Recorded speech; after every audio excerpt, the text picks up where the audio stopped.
At the edge of Europe, an iGaming festival like no other. Ancient streets meet modern minds. Malta, the heart of iGaming. You're at the epicenter where the entire industry comes together. And through you, the world's iGaming community thrives. From sunrise networking to sunset celebrations. Your next move is right here with us at Next Summit, Valletta.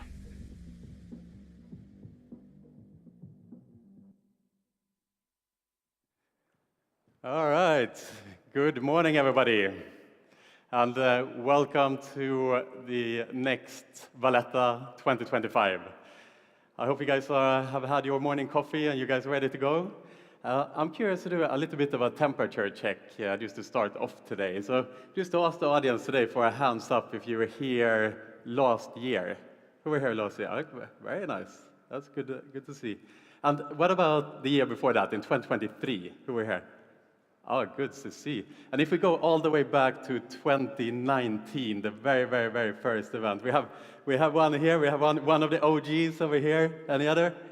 Oh my God, we have a couple of you guys. Great to see you guys here. And it's amazing to see so many returning faces here today. And for those of you who are here for the very first time, welcome to the world's iGaming community. And at Next, we believe in the incredible power of community. In an industry that is constantly evolving, it's not enough to just have a place to do business. We also need a place to belong, a place to build real relationships, share ideas, collaborate, and support one another. That's why we don't just call ourselves an event organizer. We call ourselves the world's iGaming community.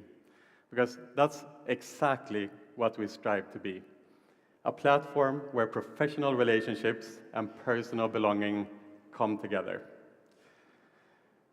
And speaking of community, it's important that we take a moment to honor two very special members of our community that sadly is no longer with us. Earlier this year, we lost Nico Jansen, and 1 year ago, we lost Henry Etrillard. Both were very close friends of Next, and to many of us here personally.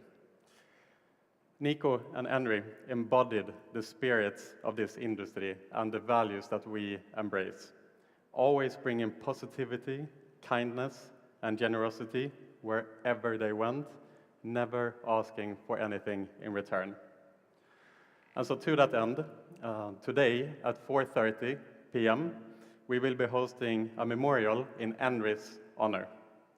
Tomorrow at 4 p.m., we are hosting one for Nico.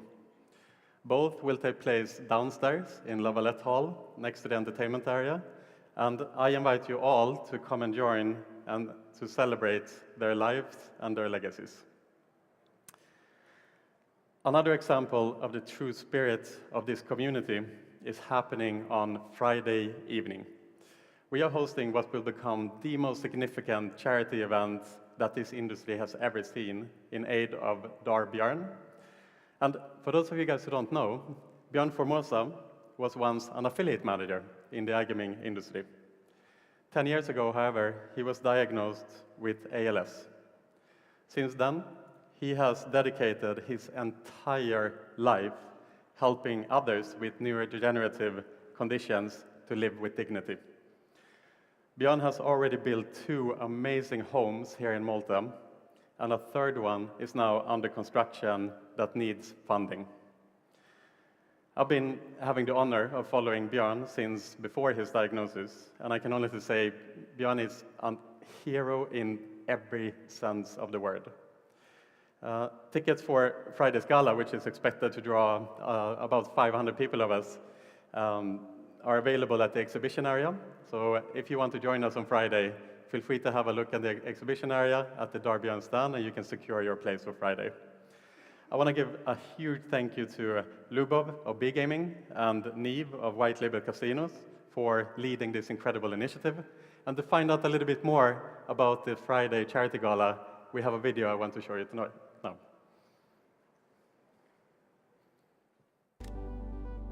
so excited to be here with Maria Formosa, the wife of Björn, and also the leading force here at Björn, of course, as well. But I wanted to ask you first and foremost, Maria, how did this all begin? Yes, it was an idea of Björn's when he was just diagnosed 10 years ago. So he had this idea to start giving services in their own homes.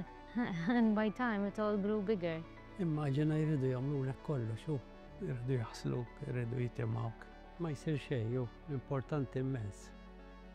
Alla ħares ma jkunux in-nies li jgħinu il-Bjorn u l-Marija hija tal-qalba ħafna.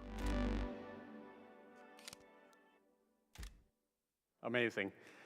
I just want to go off script and say, I mean, I've been living here in Malta for 14 years now, and something that's really struck me about the Maltese community is they really do come together for people that are in need here on this island. It really is amazing to see the work that Björn has done over the last 10 years and how the island has come together. And now I think it's a great time for the industry to also come together for this awesome cause. Finally, I want to extend just a massive thank you to everyone who makes Next Valletta possible. First, to our presenting partner, our headline partner, and our dear friends at Hub88, the leading aggregator. Please make sure to say hi to them at the exhibition area. We are really happy for them to host this event for the third consecutive year. Second, to you, our delegates, the beating hearts of this community. And lastly, I want to take this opportunity to extend our thank you to our incredible team at Next. We are a small but mighty team that goes up against the giants every single day, working with fewer resources, but with more heart and spirit than anyone else that I know. I am forever grateful to my team for pulling in the long hours and for making these events happen. And with that, thank you so much, everyone. I wish you guys a really great conference, and let's smash this week, okay? Thank you so much, and now I want to introduce the hosts. Hi, Pierre. Thank Where did you guys come from? Pierre. Oh my God. Thank you for that lovely introduction. Good morning, Valletta. Welcome to Next I/O 2025, where the coffee is strong, but the opinions are stronger. And yes, we did dress like baristas on purpose. Yeah. Why did we do that, Alex? Well, we got some good hot topics coming, so we thought, hey, let's just dress the part. That sounds like a good idea. Yeah, we look pretty good. Yeah, it looks sharp. Over the next 2 days, this is your coffee house. It's our coffee house as well, for Yeah. big ideas, bold conversations, and maybe a few double espressos to keep up. Speaking of espressos, Alex, you look like someone who knows how to make like an iced matcha, latte, decaf, non-fat with some extra syrup. Could you make me one? If there's like double foam fluffy, no, I have no idea. Okay. Sorry guys to disappoint you.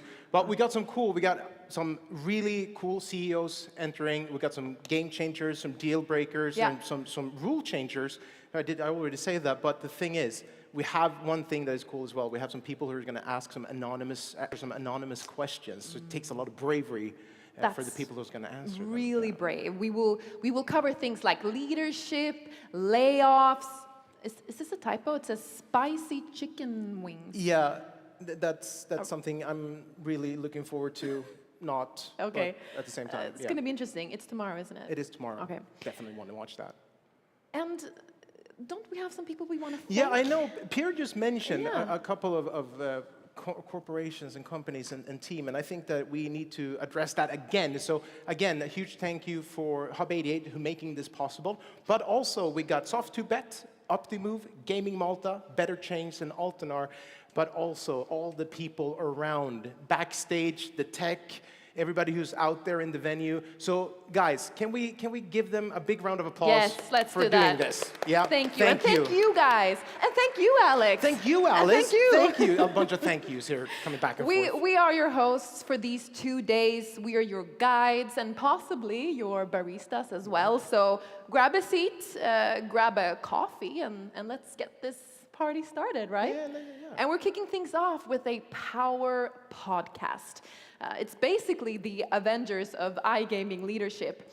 These guys, they have done deals, they've survived the shakeups, and they still managed to show up this morning looking quite cool, if I can say. Yeah.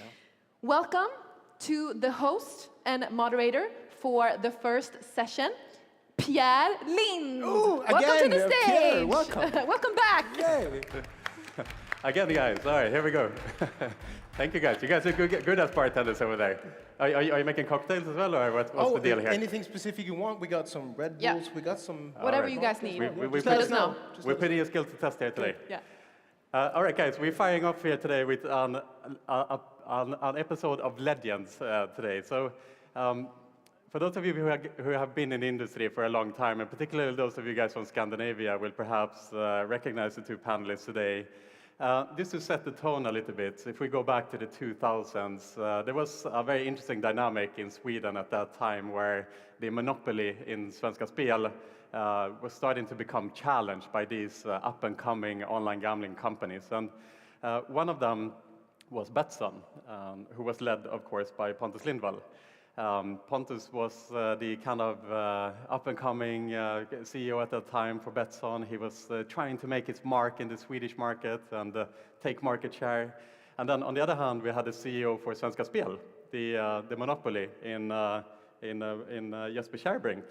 And these two figures were like the nemesis of each other at that time. They were fighting against each other with tooth and nail to try to take each other down.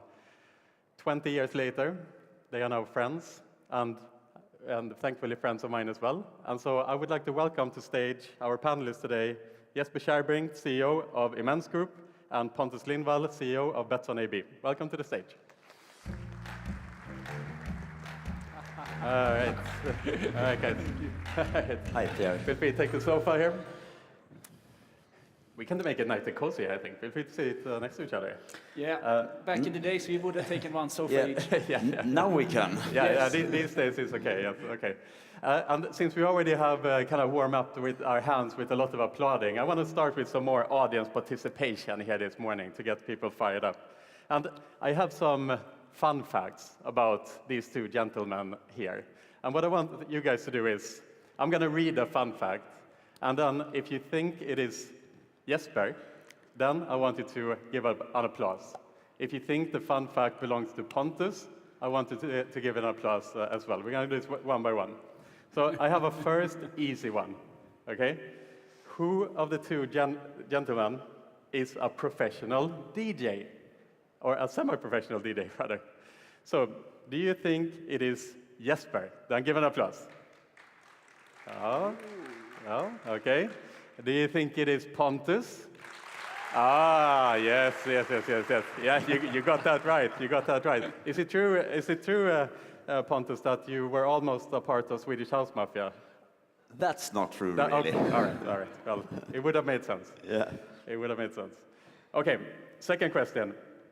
Who of the two guys were once fired from their job while wearing a tight spandex cycle outfit? Do you think it was Jesper? Yes. What about Pontus? Okay, who was it, guys? Who was it of the two? It was me. It was you. Yes. What's the story? And Pierre, it's quite fun because Yeah. I wear spandex quite often, as I am a biker, That happens. and I got fired. Oh, yeah. Exactly. So It could have been you. It could have been Yeah, me. but could it have was been me. And yeah, this was when I was at the Nero. I had a call from my chairman. He lived in Mallorca, so we often had meetings weekends when he was in Sweden. He called me, and I ran into the office, and then I was about to change. Then I realized, no, I'm gonna take a bike tour after. I had a kind of a training day. So fuck, it's just him. So I just changed into my bicycling clothing. Tight spandex with this blöja you're sitting on, tight t-shirt, and my bicycling shoes. So I came into the conference room like this, click, click, click, click, click, click, click, click, click. And when I opened the door, I realized there's something odd in here because he was sweating like a pig. And yeah, he was there to fire me. So I was fired in my, tights. That's another level of walk of shame when you have to go out of that office. Yeah? It is. Brilliant. Okay, next one. Who of the two guys have 7 children? All right, so do you think it is, we start here with Pontus. Pontus, 7 kids. 7 kids. All right, what about Jesper? It's even between the two, actually. And who is it? It's Pontus. me. Yes. You're doing your part to keep the world population going here, but we like it. Pontus, sorry. Okay, we do a final one, last one.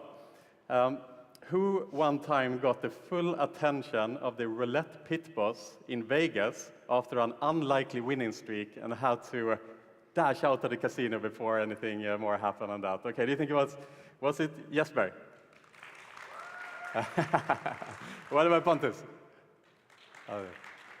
Yeah, and it was? Yeah, it was Yes, me. right, It was me. It was a terrifying experience, actually. First time in Las Vegas ever. I was, playing the roulette, and suddenly this is before I'm entering into the gaming world, by the way. It's way back, like 30 years. And this pit boss, I can see, he's just looking at, and by the way, I was winning. I think I made 9 bets, and I was winning like 6 out of them. And I always bet on 17. I think 3 or 4 of them were on 17. So he was quite sure I was colluding with the dealer somehow. So he was starting looking at me, starting making notes. He was talking in his earpiece, and I kind of, whoa, I'm getting out of here. I've seen all the movies, what they do with people that they believe cheats. I just walked away. But I won a lot of money. That's an interesting fact. I always bet on 17 myself. You do? That's cool. This is That like we didn't know. No, we didn't. This is like an unlikely romance story Exactly. that's waiting to happen here. They're coming together. We should be married. We should. You never know. But then there's no more kids. No. Yeah. That's one of my we have that terms. done already. No more kids. All right, guys. Let's go back all the way to the late 90s and early 2000s here, just to set the tone a bit. I spoke just before here about the fact that you guys were a true nemesis in the 2000s, when Betsson was up and coming, and Jesper was trying to protect his monopoly back in the 2000s. Jesper, talk about this time, and how did you see Betsson at that time when you were running the monopoly at Svenska Spel, and then all of a sudden, here comes Pontus Lindvall, and it has a thorn in your arm and trying to disturb your business. Yeah, but if I should look back, he was the reason, or they were the reason why I got the job, because they wanted to have someone that perhaps could compete with them and realize what needed to be done at Svenska Spel. But at that time, and since I'm a very competitive person, Pontus was a pain in the ass. Honestly, and for me, he was a competitor, and I didn't like him because he was kind of taking my customers and taking our customers in an unfair way. We were the monopoly. We had the right. We were regulated. We were owned by the state, and we've been running this show for the last 100 years. And then these internet startup guys come in there and having products that we couldn't match, and they were a bit cooler than we were, and that hurts a lot, of course. So we were not communicating back in those days. We were enemies, pure enemies. Yeah. And from your perspective, Pontus, I mean. Yeah, we had a huge respect for the monopoly, as we just heard. They had been around for ages, and it was so cemented in the whole country, and in every country in Europe, more or less, that the state-owned monopoly, they were doing the gambling in the country, and that's it. So, of course, we were very much painful for the monopolies when we turned up, and we grabbed market share, and we were a lot smaller, a lot less powerful, and we were not invited to conferences and discussions around gambling at the time, but that has changed now. We arranged them, and I banned them. Is it true? Yeah. Yeah, you didn't allow Pontus to go. We had this Spelakademin at Visby, where we had the head office, the island outside of Sweden, and the Spelakademin was an institution where gaming companies, I was invited first. Yes, first, and then I stopped it. Yeah. Where the proper gaming companies came together, Svenska Spel and ATG. And the politicians. Exactly, and the lotteries. And then these guys tried to come in there and squeeze their way in, and no, I banned them. I mean that Pontus, this was maybe... We are not building communities back then, like you were. No. It was maybe a bit less formal times at that time. You weren't listed on the stock market at that time, or? Yeah, we were listed. You were already listed, but you were still, you still did some like guerrilla tactics at that time. Like, what did you do to upset Jesper at that time? We did many things, because they were strong, they were a big monopoly, they had a lot of people, but they were not that fast and swift. So when they launched the gaming machines, now this one is I'll say, can we have a handheld mic maybe? Or something like this, here? Or is it okay? Oh, still a handheld mic. Jesper, let's leave it over to you for a second here while we fix the technology. So Jesper, do you have any interesting stories to share, perhaps, of something that Betsson did against you at that time? Yeah, but as I said, it was a constant fight, and what Betsson and the online companies could do at that time, since we didn't have a casino, online casino. We had sportsbook. At this time, everything was about the sportsbook, basically, and from our perspective. And then you open up a betting shop in the middle of Stockholm. That was like unheard of. You can't do that. That's not okay, because that's basically the essence of the monopoly, to giving the license to these betting shops. And then Pontus comes to us. I wake up one morning and I read in the newspaper that there's a new betting shop in Stockholm. And it's like, what the fuck? So I put all the lawyers on this, and they probably called the police, and they came and asked Pontus what he was doing. So no, everything they did was annoying. Every morning I woke up, I realized today I will lose market shares. Whatever I do, I will lose market shares to these guys, because I can't. We had restriction on how much we could pay back on sportsbook. We had like 82% RTP on the sportsbook. They were running 96. Players were. They just left us in hordes, of course. Yeah, I remember that betting shop. It was beautiful. It was orange, and the police came the very first day, and they actually invited me to the police house, where I had to go. So it was, I had to go to the police house to get questioned. It was very complicated. Then, well, how can you operate a betting shop when there is a monopoly? So yeah, we had to shut it down several times actually, and reopen it after we had the legal investigations on it. So that was fun. Another thing that we did to kind of annoy the monopoly was that when they decided to launch new product lines, such as the video lottery terminals, then we registered the .com domains for those brand names that they had. This was before my time, I have to say. And this was before Jesper's time. And when Svenska Spel found out and they called us, they were not happy.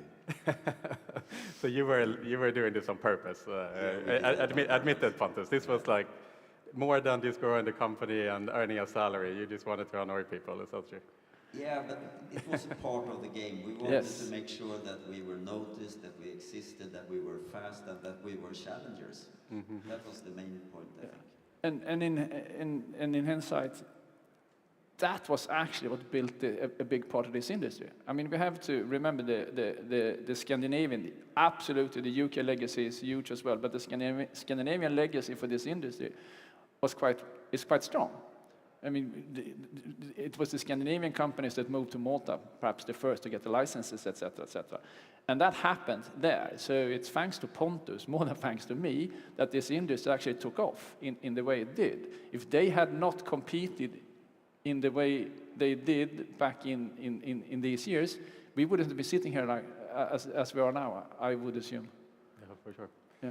And I mean, to that end, Pontus, can you talk perhaps a little bit about the origin story of Betsson? How did it all begin?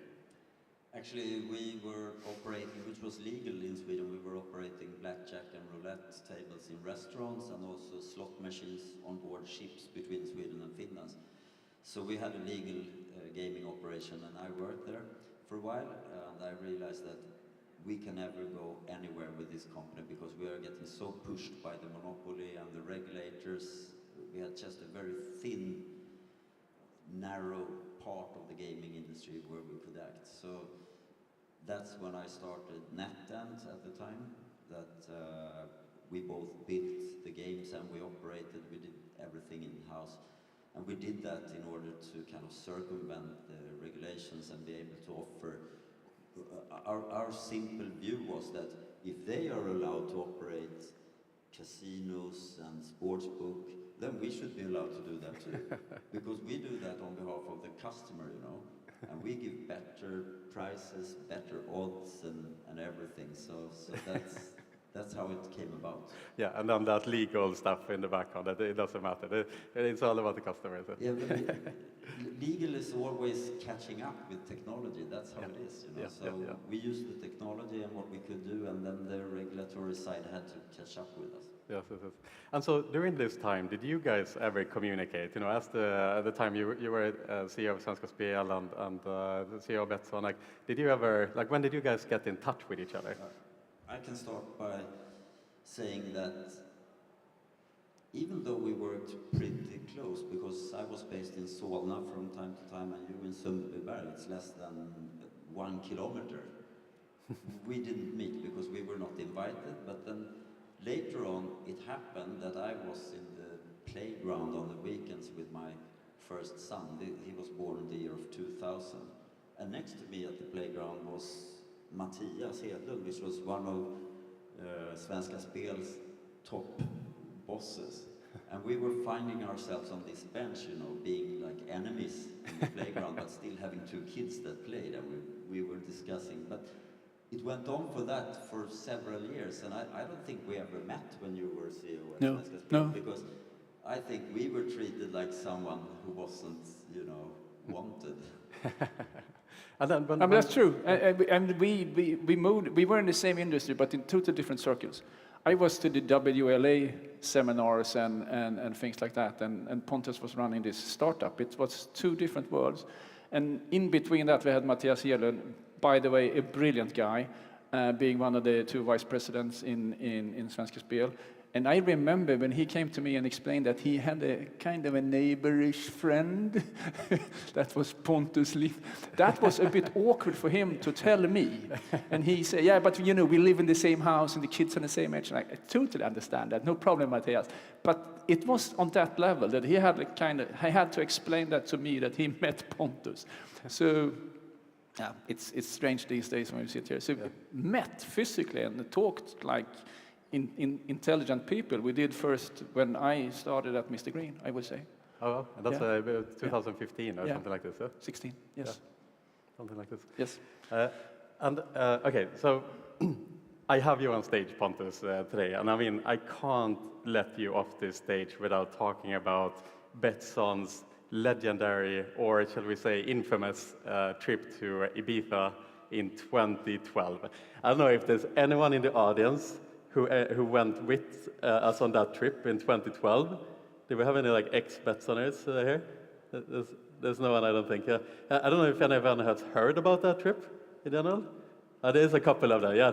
This story lives on for 12 years. Okay, so let me set the tone here and tee you up a bit, Pontus, and ask you about this. So I was working at Betsson at the time, so I was there as well, right? And Betsson had this yearly trip that they did for the employees for a couple of times. We went to Vegas one time, but Ibiza was the last company trip that Betsson did as a company. And what happened was that a couple of months, or like a year earlier, Betsson and Betsafe had merged together, and it was a bit of a chaotic merger, shall we say, and people were maybe not the happiest in the company at that time. And to kind of come together, to bring the companies together, Betsson decided that we're going to take people on a trip to Ibiza. So 1,000 people, book a full resort. There's going to be some nice evenings out, and there's going to be a conference to you know, set the tone for one Betsson. Let's move forward together. The only thing was that people just took the piss out of this trip, basically. And how the trip started off was Betsson had booked 2 private jets that was going to, or private flights that was going to go to take people to Ibiza. And on that flight was the new CEO of Betsson, Ulrik Bengtsson, at that time.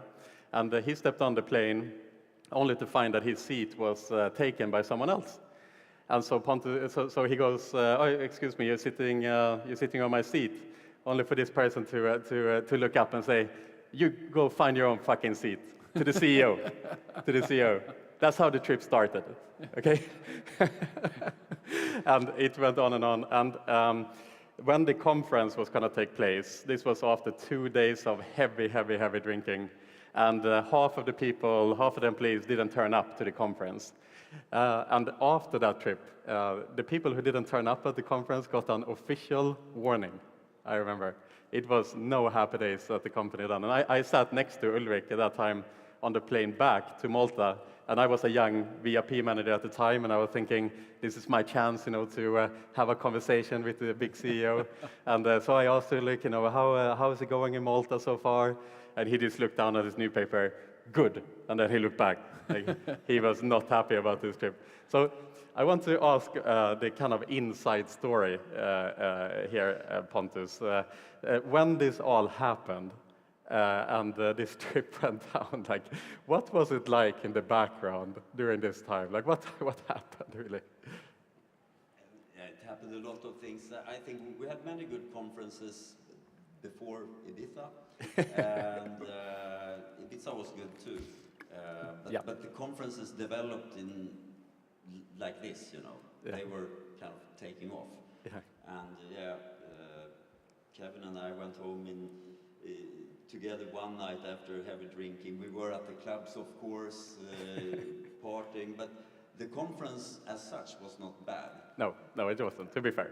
But I think we made a conclusion afterwards, like, okay, we made this huge conference and we kind of survived it, but let's not challenge it anymore. So that's the reason for not making those big conferences anymore. We still have a lot of conferences, but in a different fashion. Yes. Yeah. I must say, I teed that up. We did have a good time over there, so I shouldn't beat it down too far. But it was an edgy thing to do. I think we showed the clubs in Ibiza how to party. That we did, yeah. That's true. Yeah. The only thing that was missing was DJ Pontus, to be fair, but maybe next time. Yeah. Let's talk fashion. So Jesper, you were voted the best dressed person in Sweden 2008, as a best dressed business person in Sweden 2008. The statute of limitation has passed. Pontus, you have always dressed in a timeless, elegant way, as we can see here today, for example. So Pontus, to start off with you, what's your best fashion advice? That's a tough one, which I haven't prepared. I think fashion has to be personalized, so I think you should go with your own personality for fashion, and that will take you a long way. Yeah, I like it. And Jesper, best dressed business person 2008. I mean, you hit the top at that time. You keep it going. You were on the cover of the first Next magazine ever as a Dolce Gabbana-like model. You rocked it. What's the best fashion advice to the kids here today? Dress like Pontus. Thank you. I'm serious. You dressed extremely good, well. But otherwise, I would say like Pontus. I would add one more thing. Always, you should dress based on who you are, and to that you should add the occasion. Mm-hmm. A lot of people are doing the mistake that they only dress from who they are, and forget about the occasion. So. There are a handful of people that don't have to bother about the last one. They always come as they are. But if you have those two in mind, dress who you are, and then dress to the occasion, then you will always be fine. Yeah. Because Jesper, I mean, the reason I asked this question is because in this industry, it's always been a lot about personal style. Let's say if you look at an iGaming office, you generally don't see everyone's dressed in a suit and tie. Let's say, like, we're not the banking industry as such, right? And that's one of the beautiful things of this industry. That's one. I love this industry for a lot of reasons, and mainly for the people in the industry. And with that also comes the fact that there are so many individuals, and people dare to be individuals in this industry, and they dress accordingly. That's being in the office and seeing all these people being themselves and can be themselves. It's a very inclusive industry in that sense. And we also, we're coming from, if I remember correctly, we had like 18 different nationalities at Mr. Green, or perhaps even more. You have the same at Betsson, even more, speaking like 30 different languages. So there are two things with this industry that stands out. One is that we are individual, but also a community, and people are okay with that. As you say, we don't need to look like bankers, all of us, or us, in a certain way. So that's one thing. And the second thing that I love with this industry, that we have two official languages, English and broken English. And I represent the later, if you didn't understand. Which most people do. Exactly. But that's also a thing. I can sit here and talk my broken English without thinking about it, because I know that no one really cares. Because everyone understands what I'm saying, or they try to understand what I'm saying. And that's the core of this industry. That's one of the things that I love best with this industry. Yeah, we are an unconventional industry, right? We are. We don't care if you have a great education or not, as long as you can contribute, even if you are a bit different, let's say, than the norm. And that's what makes this industry so good. Yeah, absolutely. Let's talk about leadership advice quickly. I want to talk. I mean, both of you guys are, of course, incredibly respected leaders. You know, Jesper, you led great companies to great success over the years. Pontus, you've taken Betsson to the master of the industry that it is today. You mentioned earlier that you also had a story of being fired. And just to reiterate the popularity of you, Pontus, I mean, maybe you want to talk about the story also, but you were fired from Betsson not that long ago, only to be reinstated very, very quickly again. Do you want to run through that story again? I can take it a short one. I was fired. I was totally, it came by surprise. My chairman, similar to your story, came into the room. We should discuss something about an upcoming board meeting. And it just closed the door and said, hey, you're fired. And I was like, are you joking? No, it's true. And we had just presented our best quarter ever, and we were heading to new good stuff. And, I asked, but why? Have I done something wrong? No, we need new blood, he said. Okay. I could hardly grasp it, but when I started to listen with the founders of the company and the main shareholders, they were not even informed, and they didn't want this to happen. So quite quickly, we discussed internally between shareholders. We had a extra general meeting, and we changed in the board of directors, and then I stayed on, which, yeah. Which I'm really happy about. I think your mother had a part to bring you back to the company. Yeah, she was a shareholder, but that was the Swedish press loved to. Yeah, saved by her mother, his mother. I was saved by my mother. That's if I were back at Svenska Spel, I would have painted that on the wall. yeah, saved by mother. But in any case, I mean, that really showed, how strong of a leader you are, of course, Pontus. That I mean, when this news was announced, the employees were devastated. Really and truly, you are incredibly loved by your company, of course. And so I want to start on your side, Pontus, on this leadership advice. Like, you've been in the company forever. You are incredibly respected by your peers and by your employees. What is the secret to being a great leader? I think what I do, I mean, first of all, I've been with the company since its inception, of course, so I pretty much know the work and how to do it. But now I don't anymore, because I don't know how to program. I couldn't, do payments anymore. I can't do the details anymore. But one thing I think is good is that I understand the big picture of the industry. And the second thing, which I think I try to do a lot, is walk the talk. I'm in the office all the time. I work hard. I try to be a little bit of a raw model for all employees, because I love the industry. I work with passion, really with passion. It's personal. Mm-hmm. Really, how long will you be able to keep that passion, do you think? I don't know. I've done it since '96 now, so quite some time. So, yeah. And I hope I will continue to feel the same passion. Yeah. And I do that every day. I wake up, I go to the office. I'm one of the first people to come in there, and I go like, yes, now let's go. Here we go. Yeah. Every morning. I love it.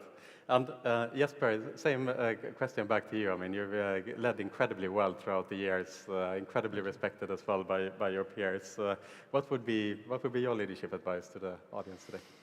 Wow, there are so many things. And being a leader, I mean, you could want to become a leader, then that's a separate line of advices. But being a leader, I think it's back to what Pontus is saying, the bigger picture. That's your bloody responsibility. You have to understand the bigger picture, and you have to then put that in a context that works for your company in this situation.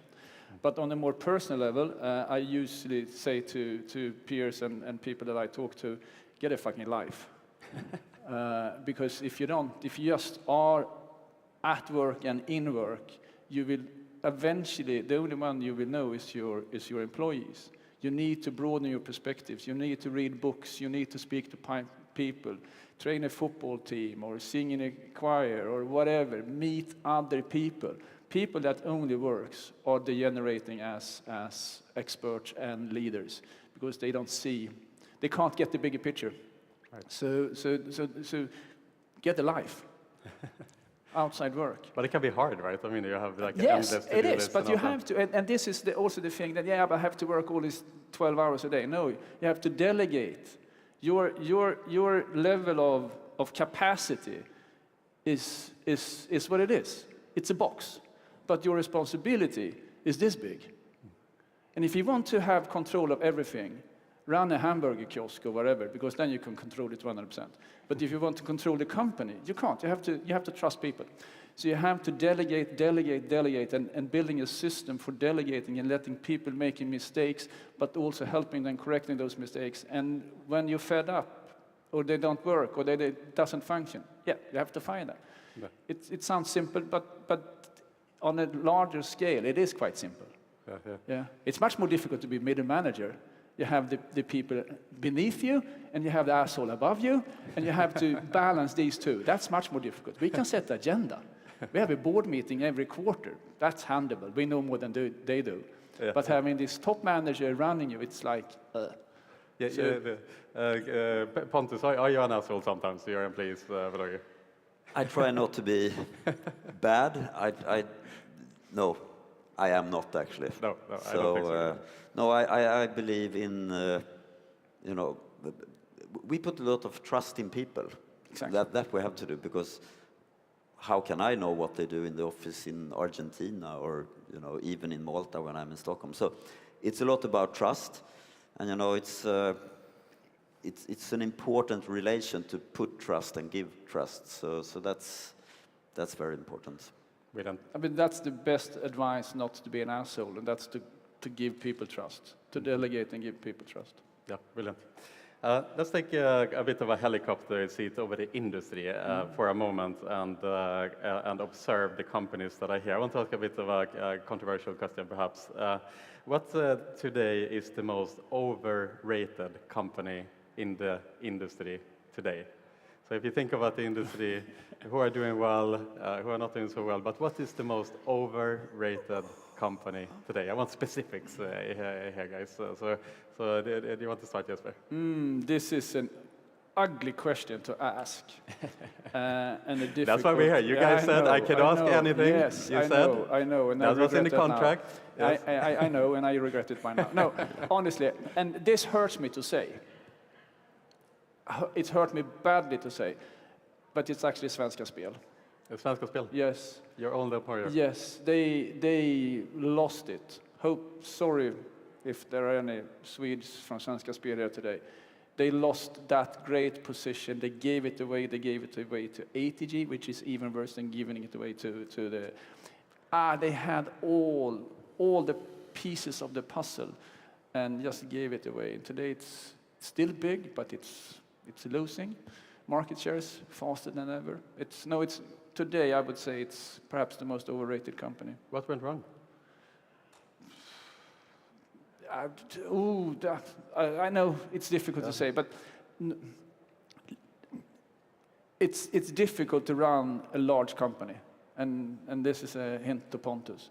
And you have a very special shareholder, being the state, and put the board together with politicians. So exactly. You have a different goal, which make it very hard to compete with us that has a commercial goal. Exactly. Mm-hmm. So it's difficult to run a large company. It's impossible to run a large state-owned company in a private market, basically, especially in a stigmatized industry like the gaming industry. So it's back to the owners, I would say. to 90, to 100% it's back to the owners. There's been a lot, there's so many brilliant and good people in that company, but they are limited by the owners. Yeah. Pontus. Yeah, I won't mention a certain company, but more. We're in the main stage, Pontus. I put them in one bucket. That's all the state-owned companies because they are not dying a slow death, but they are decreasing all the time, and they had so great market positions at the time. They had, like you had, like almost 100% market share in every country, and they kind of didn't react to what we were doing early enough. So yeah, they're on a long downhill road. Yeah, exactly. Not to drag the discussion too much into discussions around regulation, but I still find it interesting since I have you guys here to go full circle a bit. I mean, Betsson obviously comes from the 2000s, operating as a .com license for many, many years. Now we are moving into a more regulated environment. Jesper, you of course come from the state-owned monopoly in the 2000s and now work for a highly regulated business in Immense Group.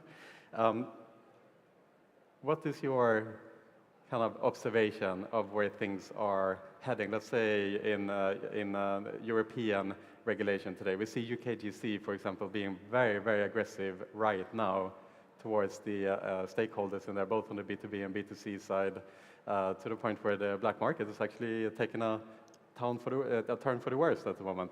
But are things heading the right way in general? No, that's the short answer, and I'm not going to be long on this, but I think no politician can say that it's a successful regulation when they have a channelization level of maybe 50%, as they mentioned in Netherlands recently, because you wouldn't accept that kind of hit rate by any other regulation.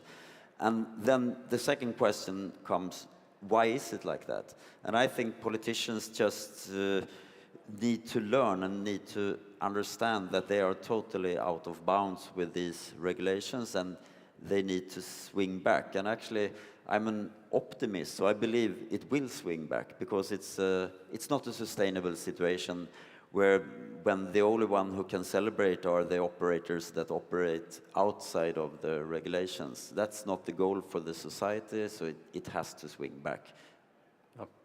No, I agree 100%. I mean, Immense Group, we are close to 100% regulated revenue today, like 96%.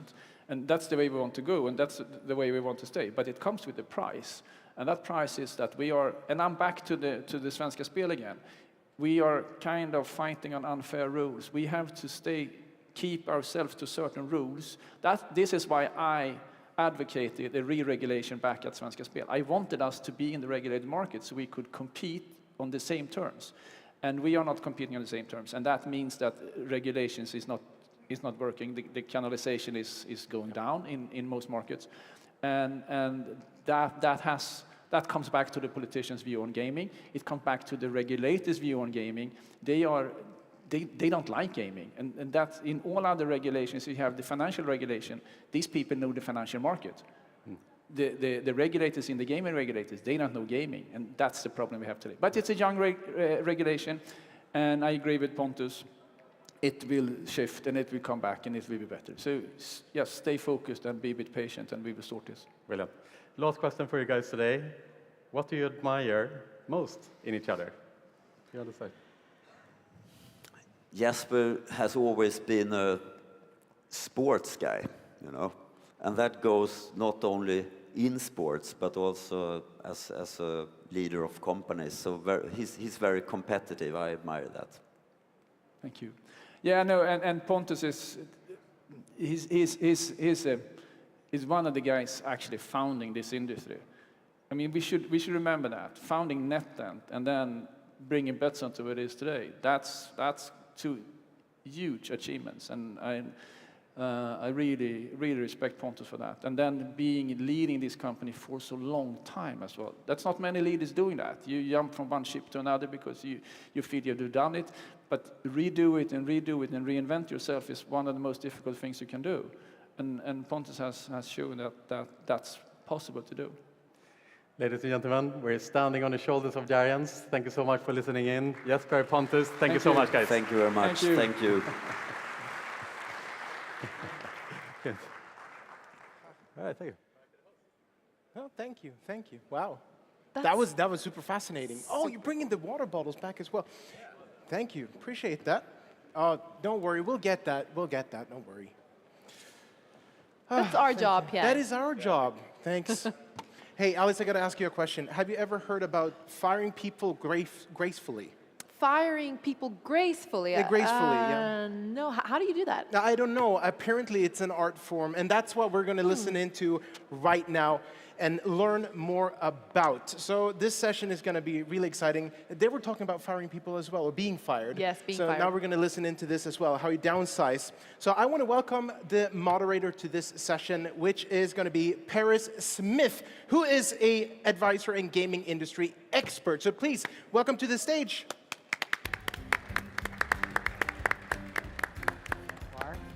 I'm joking. Oh, you want to sit? Yeah, go ahead. Something to drink? Usually you'd find me at the bar, but anyway. Welcome, everybody. I'm really honored to be here today.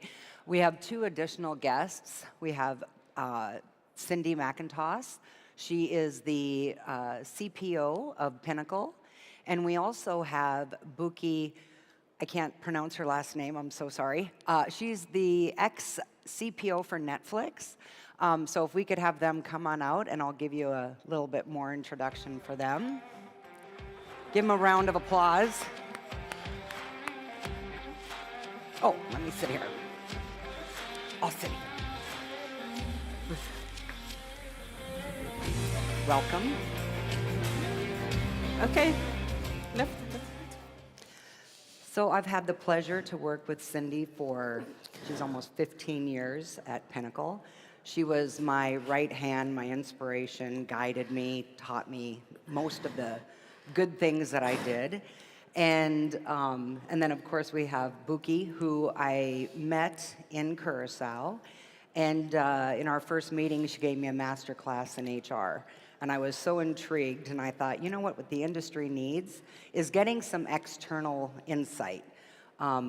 Because everybody does actually experience the same things from industry to industry. And I think she really taught me and showed me how similar everything is. So I'm gonna let first Cindy and then Buki tell everybody a little bit about themselves. Yes, so my name is Cindy McIntosh. I've been the Chief People Officer for Pinnacle for the last 9 years. I actually started with Pinnacle as the legal counsel, and I was that for about 6 months before Paris snatched me over to come and work for HR. And before I worked with Pinnacle, I worked for 15 years in the financial industry, mainly also as a trainer and curriculum manager, teaching people about structures and all sorts of fun financial stuff. All right, I'm Buki Oshifeso. And I started my HR career actually at a security firm, believe it or not, when I was in college. And at the time, I was hired to be an admin and really just focus on paperwork. And through that, I was able to sort of build sort of repertoire around helping employee processes get better. And through that, I left that company. I moved on to finishing my undergrad in HR management. I worked at Amgen. I've been at Disney, a little over 11 years at Disney. And then most recently, finished off at Netflix for a little over 8 years. Built strategy, people processes, just lots of really great transformational work. And so far, I've just really enjoyed being in the human resources space, and so I launched my own consulting firm. Wonderful, thank you.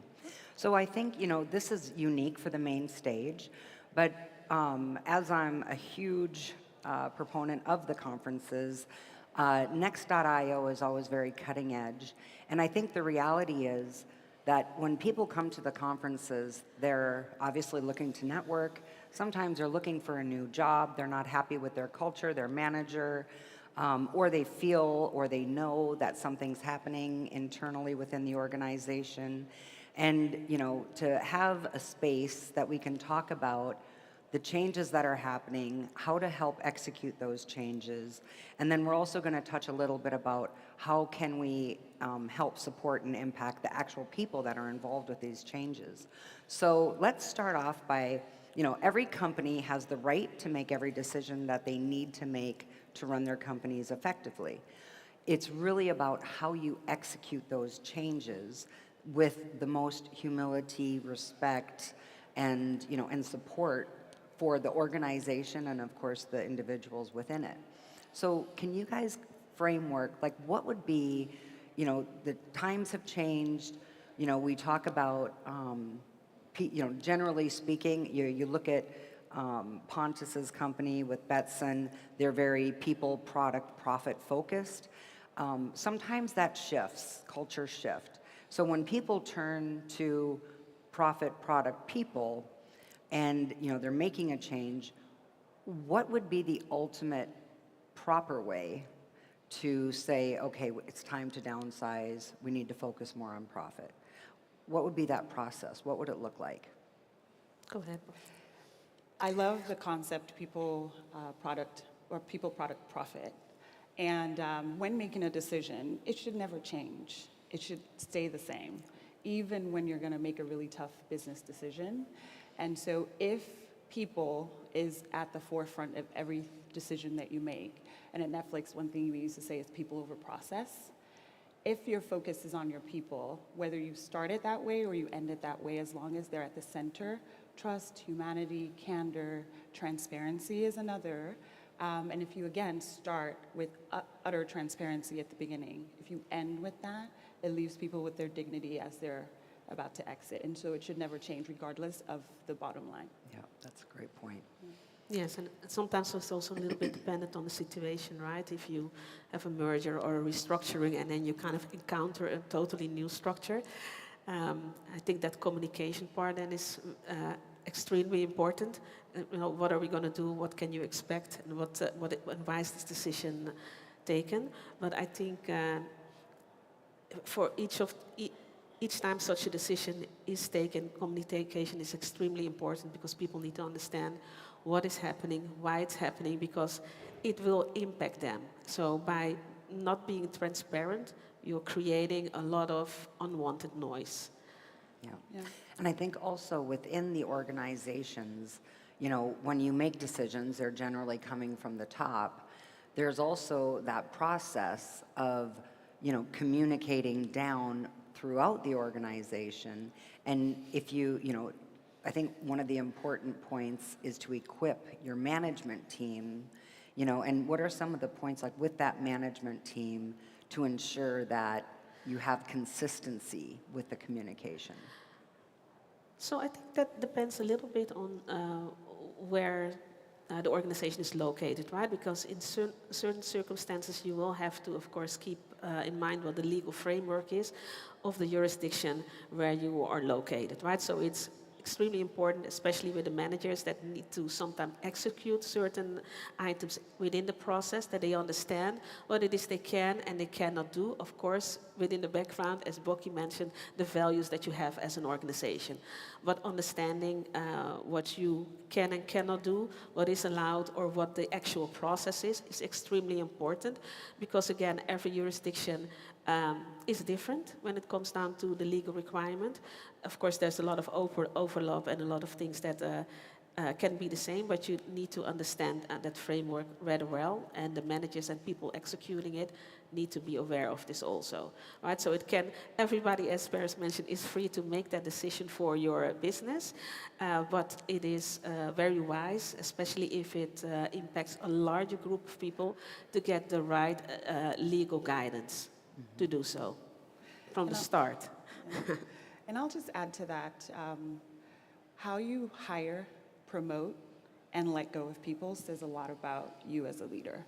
And every interaction in those decisions have key ripple effect on how your employees see you, right? And so if you're going to take extra care and provide care to the individuals as you're bringing them into the organization, Again, if you're promoting and celebrating their accomplishments.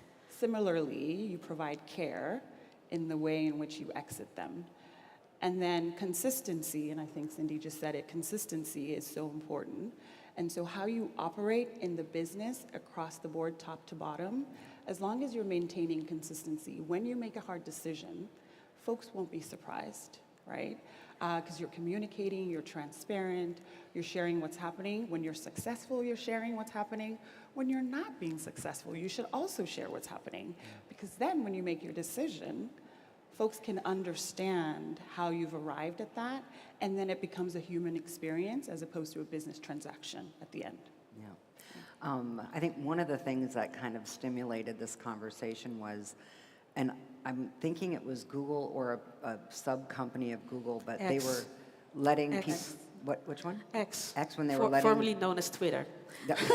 And, you know, the experience of how not to do it well. Right. Do you want, you know, I think it would be interesting.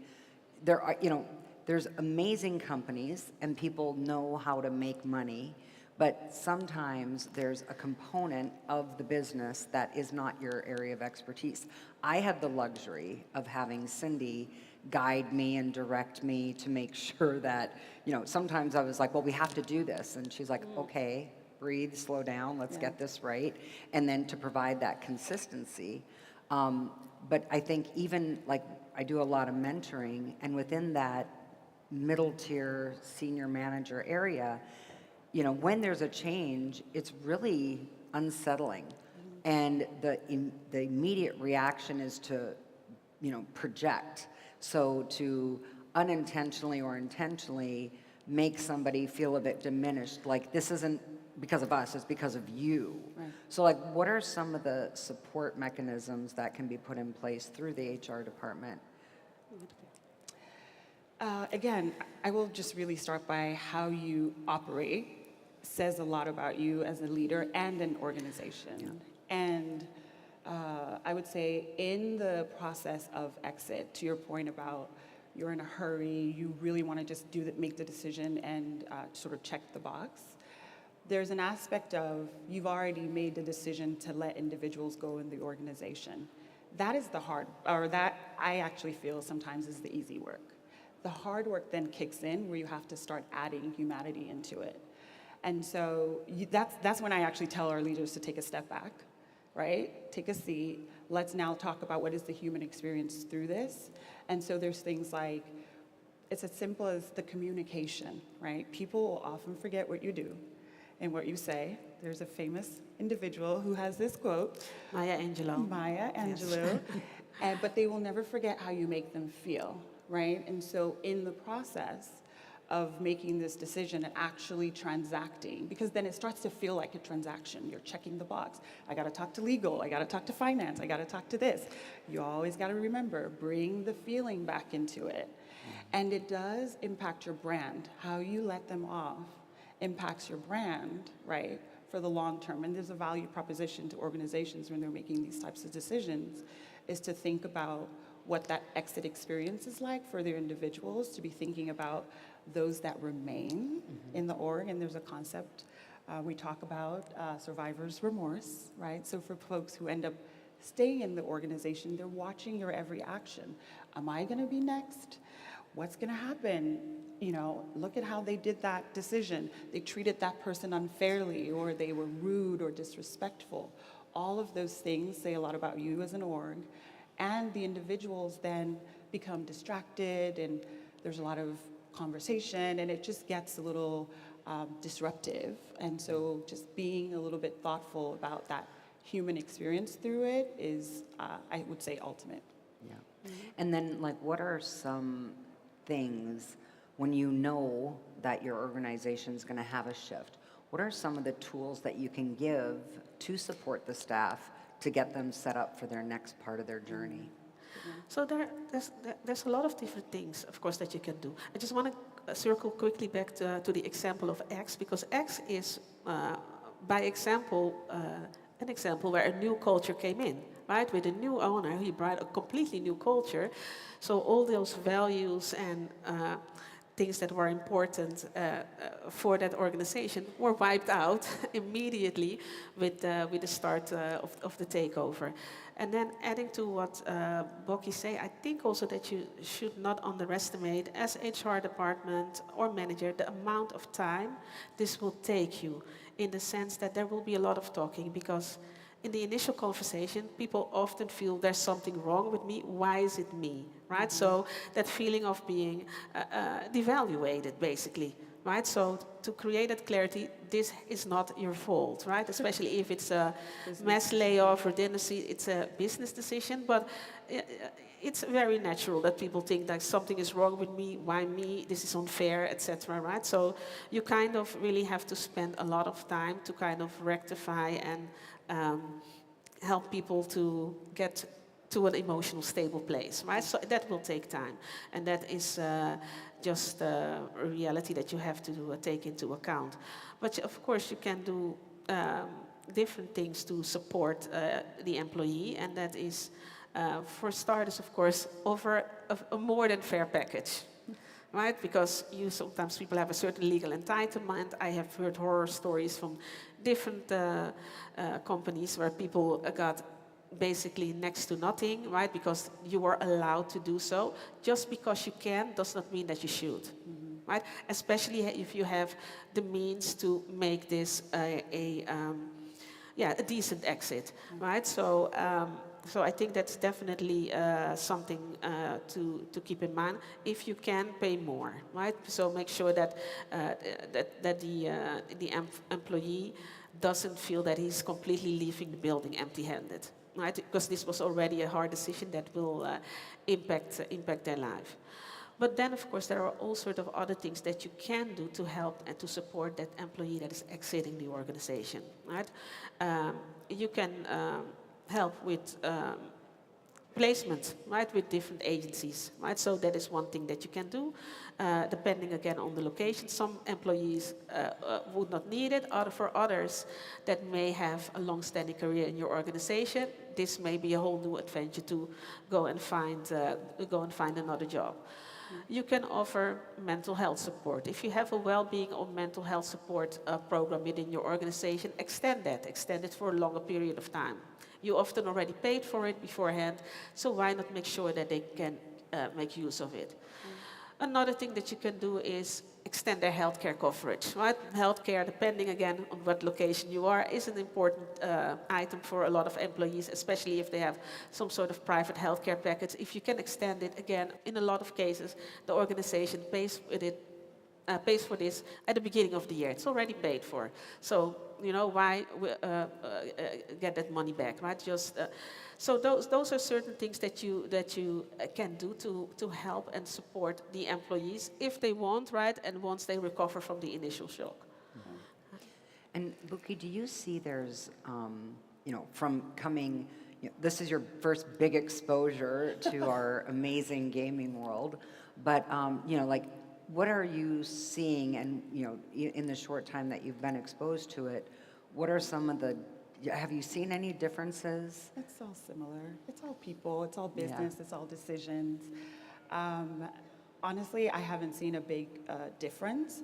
I think the most important thing, as I think about all the organizations that I've worked in or just had the privilege of having access to, is really that the experience of actually letting folks go is unique to sometimes the individual. And an organization, again, back to consistency, could create steps and tools and packages and everything that you offer. But an individual may say to you, the most important thing you can do for me is allow me to leave with my dignity and grace. That's it. You can give me my package, you can give me more money, you can give me all of these things, which a lot of organizations consistently do, but the how you do it is important, right? You'll find leaders who will say, well, we're giving you a package, you should be happy, right? But you don't allow me to walk out there with my head up high, with my name, and all the experience that I'm leaving behind, right? Or at least taking with me into my next journey, right? And so give me my dignity, give me my grace, treat me like a fully formed adult, because that's what you hired, right? And allow me to go with my dignity. Yes, all of those things are nice to have, but the consistent thing across the board is just because you entered into the power position of making a hard decision, and it's a business decision, remember that it's a human experience through the process. Yeah. I think one thing that's important, you know, there is a shift, and there has been a lot of downsizing within our industry, but at the same time, we do have these massive success stories like a Betson, like a Leo Vegas, where some of the greatest businesses that are entrepreneurial, new, come from the employees that come from these organizations. Yeah. So obviously internally, they've done a phenomenal job of creating innovation, allowing internal growth, training, coaching. But for other companies, especially some of the newer ones coming in, like what advice could you give to them to kind of equip themselves to create winners within their own teams? Yeah, that's a great question. For new companies, what I will say is how you start is how you should finish, right? Employees want to understand, what am I expecting in the time that I'm with you? No employee, at least in the history of time that I know, ever enters into an organization and says, I'm here for the rest of my life. You know there's going to be an end, whether you make the decision or the company makes the decision. And so you as a company owner, founder, whatever that may be, is that whatever way in which you're going to handle tough decisions, start off communicating that. That's one of the things that Netflix did that I would say was phenomenal, is you knew coming in what that experience was going to be like at the beginning, at the middle, and at the end. So when you get to the end, yes, it does have that, you're human, right? So you will have that human rumbling experience. But when the paperwork starts coming through, you understand and you know what's happening, right? I think what organizations sometimes make a mistake of doing is they coddle you and they turn into this we're family situation, right?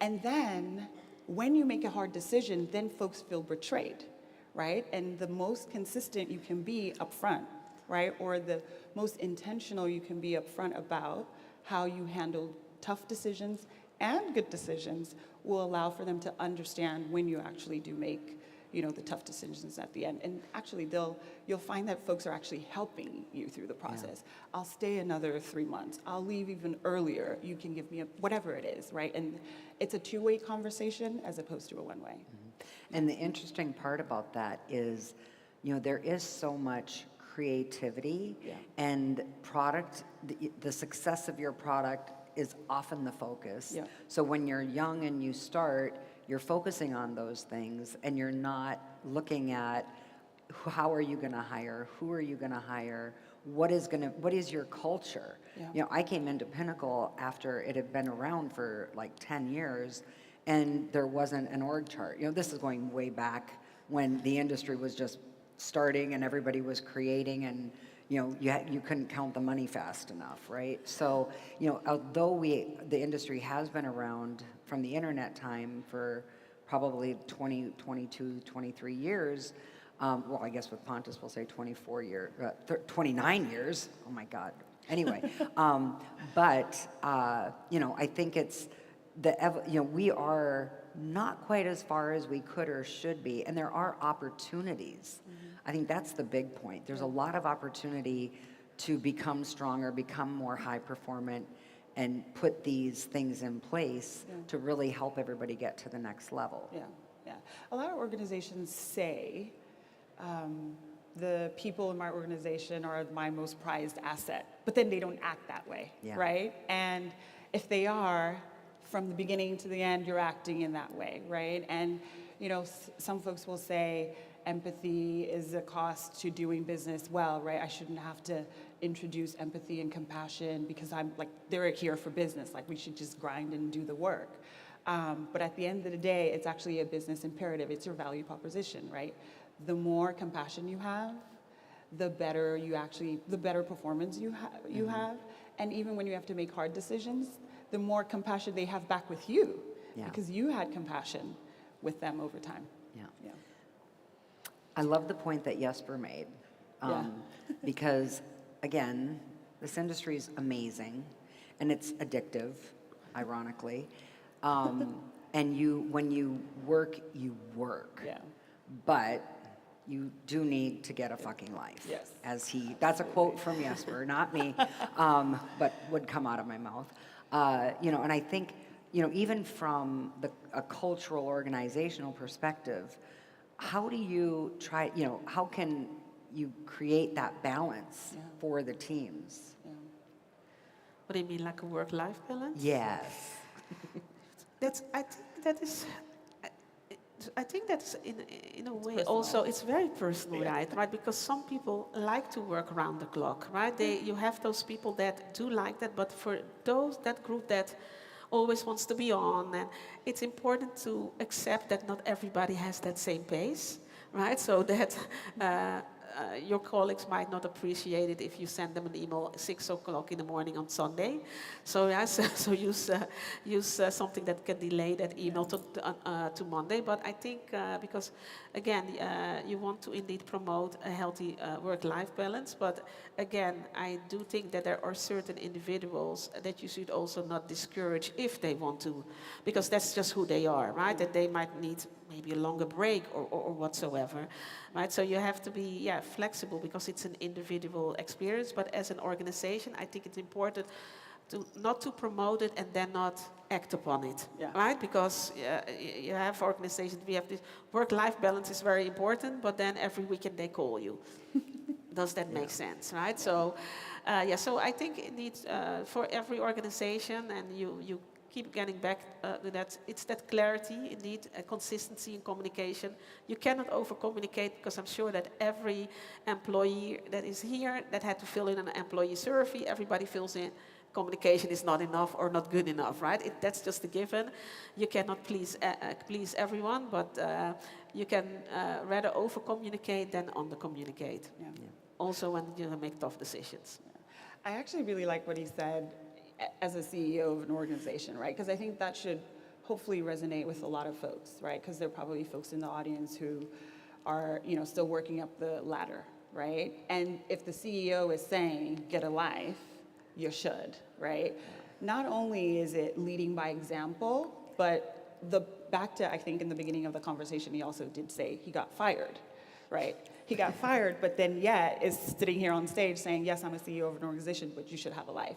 Why? Because when the business makes a decision for you who don't get a life while you're working, when they make a decision, the thing you're gonna regret is that you didn't live your life because you were busy giving your entire, sort of world or being to an organization. And there's only so much you can offer. And so, business decisions will happen, but just live, right? Live and enjoy the things that you do, but also find time to do the things that you are passionate about, so that when a hard decision happens, you can pick up faster, right?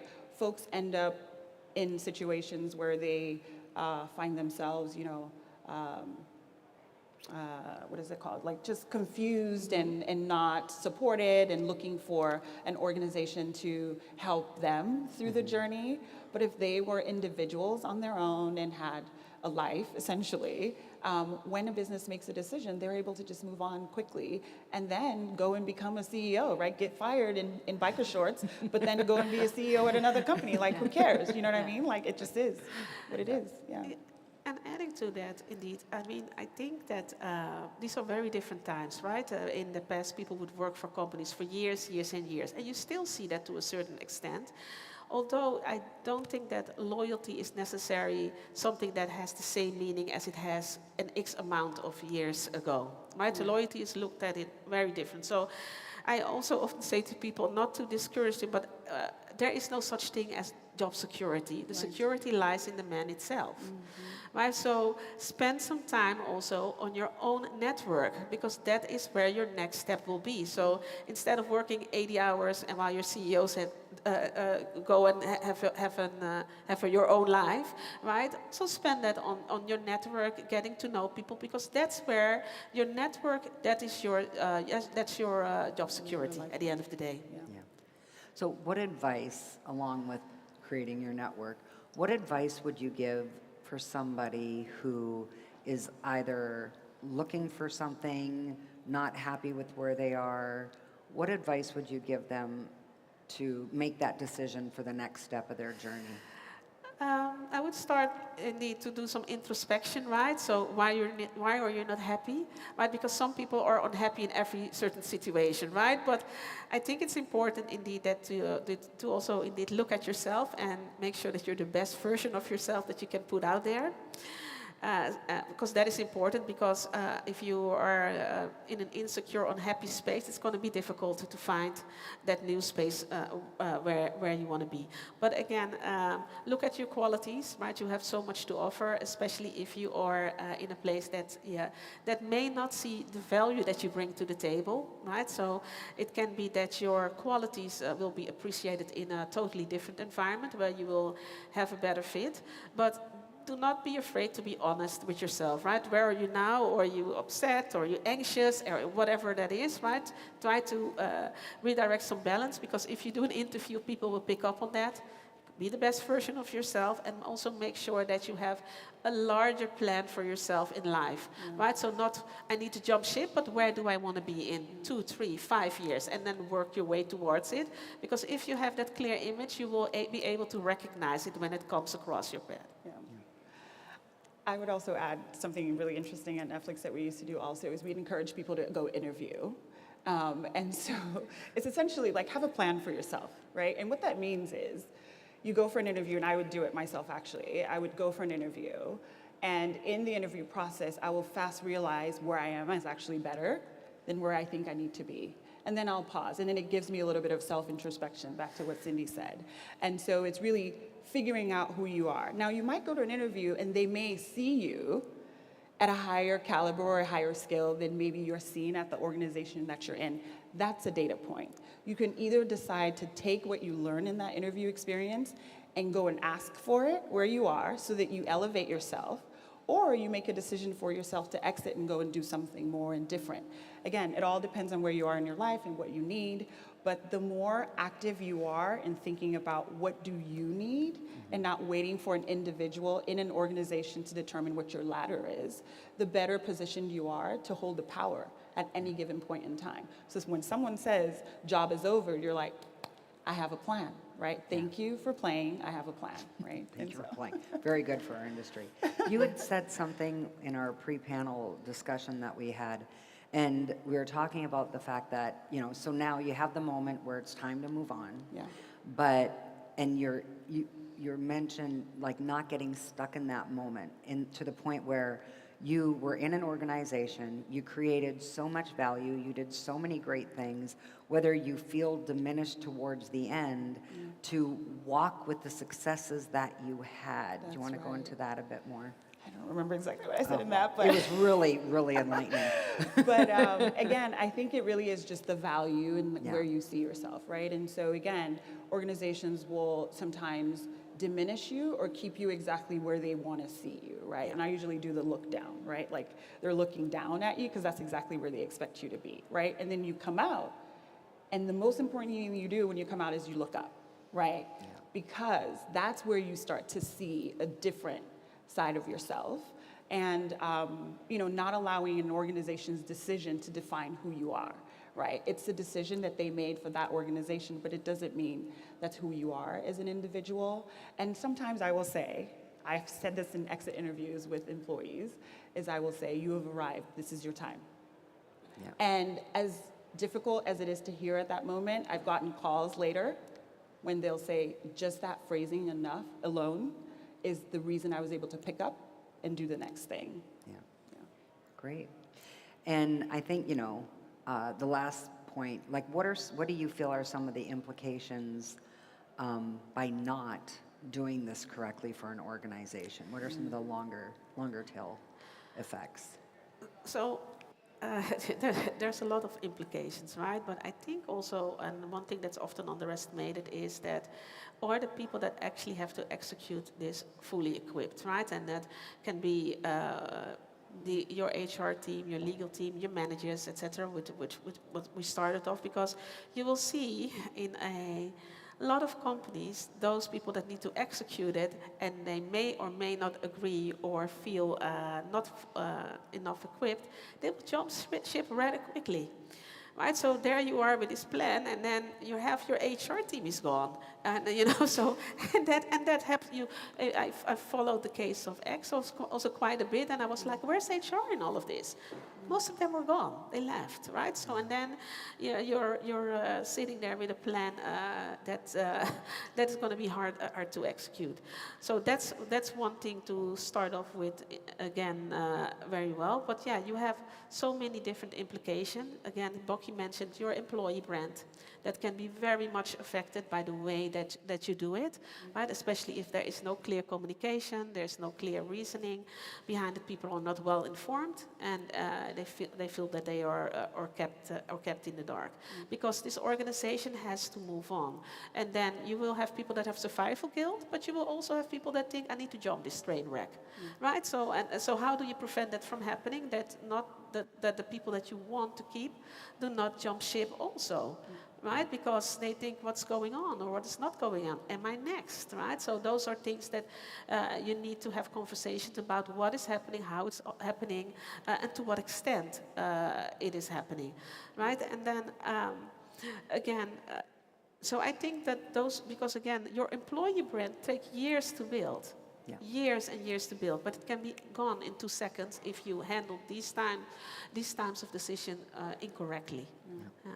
Great. Well, our time is up, and I'd like to thank you, for your insights and your expertise, and welcome. Enjoy the rest of the conference. Thank you. Thank you, everyone.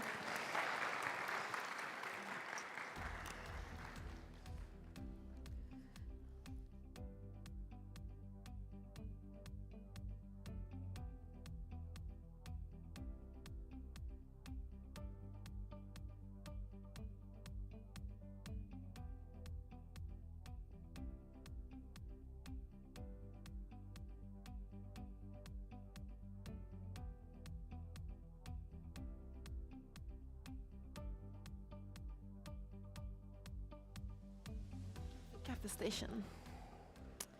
Well, are you gonna go clean that? Yeah, I'm going. I think it's time.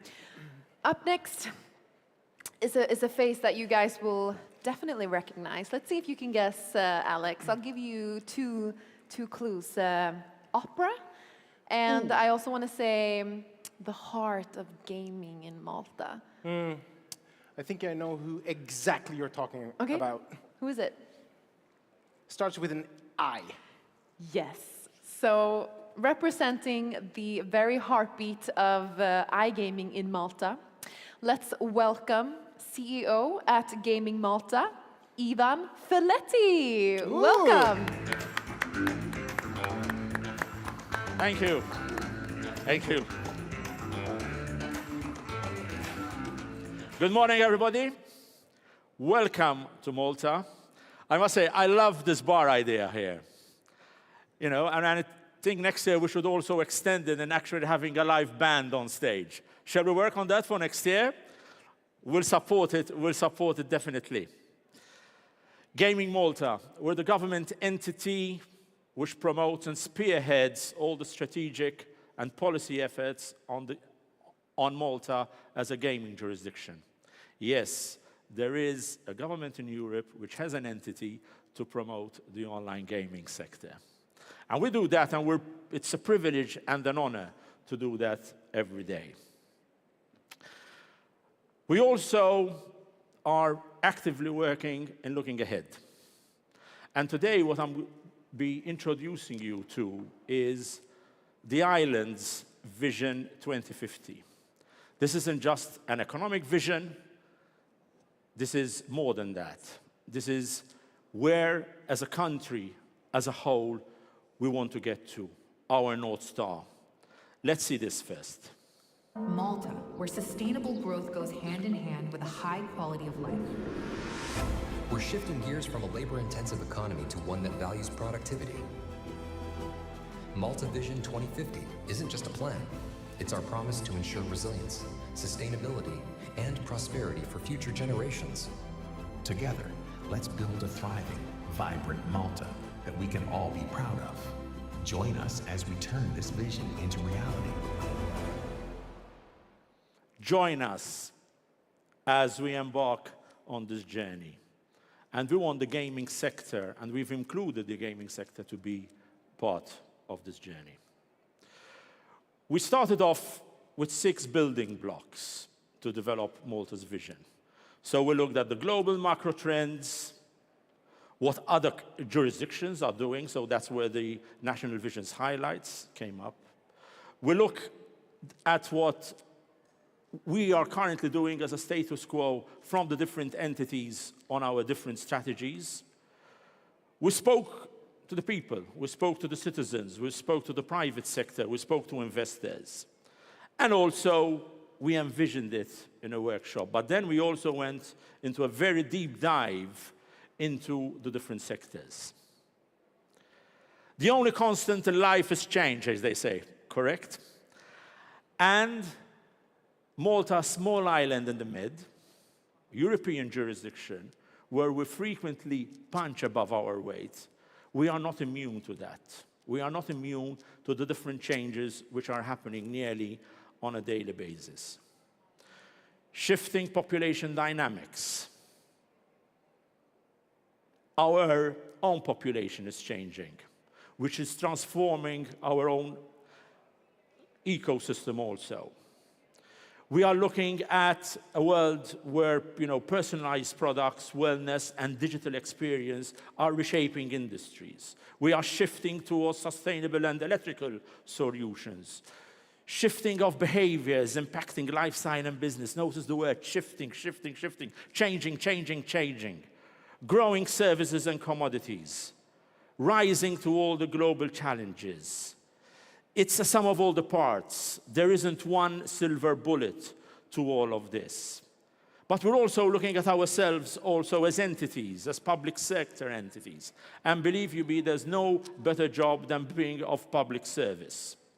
But we are also seeing internationally, globally, a loss of trust in institutions. And we need to address that also. The status quo, when we started looking into this, wasn't easy. Different entities, different public sectors, looked at 30+ strategies with all their strategy documents.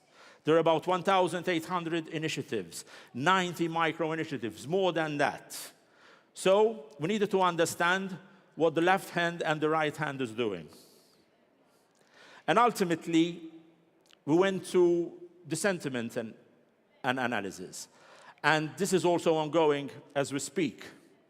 So we're hearing from the Maltese citizens, from the people living on the island, from iGaming folk who have started their families here, from the iGaming folk who have bought their houses on the island and they're part of our communities. So the key themes which came out, national identity and pride. We are very proud of what we are. Look at where you are today. Look at this venue. There's so much history here. There's so much steeped in history. This was the first, this was the first hospital in Europe, essentially. Just right out there where the expo is, that was the main ward where all the patients used to be. And trust. The citizens need to trust. They need to trust us also. And this is where all the Vision 2050 came in. When we look at the business leaders, it wasn't much different. The pros and cons of starting or running a business on the island. We're not a perfect jurisdiction, so we need to learn also ourselves. So we went through a whole process of an envisioning workshop where we started with a blank sheet of paper. And I remember you teaching us this, starting with a blank sheet of paper and starting jotting down ideas and seeing where we want to go, essentially. And we also created profiles of a European investor, a CEO of a Maltese SME, young Maltese professionals, exchange students, European retirees, a Maltese family. And we've built those, and we segmented those, and we analyzed what this Vision 2050 could mean for them. So there was a very strong movement and journey towards to connect and to imagine.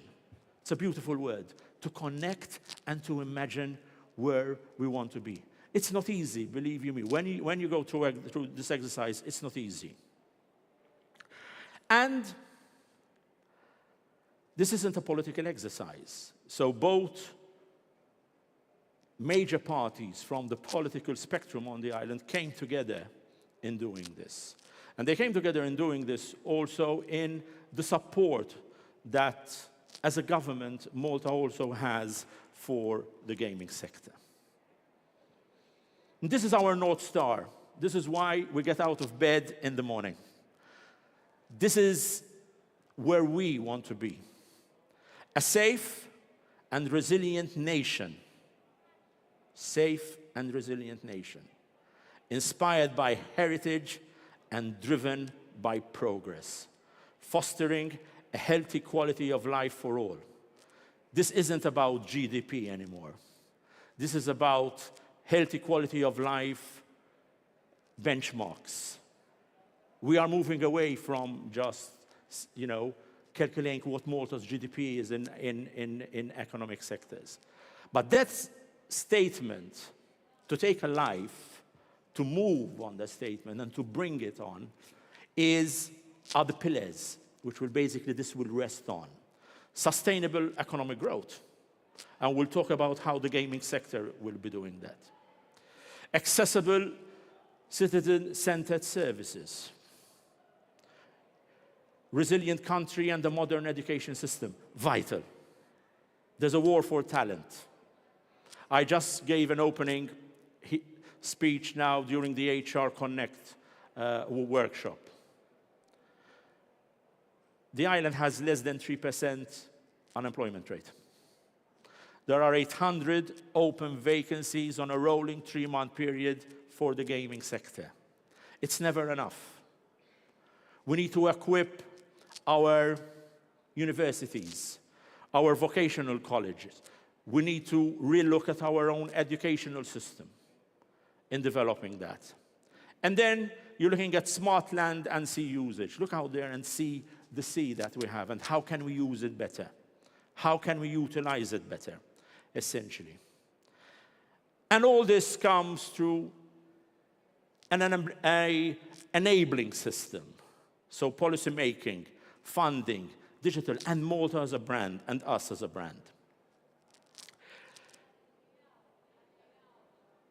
Sustainable economic growth, and I wanted to touch on this, obviously, because that's why we're also here today, right? So it's about business, it's about commerce, it's about entertainment. The iGaming sector is an entertainment business. So we want to consolidate that. We are the #1 jurisdiction. No ifs and no buts. We are the Silicon Valley for iGaming. And we're going to remain that way. And we want to remain that way. So that will be consolidated. We'll accelerate, transform, and manage other sectors.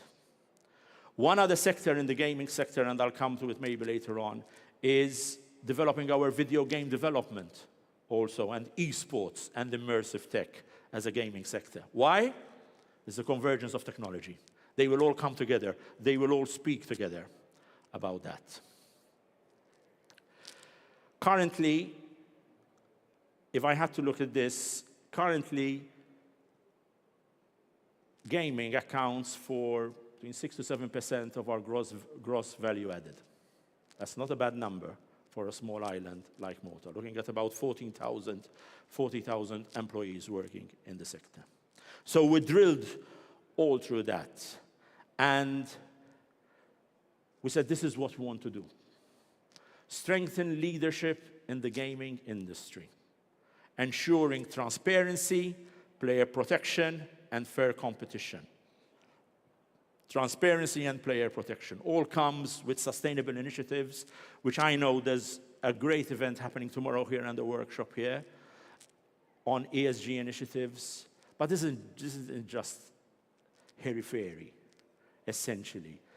We want business in Malta, but we want responsible business on the island. And we want people who follow also regulations and also looking ahead. So transparency, player protection, and fair competition are vital. So we'll consolidate the gambling sector, but we will grow. The fuel for economy is growth. You can't stop growing. The minute you stop growing, you die. Digital content creation, software development, video gaming, through all of this and immersive tech. And how are we going to do this? Primarily, we're going to keep on offering and looking at and exploring fiscal initiatives also to position Malta as the default jurisdiction for the sector. We'll introduce the concept of interactive entertainment, and we'll foster innovation, talent, and global partnerships around here. We've already started to host esports Tier 1 tournaments and linking it up also to the online gaming sector. For a number of years, Malta hosted the ESL Pro League seasons. For the final, we used to get 800,000 concurrent viewers. Remember that number, 800,000 concurrent viewers used to watch us, and all being done from the island. Talent development.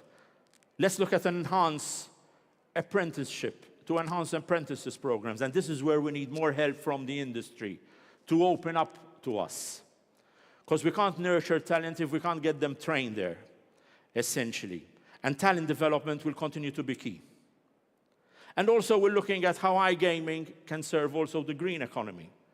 So we will mandate and license operators to shift to 100% renewable energy when it comes to data centers by 2035, and offering tax incentives for compliance also. So this is how it's all, the jigsaw puzzle fits in. People live on the island. They come with their families. And also us as Maltese. So having citizen-centered services is of perennial importance. And we're going to continue to investigate that and look into that and also enhance that. From healthcare to social policies, to looking and thinking outside the box on also mobility, for example. Once again, to be a resilient country, we need to have a modern education system. And that's vital. So, for example,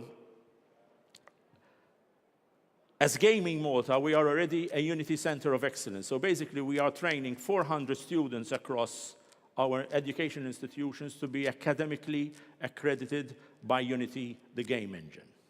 Only last Wednesday, we launched the educational pathways with Unreal Engine, which is owned by Epic Games. And we're doing that also across our education institutions. It will be non-stop. Relentless is the word I like to use. Relentless on that. And yes, digitization of the public sector. So as you see, there's a sum of all the parts. That there isn't one silver bullet. The only silver bullet that is that we'll make it in Malta. And let me just give you a bit of a taste of this in the next video.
What we wanted out of that video is to celebrate the ecosystem, the gaming ecosystem on the island.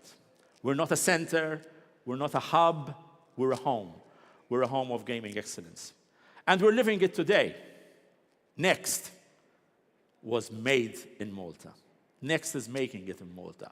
Next is a success story of entrepreneurs looking into developing quality content for the online gaming industry, shaping the future of iGaming Europe. And we're proud to have Next as part of our family here. And hats off to what you guys are doing here, essentially. But that's not all. That's not enough. As I said, we have to be relentless. In the next couple of months, we'll be looking at Gaming Malta launching its 2025 manifesto with a series of pledges, essentially, and things which we are developing also with the industry. Built on 10, essentially, key manifesto ideas and policy making, from fiscal initiatives to maintaining political support across the spectrum, producing better banking services, improving sector skills, beating the cost of living, creating a better quality of life, responsible gaming. All these items are the DNA of what Malta is all about and what we want to do. And this will continue to develop within the next couple of weeks and months. Ultimately, one message. This island has your back. This island is there to support the industry. Don't take it for granted, because other jurisdictions don't always have that same rationale that we have. But, I will say it again, we have your back. And sometimes we're also criticized outside of these shores for doing that. But we will not stop doing that. And thank you very much for bringing your business to the island. Thank you very much for growing the talent on the island. Thank you very much for telling us of how to improve and how to be better. Have a great day. Remember, home of gaming excellence welcomes you every day. Thank you. Yep.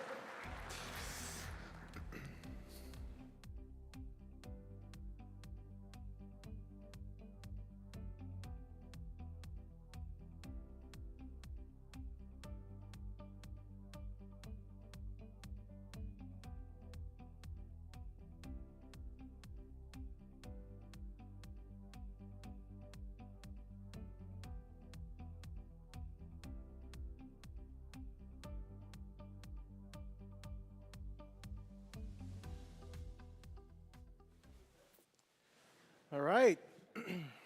Now it's time for something. It's a Next X Valletta. Sounds very similar to another organization that does talks. Weird. Looking really forward to this one. And I want to welcome everyone to this stage, no other than Karolina Peltz, founder and CEO of Beyond Play, the tech venture acquired by FanDuel in the early 2024. She is now serves as the VP at FanDuel, part of the Flutter Entertainment, and is also an active angel investor, and I like this, a startup mentor as well. Today, Karolina will share not only her founder's journey, she will also talk about the essential mindset and shifts and trait that helped her how to navigate through the unpredictable path of building, evolving, and eventually selling a startup. So, ladies and gentlemen, welcome to the Next X Valletta stage, Karolina Peltz.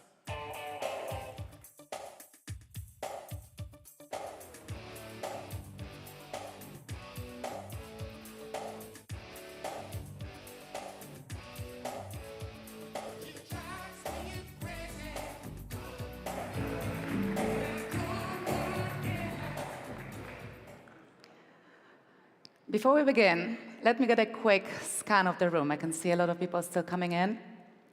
Raise your hand if you're a business owner or founder so I can see where you are. Brilliant, thank you. Raise your hand if you aren't.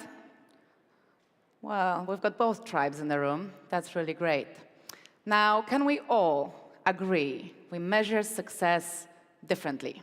If you agree, raise both hands. Come on, guys, work with me.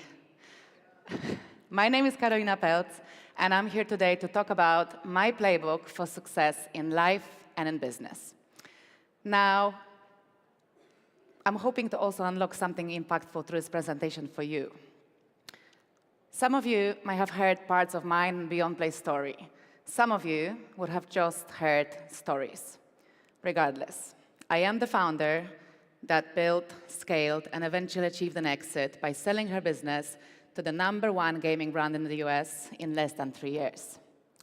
But I want to make something very, very clear. My success has neither come in a straight line, nor has it happened overnight. Over the last 18 months, there has been these questions coming up again and again. So how did you actually do it? What's the secret? And to be honest, I didn't know how to answer it. And it frustrated me. I mean, I did that. I should know how to answer it. I needed to crack the code. So I decided to go on a mission and trace my steps back over the past 20 years, looking for repetitive behaviors and patterns that I can somehow package and share with others as meaningful advice. This mission has led me to write not one, but 2 books on my journey, and eventually it led me to map out this very framework.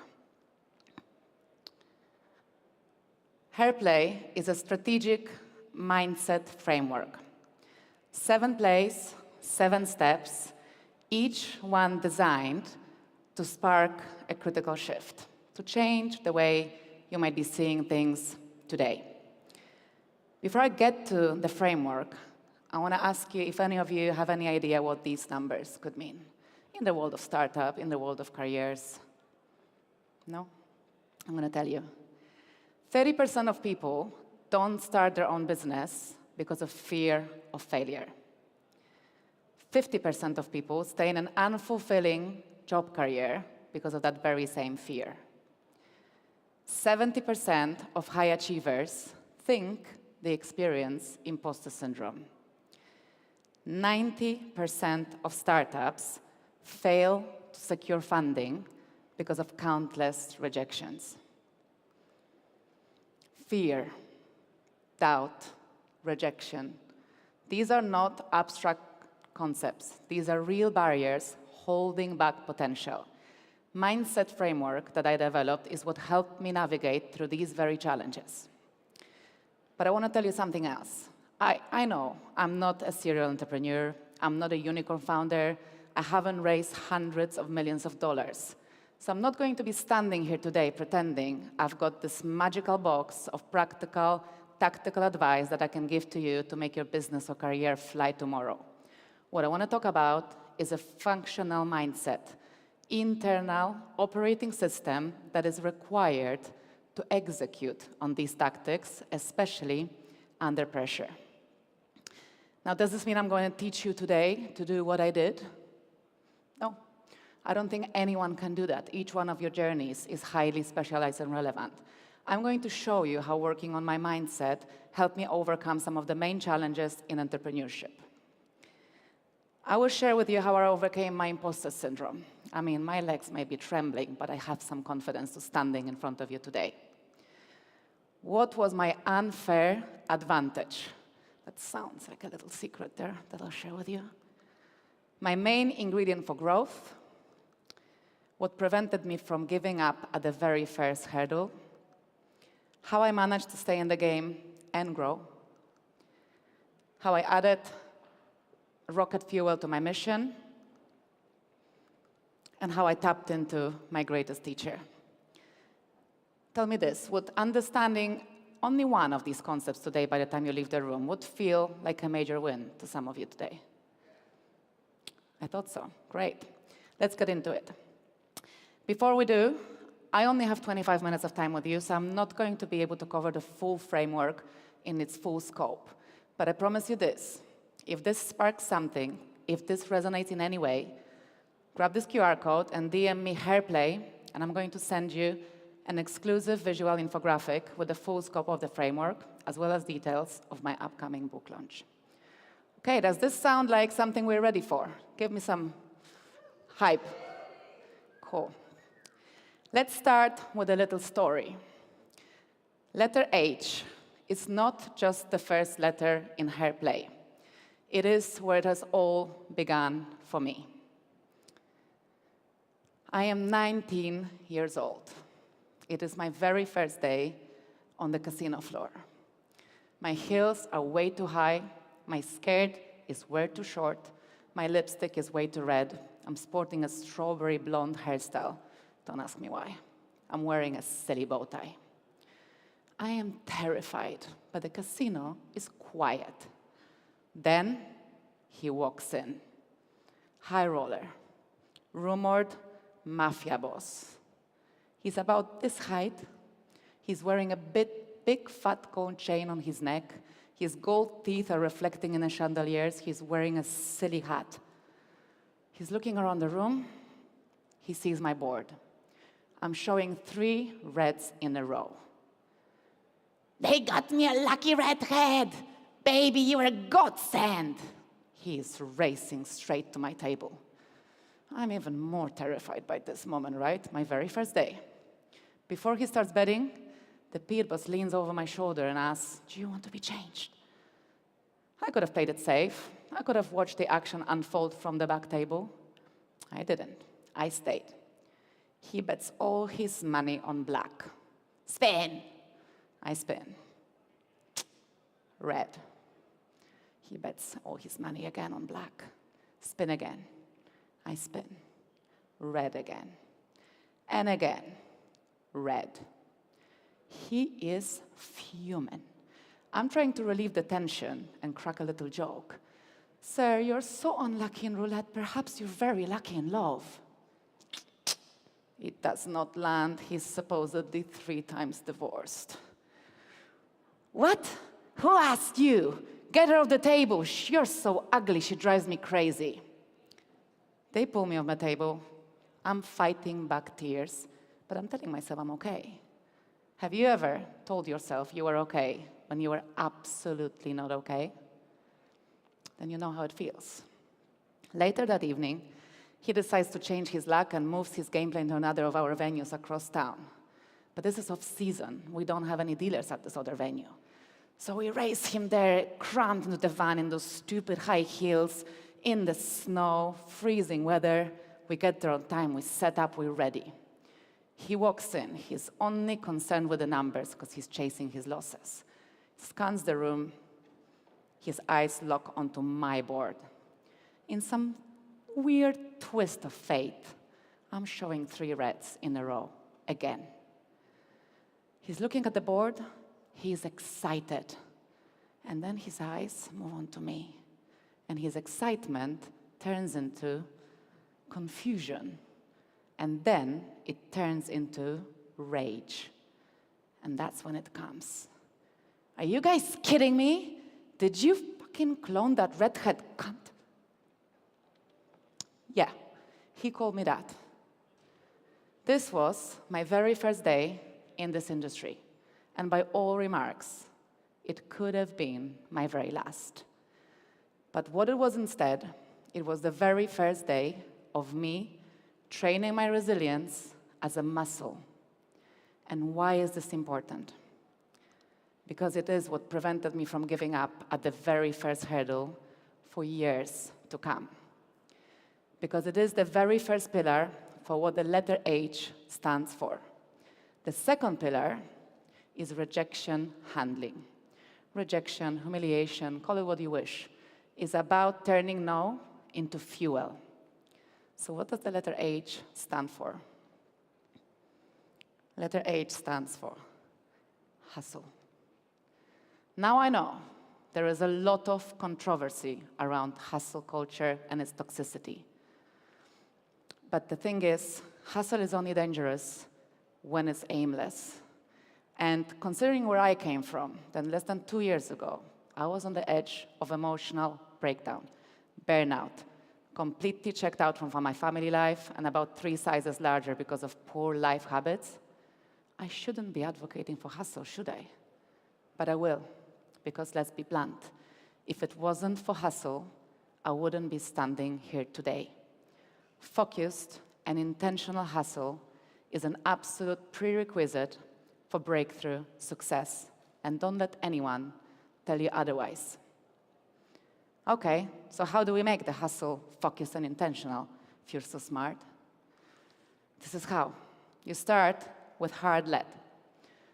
Have your ambition being driven by passion and by purpose.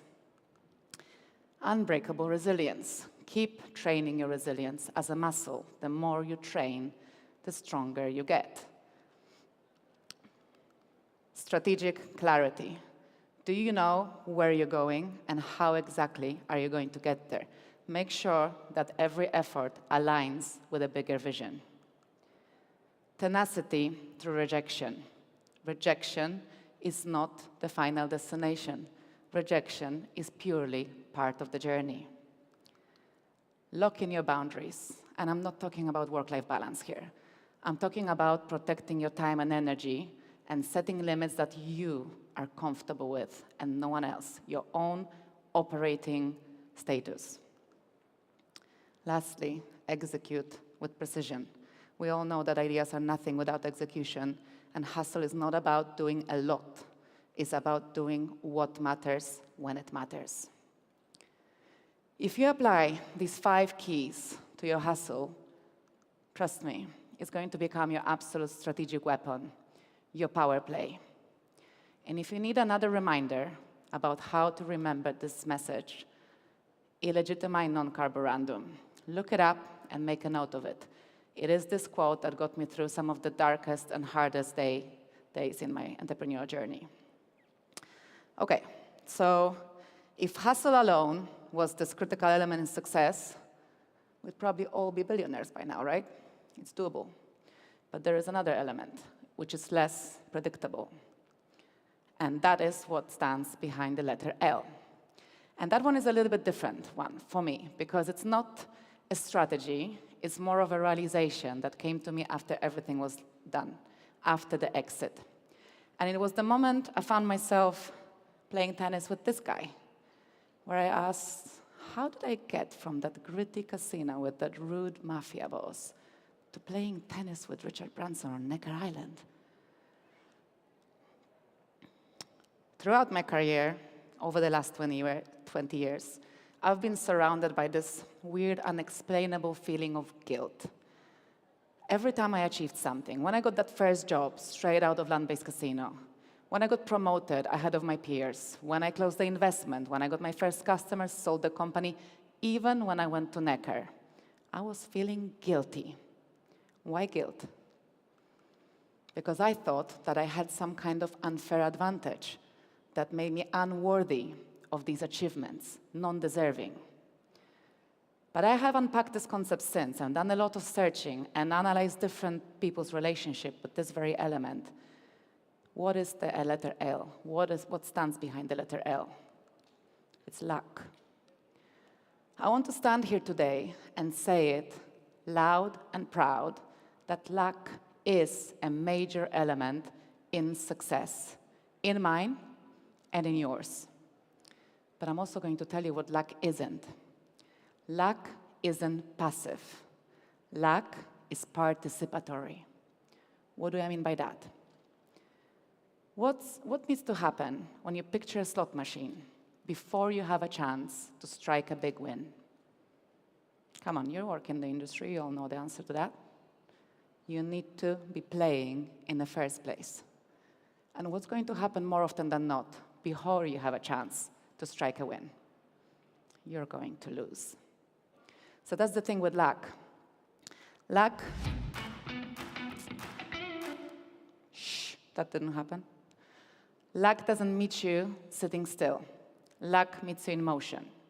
So now we're going to get to this video. I don't know how many of you remember this, but this was played on this very conference 4 years ago. And I'll give you background after we watch the video.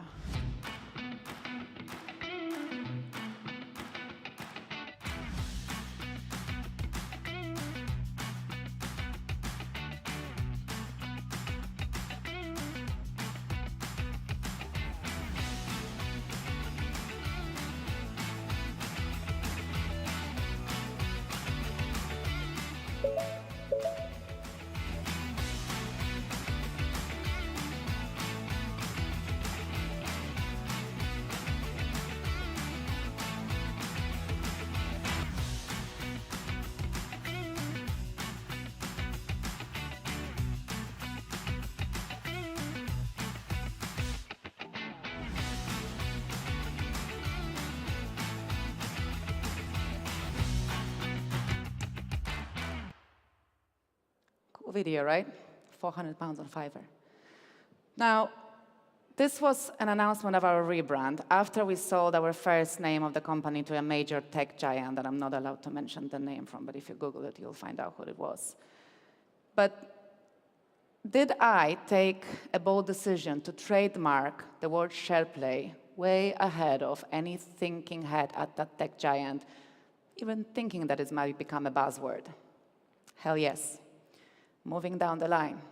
Did I start building a multiplayer software for slots, mostly before anyone else, before I had any idea if this is going to be understood, will catch any interest, and definitely not knowing it's going to become a trend? I did. Lastly, did I add a jackpot to my product portfolio against all advice, risking it all, cutting my runway in half, just because I had this deep-rooted intuition that this might play just right for us in the future? I did. So let me ask you this. Everything that followed from there, was this luck, or was this engineered opportunity? So these are the takeaways I want you to take from this part of the talk about the concept of luck. Listen to your intuition. It's not something that it just sits inside of you and you should ignore. It will take you places that you might not go otherwise. Unlock momentum through action. And if you ask me about what is that action, let me take me full circle to the letter H. Do you still remember what the letter H stood for? Hustle. Claim your wins, luck included. Luck doesn't cancel your effort. It doesn't make you any less deserving. Luck amplifies your effort. And lastly, keep gratitude, because when luck strikes, there is no reason to be ashamed. There's a reason to be grateful. If you approach the concept of luck with that, you'll understand that this is another one of the plays that I call serendipity play. And in the words of Richard Branson himself, call it luck, call it hard work, call it whatever you want. But there's one thing I know. The harder I worked, the luckier I got. I can see some of you are taking pictures or taking notes. You don't need to. If you grab the QR code, I'll send you the full deck if you wish. So stay present with me, stay focused. I'm really appreciating the attendance in this room. Now, before we wrap up, I want to talk to you about inspiration. Have you ever watched a movie, listened to a poem, read a book that resonated with you so deeply that you wanted the message to stay with you forever? Anyone? Well, it happened to me, and I will show you the exact moment.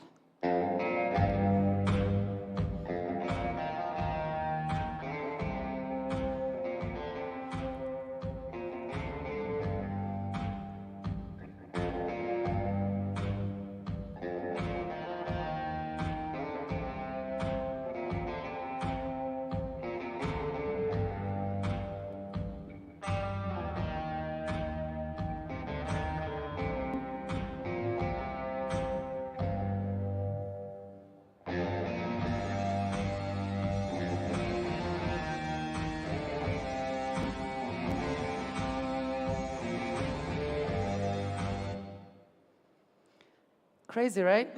That is definitely staying with me forever. And now for something special. Can I ask you, for those of you who can, please stand up with me. Join me in the room so we can feel the energy. Come on, let's do it. Look at this picture. Imagine yourself standing at the very edge of that plane. You are about to jump. It's very easy to look down on your feet, on the height, and trigger that crippling fear. But the answer isn't down there. It's in front of you. I want to share with you the poem that has inspired this very tattoo, became my daily mantra, and it is what I recommend for everyone who has faced any doubt, whether it's their career or entrepreneurial journey. There is freedom waiting for you on the breezes of the sky. And you ask, what if I fall? Oh, but my darling, what if you fly? There is a challenge that I want to leave you with before you leave this room today. Set your intention. Create space for luck. Take action, and then you don't need to wonder. You just go and fly. Thank you for your time.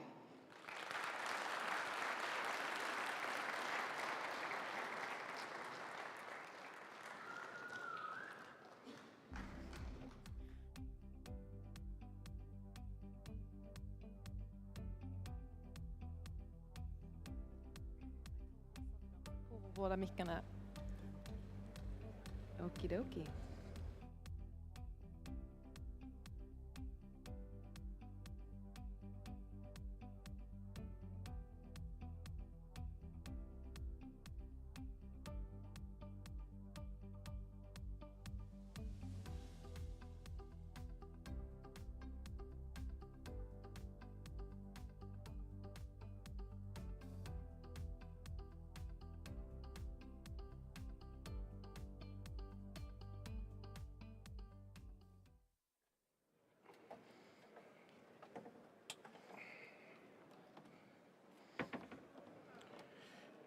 Time Okay, again, right? Alex, Yeah. you're Yep. getting some things ready? Yeah, I'll go with getting you. some things ready. Yep.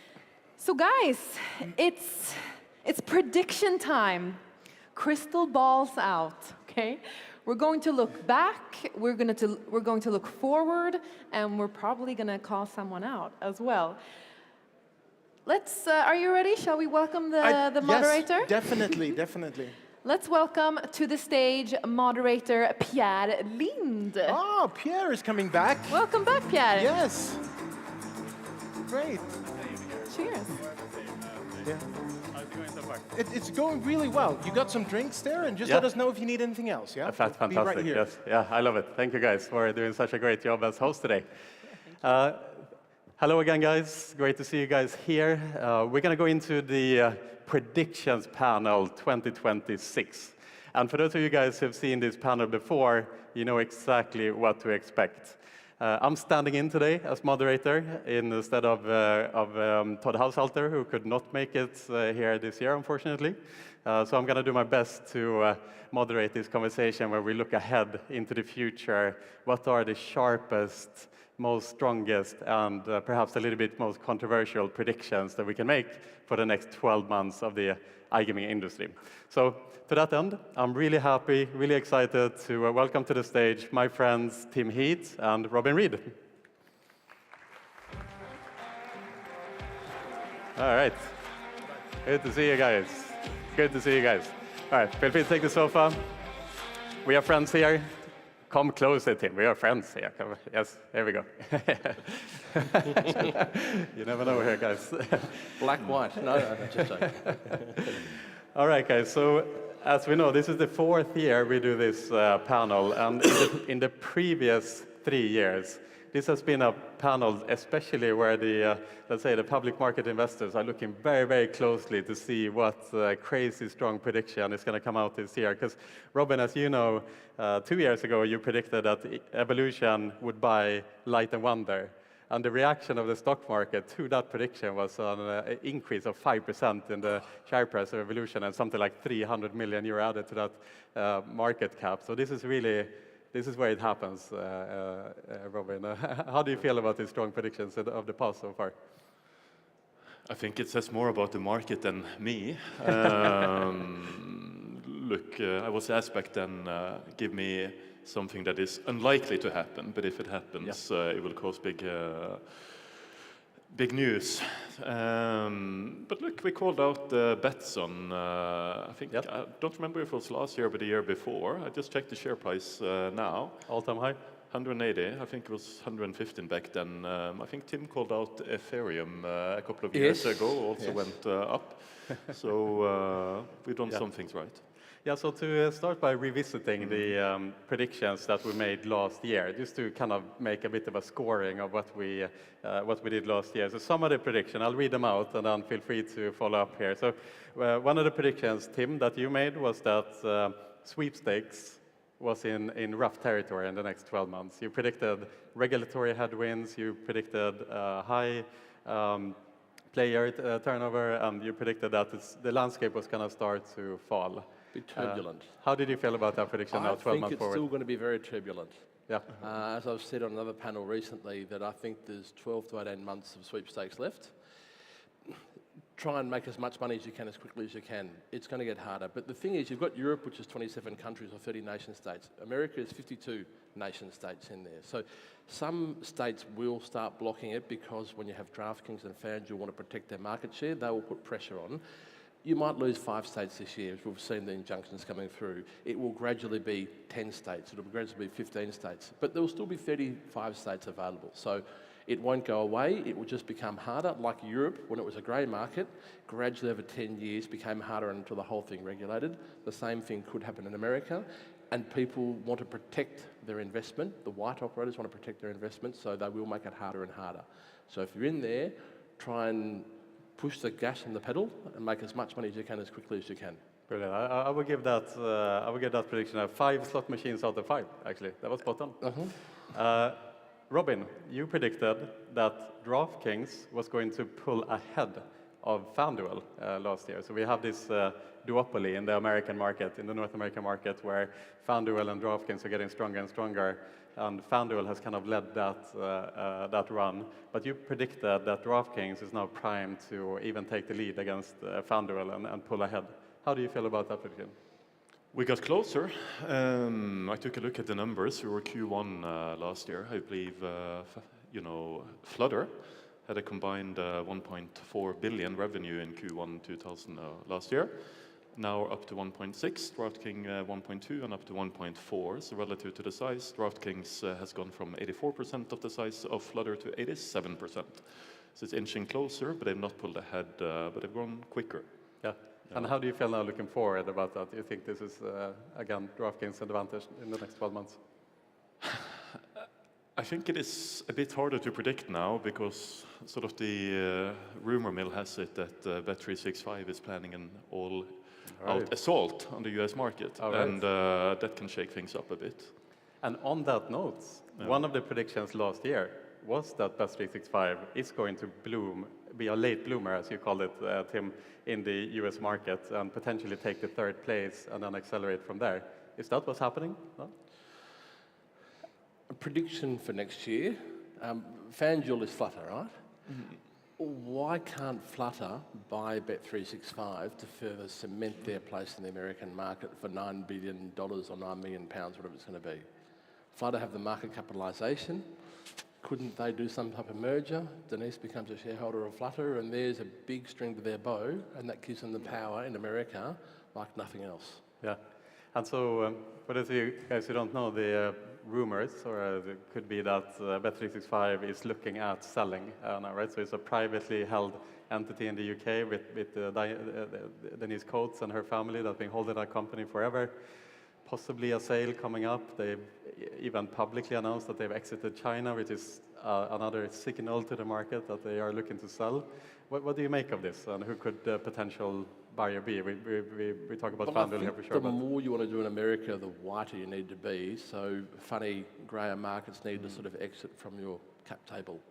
So to exit publicly China like that, their B2B revenues from China, it tells me that they want to go stronger and stronger in the US market. Now, whether that's private equity or whether it's a Flutter or an MGM or a Caesars, wouldn't that be an interesting play for a big land-based conglomerate? Sands, someone could come in there and say hello and see what happens. Yeah, possibly some. What do you think, Rob? I heard the Chinese revenues was 8 to 9% or something. Much lower than these days, yeah.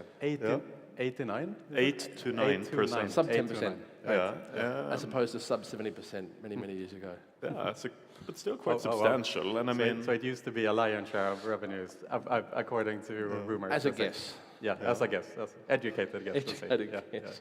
Still, no, if you make it off with those kind of revenues, I mean, there needs to be a strategic rationale behind it. Nevertheless, if it isn't as substantial as it used to be. I also saw the financial report they delivered in March, April last year. I think their calendar is March to March. Growth had slowed down a bit. So perhaps it's time to make a move.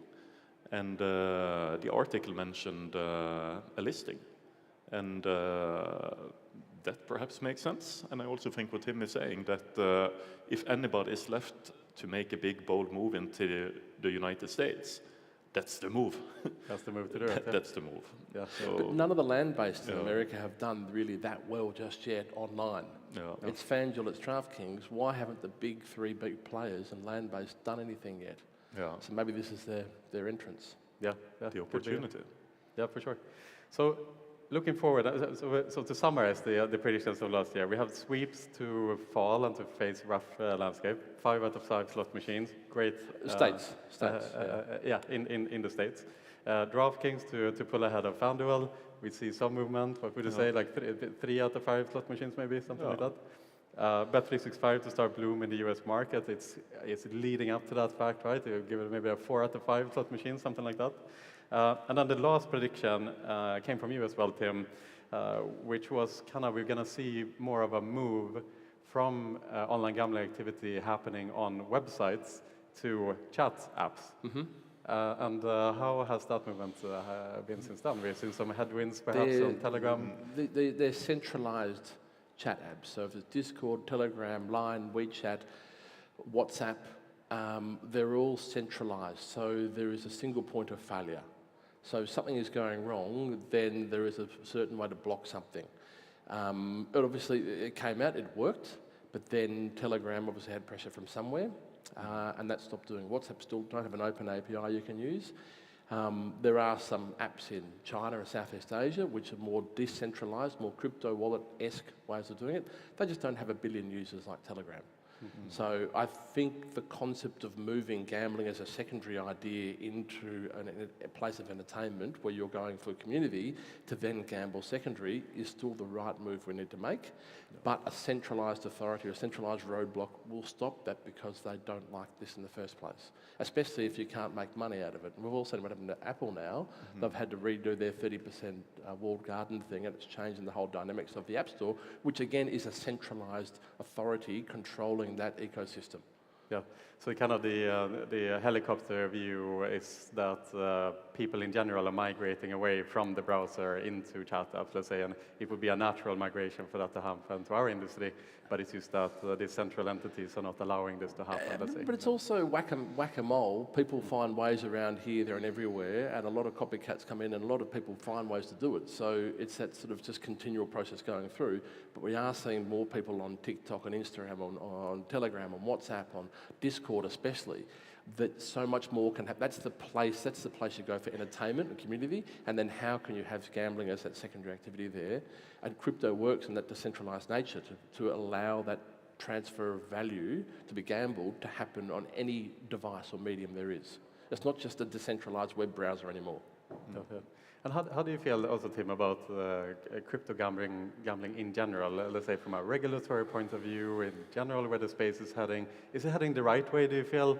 Are we moving to more sustainable crypto gambling? How do you feel about this? I think the people who don't like it think everything is, that crypto gambling. It's actually just a payment method of crypto. It's a transfer of value between two untrusted parties. What the crypto native operators are doing are taking a whole new approach to marketing, to user experience, to a community that the Bet365s and the William Hills don't know how to do. It's a younger generation of people that have a different mindset of quick activity. How do you brand it? It's those bloody crypto operators again. Actually, they've just got a different way of thinking. That they just happen to embrace crypto as a quicker payment method without the payment fees, because quite honestly, who wants to type in 16 numbers of expiry date and a CVC code? We have moved on from there, but it is being branded by the dinosaurs of the industry of that crypto gambling is shithouse. Yeah. And it's really unfair. Now, how do you stop that happening? You come and say, well, they're not regulated and they're taking traction from anywhere in the world. Well, I know a lot of fiat operators taking activity from a lot of very, very dark grey markets around the world. So that's calling the kettle black. So I think I would love to see crypto regulated in the right way. I'd love it to be accepted. I'd love it to be respected as well, of being a medium of gaming. And I think those crypto operators should be regulated. But what is it? Anjuan have 1,400 operators now in 6 months. It tells you where the market's moving between white and dark grey. It's not everyone's running to Malta or Isle of Man of UK to go and get that licence now because Curaçao might be a bit hard. They're going to the next place of least resistance. You know, and people are not giving enough credit to these companies. I'm preempting a bit what I think you're going to ask later, but it's been labeled sort of, dirty money transaction pile, and it's been explained that the major advantage of crypto gambling is that you don't have to do KYC and these things. But in a world of gambling where user experience is getting less and less attention, both from regulators and from companies, what it actually is worldwide pay and play. It's frictionless payments. It's a fantastic user experience. Which worked in Finland and Sweden very, very well. Yeah, indeed. And Interac in Canada, there is other examples.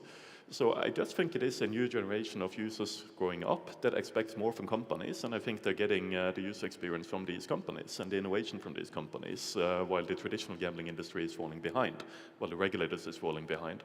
So you should also give it credit to the crypto industry for the actual user experience it is providing and the innovation.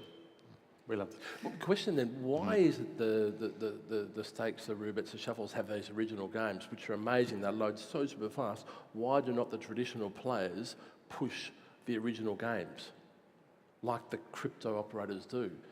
The young people of today want to play Plinko. It's a great game. They want to stream Plinko. Why are the traditional operators not using Plinko and Mines and Limbo and all these other games, which don't feel like gambling? Yeah, it's weird. I've seen on operators that I've been an owner in that we've tried to list these games and they don't resonate with the traditional audience, but in that space, they love them. You know, there was a big birthday in Monaco the other day from someone that's made reportedly 400 million last year out of a single game. Good party as well. Yeah, good party, I heard.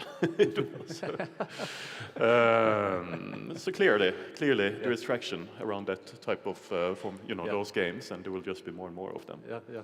But for me, it means simplicity. People don't want more complicated games. They want simplicity to mind-numb themselves to gamble. They probably know they're going to lose playing at 97% RTP, but they want to be entertained, to be mind-numb for that period of time. Yep. Don't have too many spinning parts and moving wheels. Just Plinko, press the button. Yeah, boom. Yeah. So let's move forward now into the next 12 months for the, let's say, the most headline-grabbing #1 top prediction for the next 12 months. Robin, I want to start on your side. What is the top prediction that you have for the next year for the industry? It's not really a prediction. It's just a trend that I think we're all registering. I think the black market will surge. Surge? Yeah. There has been, talks about regulation and share of wallet into regulated markets with publicly listed companies. More and more markets in Europe and the United States and so forth has regulated. And sort of the public thesis has been that more and more of the people in this room and more and more of the people around the industry will sort of gravitate towards regulation.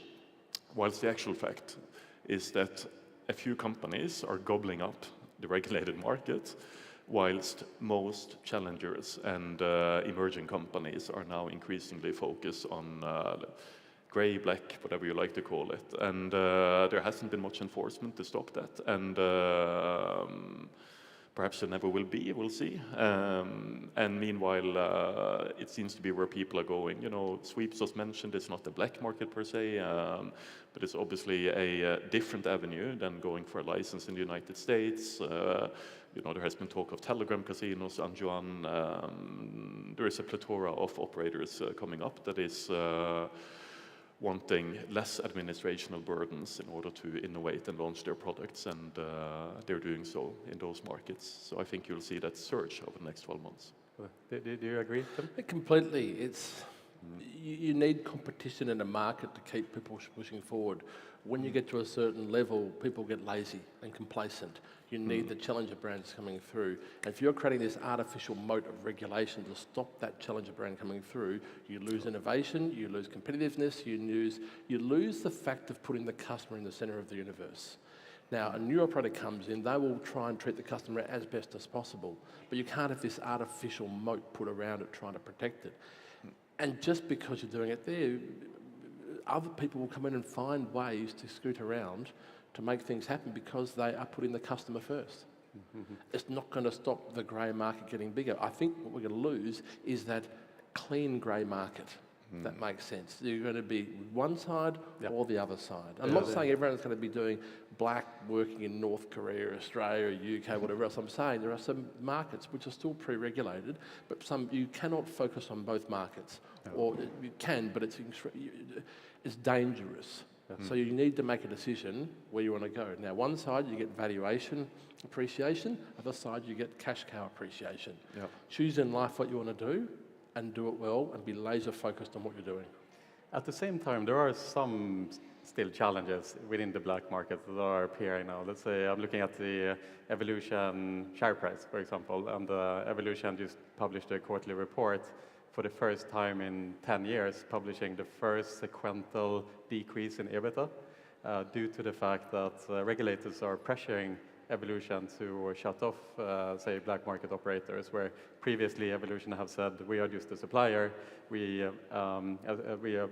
assume that the operator will stay within the regulation, but now regulators are putting pressure on Evolution also to take action, meaning that those, let's say, industry-leading games are not available in the black market, in certain markets anymore. So isn't there also some challenges as well with the black market? Certainly that's the regulator's responsibility to protect its market it's trying to regulate. And I don't think you can stop payments anymore like you could with bank cards or 7995. They've still got, remember the golf balls for full tilt poker in Ohio back in the day. But what to do, stop the supply of games. And the regulator's doing its job, no doubt about it. But you can't then supply your games into two very different markets. I don't know, it'd be very interesting seeing the Evolution board meeting next time going, what do we do? Yeah, and it's a publicly listed company, Pierre, so they obviously have a duty of care to the shareholders, which are many. But private companies might take advantage of the situation. So does that mean Evolution might go private? Is that the prediction? I wouldn't know. Do we short Evolution and invest in BlackRock, maybe? We certainly don't short Evolution at that share price that is currently listed at. And, you know, if you look at the multiple of Evolution, it looks rather attractive. And I actually spoke with a banker just a few weeks ago that brought up that idea, that some PE firm in US would buy Evolution or something. He had invested into the company, hoping that would be a transaction. I have no idea, but that's an interesting for one. sure compelling. That's an interesting multiple one. At the moment. Yeah. So we have the Evolution share price, the lowest it's been since the pandemic, and the market cap now opens up for PE to potentially be able to take the company private, run it more easily. You're trading public stocks worldwide now at a sort of Schiller scale of 40 or something. What is Evolution at the moment? 10? Yeah, 10. PE number, price to earnings, 10 times. Used to be 80. Now it's 10. For a company with that track record, it seems pretty cheap. Yeah. But my concern here for a public company, who is their customer? And it feels like the customer is the shareholders, is the street, is the public news about them and their share price, not the actual player who's putting their hard-earned money in to have a gamble. And that's my concern with the public company always, that they're not aligned to providing the customer with the best possible experience. Yeah, true. Okay, so we had the first hard prediction here on the black market for Robin. We'll keep that in mind for next year for sure. Tim, if we jump over to you, what's your number one, the top prediction, hard and pointed that you can think of? I think I like how the streamers have been capturing a new audience of market over, let's call it, the last 5 years. And I think we've got to a point where there's almost now, there's too much noise around the streamers. There's no one's providing anything unique. They're all doing the same thing. Sure, there's localization, whether it be in a Vietnam or a Colombia or whatever else, so you can have localized streamers. I think the next evolution of streaming is how you play on a community bankroll with a streamer. So not bet behind, but put money into that actual community bankroll that the streamer is then playing. So I am playing with Drake. Drake's put $1 million in. I've put $1.40 in. But guess what? I played with Drake yesterday. It was bloody fantastic. Now, if that streamer wins 20% more, my $1.40 goes into $1.80. I'm part of the game. So how do you involve the streamer and bring the community in together to share the highs and lows of which gambling is really all about?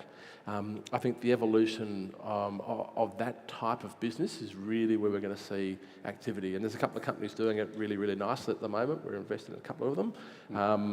And it's good to see how this is going to sort of evolve from there. So I'm seeing the next step of the streamer collective gambling community. I know a company that does just that, right? That our gentleman here founded in Livespins and then sold to Evolution a couple of years ago. How is that? How is Livespins turning out on that front? That is bet behind the streamer. I think it's a long journey to create a category, and it's now a company owned by Evolution and spearheaded by them. So I'll let them speak for the company, but it's been a fantastic journey to be part of. Brilliant. Okay, so let's continue on this track to try to do more pointed predictions, and that's what we like here. We like to, in 12 months' time, go back and say, how was this prediction right or wrong, exactly? So now I want to ask you guys, can we point out one big winner and one big loser, as in organizations, companies, in the online gambling space in the next 12 months? Who want to go first? You said organizations, but I'll point out one big loser, which is not an organization, and that's the end user.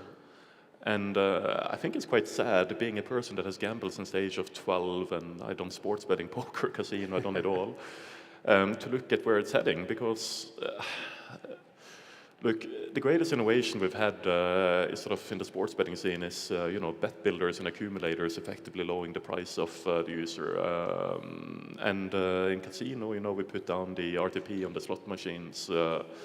When we look at what the regulators have been doing, it's not necessarily favoring the user either. And, there is a large growing market of people that don't pay winnings and so forth. And I think it's quite sad to see. I've been standing here on stage saying that gambling is one of the strongest entertainment propositions. There is a cultural phenomenon that's been around since the dawn of mankind. It's a large industry that so many people are engaging with throughout the world, and should we focus on making the experience better for the users and innovating. And the real is just less and less and less of that. And that's what regulation should have been about, not only how we protect the user, but also how do we create an environment where companies can actually thrive. And so I think it seems like the user is the loser in how things have been trending over the last few years, and that's quite sad. That's a real one. And what about the winner? And if we turn the table?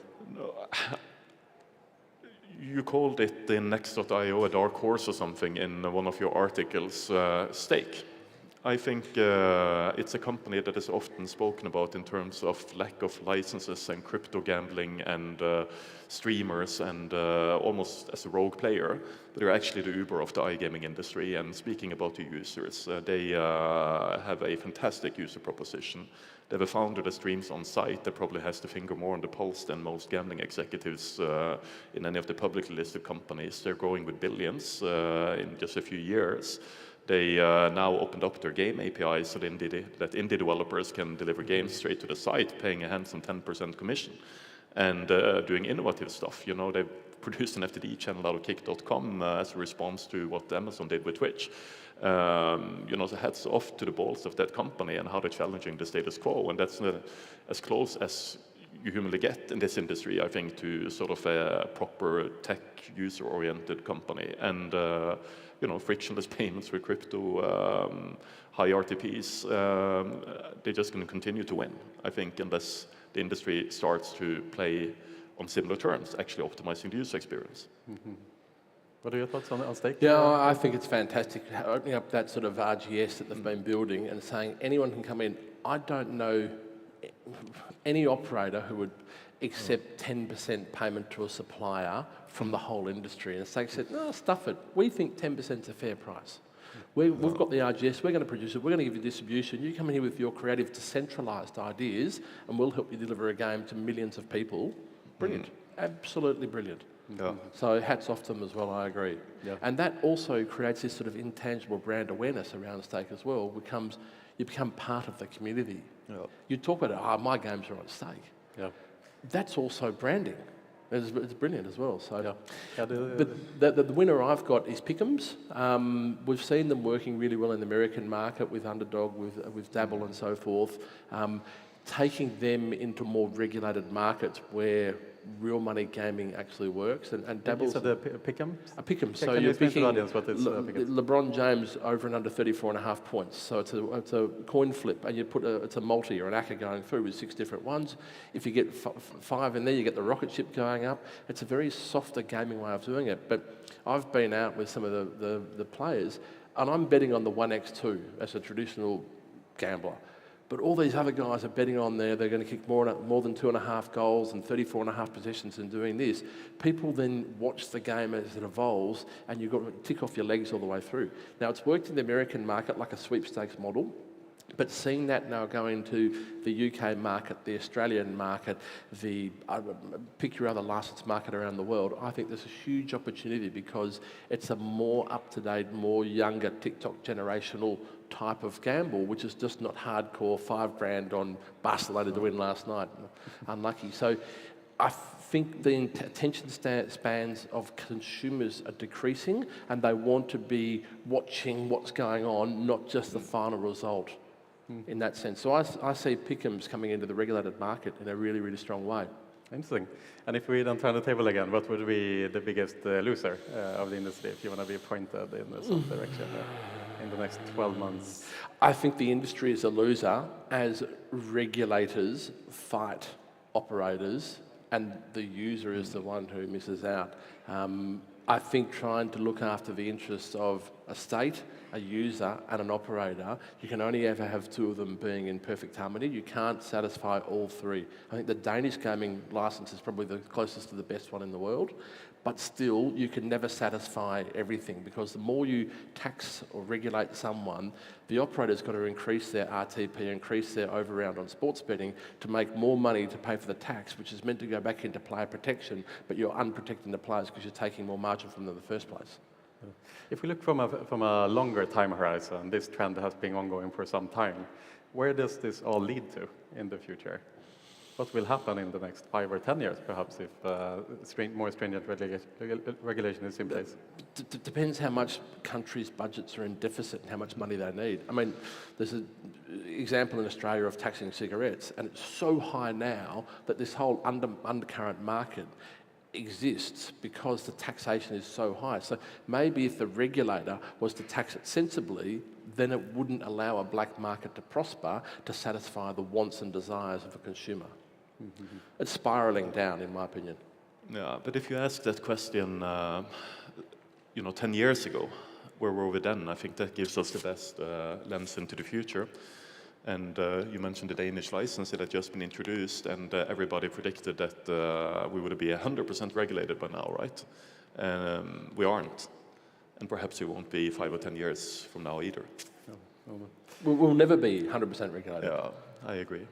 Okay, so we bring back a question we had from last year. So, Tim, to start off with you, if you had only $1 million to start a company and to build a successful company within the iGaming industry, how would you invest that $1 million today? So it would be in the player journey. I think as operators in the room here, we're so worried about the wrong things on site, what promotions we're doing, what stuff we're doing. We are not thinking about simplicity in bringing a player into that first deposit and most importantly that second deposit.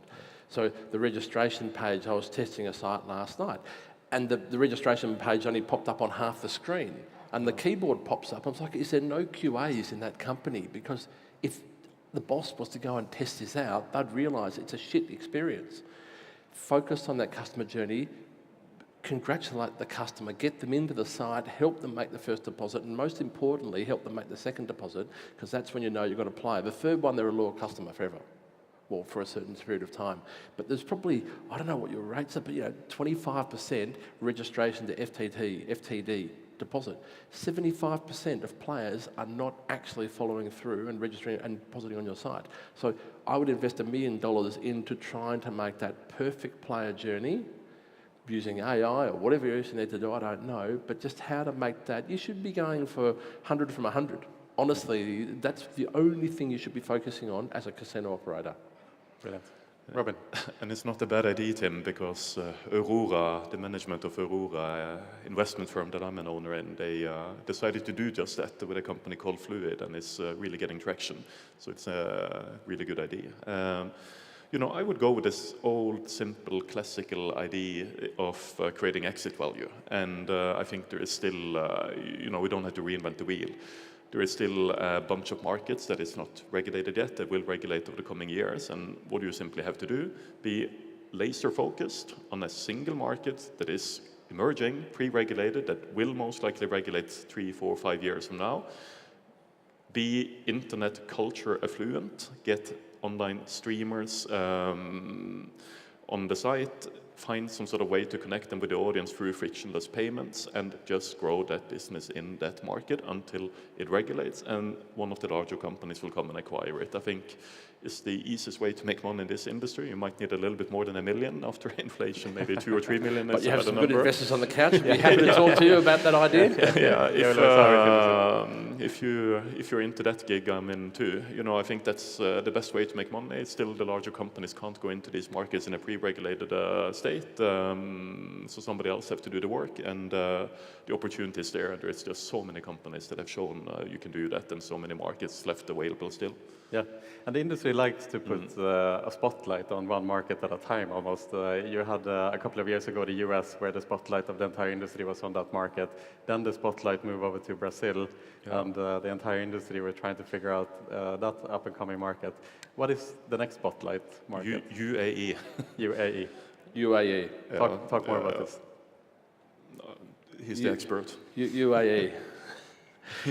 It's happening very, very quickly. The GCHRA are doing a great job. They want to present a very clear regulated structure, because it is allowing something which is somewhat taboo to come into that market. But again, they need to look after tourism. You know, the Win is going to open up. There'll be another casino operator between Abu Dhabi and Dubai soon as well. But the thing in the UAE will take a 10 to 15 year outlook on everything. They are not trying to do something in 6 months and make a mistake. They will do it very clearly, very carefully. It's on their timeline. We've seen some B2B licenses being issued. I know there's some live dealer studios being built in Abu Dhabi at the moment. A lot of work is going behind the scenes. It's just not as publicly out there just yet. But it will be a very, very big market. And it's not just the 10 million people who live in the UAE. It is the 100 million tourists who are coming to the UAE, but it's also the surrounding GCC area who, take Bahrain or Kuwait, they're probably never ever going to have their own gaming regulation authority, but some people from there will want to will go and play on the Abu Dhabi gaming license, which is regulated by Brother, do some deal and give them a fair, safe place, a regulated place to play for that whole region. But that then goes down to Jordan, to Lebanon, to Qatar, and you don't force people to play, but they love the horse racing, they love the camel racing. I think it's a huge opportunity, but they're not going to allow the black sites or the grey sites to get in there. They're going to protect their interest. But it will become a hotspot, but it won't be Las Vegas clothing off strip club type thing. It will be done in a very subtle, respectful way. I mean, I've even heard when you've got a gaming license there's a 200-metre block around every mosque where you must geo-block activity there. So they will be culturally or religiously aware, culturally aware, but allow it to flourish and to drive tourism and tax dollars to the Emirates. And which market is coming after UAE? What about Saudi Arabia? 10 years at least. 10 years later. 10 years at least. Yep. But who would have believed that at some stage you'd have female drivers driving through McDonald's in Riyadh? Okay. And that has evolved over time, but it doesn't happen in 6 months. It's a careful, long-term process. When is the Football World Cup? 32, wasn't it? 32, yeah. Somewhere around there. That's a good target. Interesting target. Good target date. Talked to me in 7 years about that one. Yeah. But it seems to me then the difference between Brazil and the upcoming regulated environment in the UAE is that it's not just that you'll be able to operate in the UAE, but they're also trying to attract companies to domicile themselves in UAE. We're here in Malta, which is kind of like the capital for iGaming in the world. Would this be a threat to Malta, perhaps? Do you see companies more and more moving towards that area? I see Dubai as the centre of the gaming industry in the next 5 years. I see a lot of companies moving there at the moment, a lot of people building presence there, a lot of work there. You've got an amazingly diverse workforce there as well. You know, walking through Dubai Airport, you see 50 nationalities, and there's a lack of concern, but it's a melting pot for everyone there to go and make money. So I think gaming, whether it be from the Singapore, the Hong Kong, coming through, whether it's the Indian operators coming through, the African operators going there, even a lot of the European operators that are moving there, they're building a climate to allow that business to flourish. Right. And there you have your headline, Pierre. Tim Heath says Dubai will be the main hub for the iGaming industry in 5 years. Mark it down. Shall we agree on that then? That's the headline-grabbing news for this year. Yeah? So UAE hasn't, or the regulator GCGRA hasn't officially announced on iGaming regulation yet, but the murmurs and the discussions are very much that it's going to happen imminently. Right? But just one comment before, Pierre, because you asked, will it be a threat to the Malta hub? And we are in Malta, and the answer is no. What grows the cake is beneficial for everyone, and a larger international market for online gambling will also benefit Malta and all the people living and working here, and the collaboration will be there for sure. So I don't think it is a threat, I think it is complementary to the Malta scene. Yep. Yeah. So when you think about your investments, obviously Tim, YOLO is growing here in Malta. I know that you're not the CEO anymore of the company, of course, but the company is expanding here at the same time. You're looking at Dubai. Do you still see investment taking place in both areas? A fairly big presence in Dubai now. In fact, our third fund is going to be domiciled in Abu Dhabi. Okay. That's with fintech and crypto. What I'd love to see, prediction, all online gaming operators in the UAE use AEDT, stablecoin. Yeah, which is then controlled by Fabbank, and I think G42 are doing it. But you imagine all regulated gaming in the UAE is on an AEDT. How beautiful would life be? It's finally coming together for you, Tim, after all these years. But it's a regulated market, and it can work, and it can work very transparently in a very regulated fashion. You can do your source of wealth, source of funds checks. Everyone's going to go through UAE Pass. It's seamless, it's pay and play, it's quick, it's fast, it's regulated. It's a lot of money there as well. Yeah, and I love to gamble. So. Interesting. So there we have it. We have the UAE as the area to pay attention to in the next 12 months. I want to again shift focus on just again to point out some, let's put a more positive tone to it. And some of the companies that have done really well in the last 12 months, perhaps. I know, Robin, the previous year you pointed out a game supply, you pointed out Playzone as one of the companies that have done really well in a previous conversation. So I just want to ask you guys, what are some organizations, some companies in the industry, B2B or B2C, that you've been impressed over in the last 12 months? Maybe Robin, you can start. I'll do two. Playtech. People were asking what Moran did when he acquired Snaitech. And look at that return on investment. That was a pretty big move. And look at every matrix. More than 100 million in profit over the last 12 months. Who would have thought that 10 years ago? I mean, hats off to Ebbe. That is fantastic performance. Now taking on Evolution, he said the other day, with Live Casino as well. Yeah. So I love that guy. Okay, for me, the two companies, Spribe with David and what he's doing and building that, something like an 87% profit margin, like that's Spotify-esque returns. It's the most incredible company of the industry. Good on him. He's done it well, and he keeps pushing forward, and just hats off to the organisation he's built and the game he runs. The other one, Hacksaw. We see a lot of activity in Hub 88 on Hacksaw. They're obviously coming to their IPO or preparing for an IPO. The games are good, the bonus buys are great, the players love it. Really strong contender of just grinding out success the whole way through, so hats off to them. For building a really good gaming studio, and then even up there OpenRGS as well, so other creators can go onto there and use their distribution. Brilliant. Final question for you guys today is just zooming out a little bit more from the industry and just taking a macro perspective over the entire world, perhaps. I mean, in the last few months, the world is changing very quickly, very rapidly. It feels like it's a strange time happening right now, and it's happening very fast with world politics and world orders taking different turns, US allying themselves with different new allies perhaps, and a lot of conflict in the world, and the world seems to be shielding itself. The country seems to be going more inwards rather than outwards. So I just want to ask you guys, how do you think the iGaming industry will be impacted, or how do you see the world right now? You're both obviously been active in the investment space for a long time. Do you think about the macro anything? Do you think about where the world is heading as you are planning future investments and movements and so on and so forth? Tim?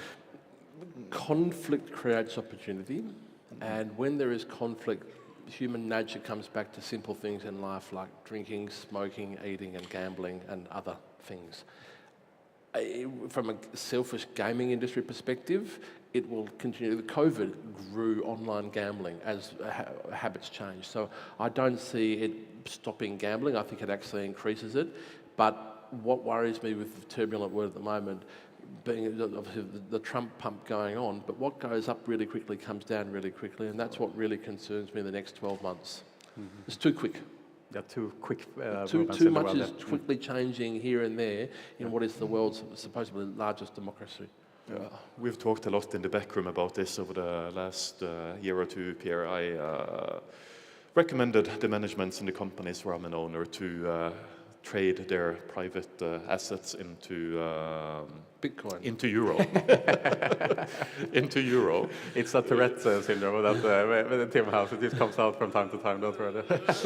No, I think I don't think we're heading to a good place. Look at Warren Buffett. He sold his Apple stock and raised 160 billion in cash, and I started paying attention to that about 2 years ago. And his argument was that historically, when this happens, inequality and these things, government will raise taxes. And perhaps people thought corporate taxes would be what they were going to raise if the Democrats won the election, but it turned out to be tariffs. Nevertheless, it's still taxes. And I don't think we're heading to the best place. And if you have your cash in euro, or your store of value in euro, you're probably going to make some passive income just waiting for better prices to happen in asset classes around you. Might be good for the gambling industry, though, but I'll leave that one up in the air. All right. There you have it, folks. Two absolute legends here today. Thank you so much, guys, for being part of the audience today. Thank you, guys. Thank you. Thank you. Thank you, guys. Thank you. Thank you. Great. Awesome. All right. I think, what are you doing? I'll go and clean up a little bit, Alex. I got a question. What are you doing after this? After? Yeah, I mean after the session's done here on stage. I'm going to be at the networking drinks on the rooftop, of course. And you? Of course. Yeah. Guys, if you have no idea what to do after this, join us upstairs afterwards for networking drinks, and sponsored by Pragmatic Play. But you know what? I need to check here. Thumbs up or thumbs down for AI? Thumbs up? Thumbs up. Thumbs up. Thumbs up? Thumbs up. Exactly. And that's what we're going to talk about now. We're going to talk about AI. If it's something that will help us or something that will hijack, this we will just say it's time to plug in. So it's not a buzzword anymore. It's a part of the industry. But we're going to listen into this. And I want to welcome on stage no other than Daniel Gretzer, managing partner, Newton Lawrence, and the panel to talk about, is it hijacking or is it helping? So please welcome to the stage, Daniel.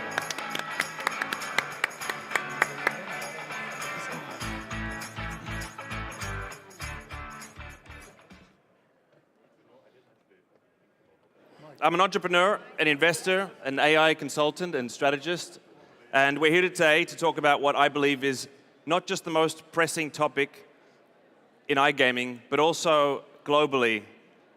It's changing the world day to day, and we're here to get really deep into the conversation. So please, big round of applause. Joining me on stage today, we have Dimitri, Marcello, and Tomasz. Woo! AI. All right.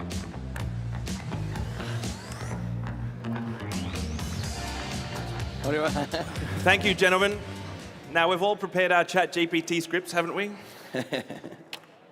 Let's just do some quick introductions. Do you want to start here, Tomasz, please? Sure. My name's Tomasz Devanishek. I'm the founder and CEO of a company called Kiro Sports. We're a micro-betting provider. For those of you that don't know what that means, it's essentially betting content that is tied to real-time moments in that game. So anything that you can put in front or behind the word next shot, next quarter, next foul, etc. Great. My name is Marcello De Crescenzo. I'm at Optimove. I'm an account executive. Optimove are a CRM marketing platform helping operators engage with their players and give them the right message at the right time, in the right channel. I got a hybrid of investment firm and a managing group. We focus on affiliation, sports marketing, SaaS startups as well. We got 12 portfolio companies, more than 100 mil assets under management. Great, so we have a very esteemed panel here. We all come from different backgrounds. We all have very different perspectives on AI. So let's hopefully have some debate and really get into the topic. So just to kind of set the scene on AI, those who are familiar with Moore's Law kind of says that technology doubles every 2 years or so. AI has completely changed that. So AI compute power doubles every 6 months, but demand for AI compute is doubling every 100 days. So every week we're seeing a new large language model, which is kind of what you get when you type into ChatGPT. NVIDIA is pumping out chips and crazy market caps like we've kind of never seen before in large cap businesses. And we get to see these amazing new videos of Will Smith eating spaghetti every week, which are quite amazing if you go back and look to what it was last year. So the pace isn't just fast, it's exponential, it's hockey stick. Governments and CEOs are pouring billions of dollars into infrastructure. They're laying out the framework for the next 10 years. There's an arms race going on between China, the US, Europe. Everyone's like fixed at seeing what DeepSeek does and OpenAI and Google Gemini. But despite all that, in iGaming, I feel like a lot of companies are still just tinkering around. So we have a little chatbot here, we have some campaign automation there. But meanwhile, if we look to Silicon Valley, AI native companies are exploding. 2-3-man teams are building the next unicorns. Every layer of businesses, ops, marketing, product, they're faster, they're leaner. So we're in a phase now where AI doesn't just give you some text, it's actually building companies, it's executing. Hopefully we can talk a bit about AI agents and how they're maybe replacing roles as we look forward. But this panel's really about cutting through the noise. So let's dive into it. Let's see what AI transformation really looks like. Let's kick things off with just to go back through our own personal history. For me, the first time when I really had that holy shit, AI is amazing moment was maybe GPT-3, and I realized that I could change Snoop Dogg lyrics to Shakespeare lyrics, and that was pretty cool. But like, let's walk us through your moments of like when you discovered something and you thought, holy shit, this isn't just incremental, this is going to change the way that we work. I started talking to it almost like a consultant. So I would prompt GPT with somewhere along these lines where I would say, if Steve Jobs was responding to this email to a vendor, what would he say given his strength and negotiating power and everything else? And so as a one-time thing, maybe you're like, oh, that's impressive. But when it created so many positive feedback loops for me, I kind of realized, wow, this is, there's a lot of knowledge and I guess like time to execution that this could bring to me. And it basically just made me way more efficient. And I think for those of you that do have colleagues or yourselves, the number one practical and pragmatic benefit today is that it can make anybody 10 times more effective at their job. And I'm sure we'll expand on that as the panel goes on. Yeah, I think mine's a little bit of a different one.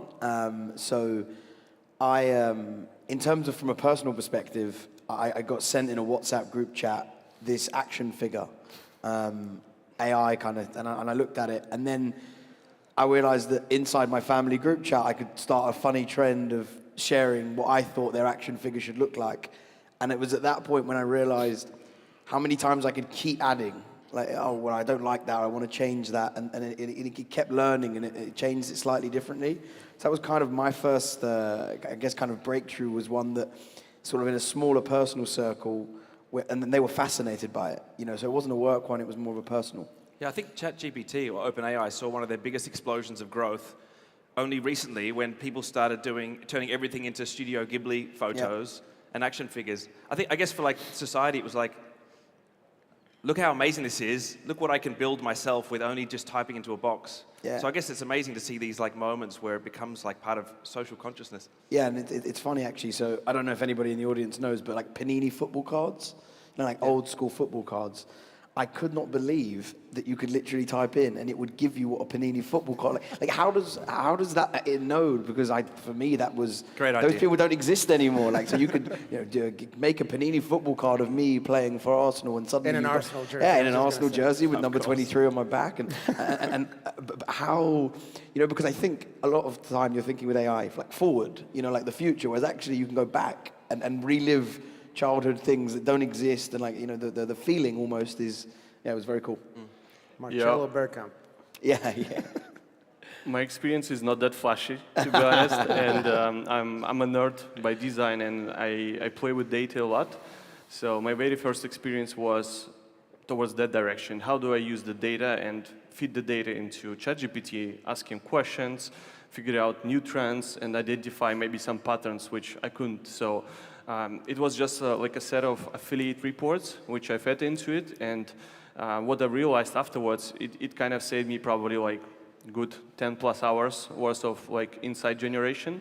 And I was shocked, and I realized that probably, that thing could turn into like advisor, like a co-founder, like, anyone, like a consultant, like, or a personal Steve Jobs if you want. So I was shocked, terrified, but it led to me embracing this across pretty much every organization within our portfolio. I want to add to that because that was actually mine as well. I kind of talked about my first, but like one of the things that I do with it a lot is we obviously deal with tremendous amounts of data, whether it's sports data, bet data, et cetera.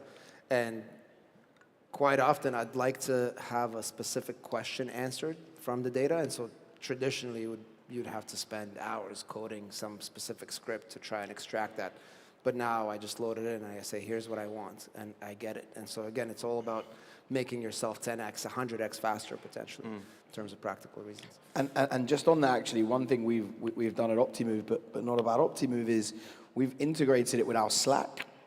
So basically, what we're doing, kind of my everyday is using it, but I don't see it as using it because it's through Slack. You can basically ask our entire Slack anything. So anything that's ever been discussed in Slack, in channels, in open channels, you message it and you say, does this data exist? So I guess it's a different interface, but the actual, behind is exactly the same thing that's working. And it's and the great thing is that then it's learning questions that have been asked before. So there's then we're populating questions that are being asked internally about what's the agenda for this, or this question on this particular client or whatever. So I think the great thing is that it doesn't need to be just done through you on ChatGPT going more so embedded in your day-to-day with what's happening kind of in the back. I'll share a technical example.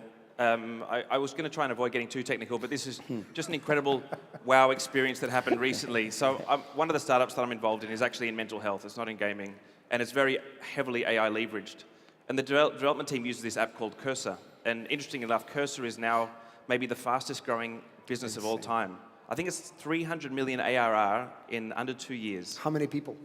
In the team? Yeah. Probably 20. Yeah, I don't exactly. know. I think and it's I think 40, they use but their own still, tool to build. So Cursor is a development tool that basically plugs into different large language models and helps people boost their technology. Now, we're building this mental health app, and we use a thing called MCP. I won't get into that today. But we're developing out the mobile app, an API layer, and an MCP, right, which allows us to query the database. 3 separate apps. And we built this out in one day, all these different stacks, and we had different autonomous coding agents trying to solve a problem by talking to each other. They debugged, we'd share the information as if there were 3 different people. In the space of nothing, a couple of hours, we debugged this incredibly complex problem by using 3 individual coding agents, basically, solving problems, developing code, and talking to each other. Like the future of building product is this. It's 10x powered people. Maybe it's autonomous, maybe it's not. But the power of these tools in the right hands is actually really quite incredible. So I'll jump in. This is a statistic, right? It was a recent McKinsey survey this year. Over 75% of companies use AI in at least one business function, but only 1% of all companies consider themselves actually mature in AI. So I want to throw it out there. Why do we think companies, probably C-suite, are so reticent to embrace this future? Why is only 1% of the companies kind of really embracing AI, but everyone's dabbling around it? Tomasz, do you want to jump in? I think we're just early. right? Like it's hard to see the audience, but if I asked how many people actually use it personally to like a serious extent, probably half the room would raise a hand. And for companies, it's much more difficult to adopt something so transformational so quickly, especially without the best practices out there, right? I think there will be a certain group of companies like your portfolio and others who will lead the way, and in gaming, I'm sure that there are lots of use cases that we're going to talk specifically within our businesses, but I think you need some of those best practices out there that people can then kind of imitate, and that's been the way that most adoption has happened, right? Like it's not that the whole market is suddenly implementing something new. It takes a couple of those early adopters, and I think what we owe as people who are on those front lines is to share those best practices, and I'm sure we're going to do that as the panel goes on. Yeah, so funnily enough, actually, at the start of the year at Optimove, we have something called OKRs. So they're like, like strategic goals at the start of the year, and our CEO is kind of big on it. And one of the strategic goals is actually specifically on AI and increasing efficiency. And so we've kind of got actually a team of people who are, whether it be procuring new tools or streamlining what we're currently doing. So I think the great thing is that I think, like you said, we're maybe a bit early, but I think it's almost being forced on us at Optimove, and I think that's probably where you need to go. Yeah. Where someone actually driving into accountability, because otherwise it doesn't become ingrained in your day-to-day. It just becomes like can I do this? It's like someone pushing you to bungee jump. Yeah, exactly. If you just jump, just get in. And you hope there's a rope there somewhere. Exactly. And I think, so that's kind of where we're coming from, Optimove. I think it's all about education, to be honest. If you think about the iGaming as an industry, we grow way too fast. And the new specific talent, we have a massive lack of like affiliate managers, SEO guys, like whatever the role is, you always have a lack of talent. So first of all, you need to figure out, okay, how do we identify the talent, educate the talent, and then you think, okay, AI needs like an additional education.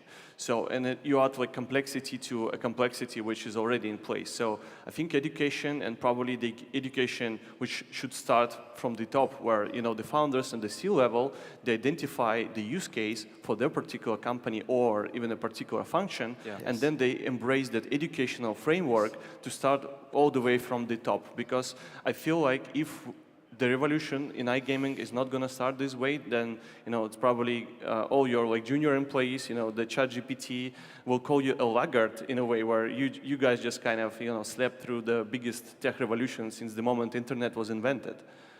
Yeah. And probably how it's going to happen within large orgs and smaller ones. Like we're only 45 people, but you're going to need to have evangelists within specific functions, right? People that have adopted that tech early have become those 10x individuals and then are setting a whole new bar.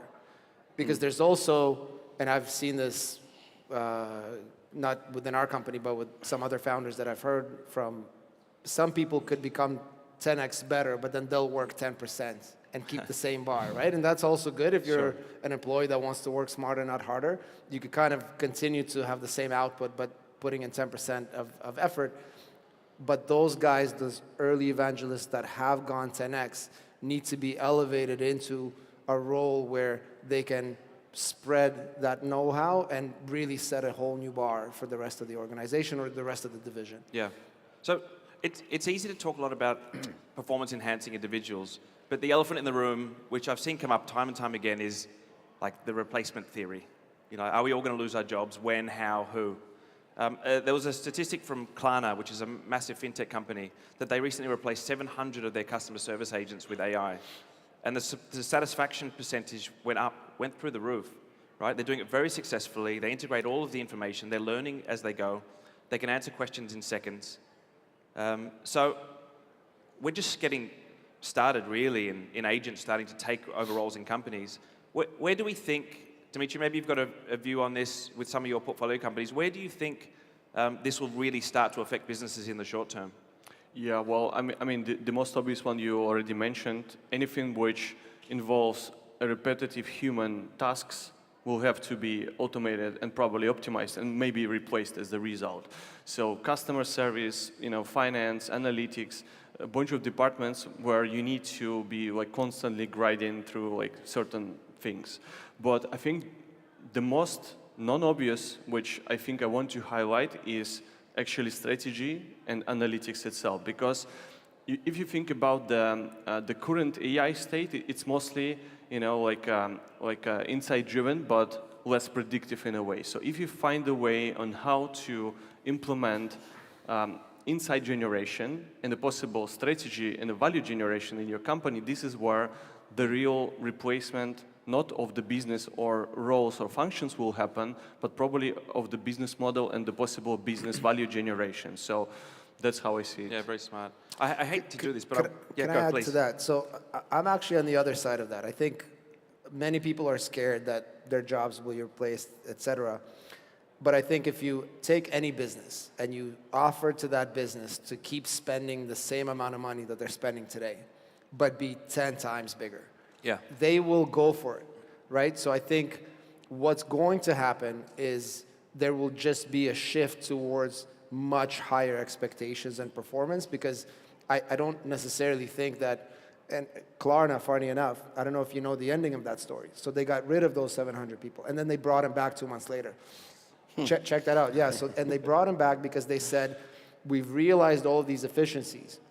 But what we also realized at the same time is that the biggest thing that we could do is actually elevate the human experience, the human-to-human experience. So they sort of did both in the end, right? And I do think that anybody that's scared of losing their job, you probably shouldn't be. You should just start to learn the technology and get 10 times better. Yeah, I read a quote, and I probably misquote it, but it was something like, AI, we're worried about AI replacing humans, but actually it's humans with AI that will replace humans. Exactly.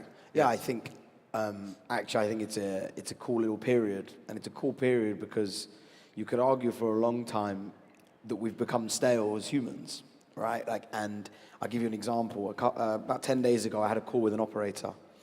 And at the end of the call, it was I did a kind of live demonstration. At the end of the call, he kind of said to me, "That was great." And I asked him, how did it compare to the kind of other calls you had? And he said, to be honest, I wasn't sure in one of the other calls. At one point, they turned off their cameras, and I weren't sure if they were playing or recording. And I think, forget about that part. I think the human now is so cautious of like the AI stuff. It's almost, what's going on? Is it happening? How am I being sold to? Like, what does it look like? Who's talking to me? You know, you can have conversations now. You know, there's certain win-back companies that are running completely calls run completely by an AI agent. So I think there's a really nice opportunity for everybody to sharpen up their skills and set themselves above and beyond in their operationally, but also just how they behave. And you know, if you're worried about AI replacing you, then maybe you're the problem. Yeah, you know. maybe. Marcello, stay with me here. So Optimove, I was a client of Optimove many years ago, and I was really excited by how early you guys were in machine learning, which is probably really AI, but what we used to call it before we gave it an even more exciting name. And if I remember correctly, you guys had kind of automated microsegmentation. You could do a lot of predictive modeling. You had, like, really were one of the pioneers in taking marketing flows and CRM flows and like superpowering them. You know, like automated, click a button and it'll automatically optimize your segments. So you guys have seen this stuff for a while. What does it look like now for, say, Optimove? Not next year, the year after. Like, what does the future look like? Like, what is AI? How is Optimove going to embrace AI? And what do you think it looks like in the future? Yeah. So, like you said, I think we've been doing it from a, I guess, data foundation perspective for a while. I think the future of where we're trying to head is a situation where inside Optimove, where you're running, you know, a marketing campaign to a player who hasn't played in 7 days, or whether you're running a registration flow or a welcome journey, is that constantly throughout that flow, content and in terms of feel, subject lines, what people are saying, the actual content that's being sent and showed to each individual player is constantly evolving, you know, based on the time we're sending it, based on their kind of feel, the tone it needs to be. So I think we're heading towards a world where, wouldn't it be great if you opened your email and it just felt like it was your tone? Yeah. You know, whether that be it's coming on a Saturday, so it's, you know, certain tone, or it's, you know, kind of on a Wednesday morning or whatever it might be. So I think we're heading towards a place where we've got it from a data foundation perspective, we've got it from a player value perspective, but we're really then focusing on what is that experience, like what are they actually seeing when they open their phone? You know, when are they seeing it? Yeah. And Dimitri, like one of your portfolio companies, Blask, is quite incredible. I've seen Max talk about it quite a lot. You guys are fully all in on AI. Again, you're making the most of it as it stands now, but obviously we're just getting started. So what does AI look like in the future for your portfolio? Yeah, so I mean, probably agents is where it's leaning towards, and I really like the particular example of what you mentioned, where there is a set of agents, each of them is running like across certain function, and then they've all combined together, and then they're sending and sharing the insights and the results of their tasks, etc. So what I see is happening, at Blask, we've created a very complex structure with data scrapers all around the world, like all across like different set of websites. And what is happening is one agent is scraping the data. Another agent is identifying whether the data is accurate, whether the data is legit, what do we need to do with that data. And there is a whole range of agents talking to each other and then helping each other to pass the data further.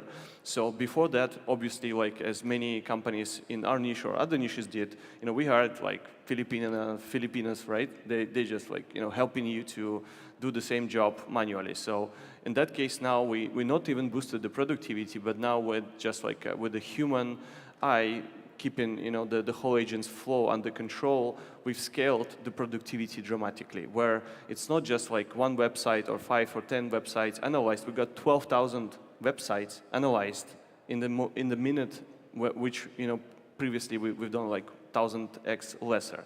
So for us, future is what kind of agents we could come up with, which will not only help with what we've got already, but also come up with, like as I mentioned, new insights. So let's say we work on the existing data, but what kind of insights this data will generate for us? Like what kind of forecast and prediction models we can build from what we got already. And this is where I'm yet to find like a decent AI use case, and this is probably something yet to come. But when it comes down to like the regular recurring tasks, AI is just killing it. But forecasting, modeling, predicting, we're still yet far away from it. And how do you know if the agents are doing a good job?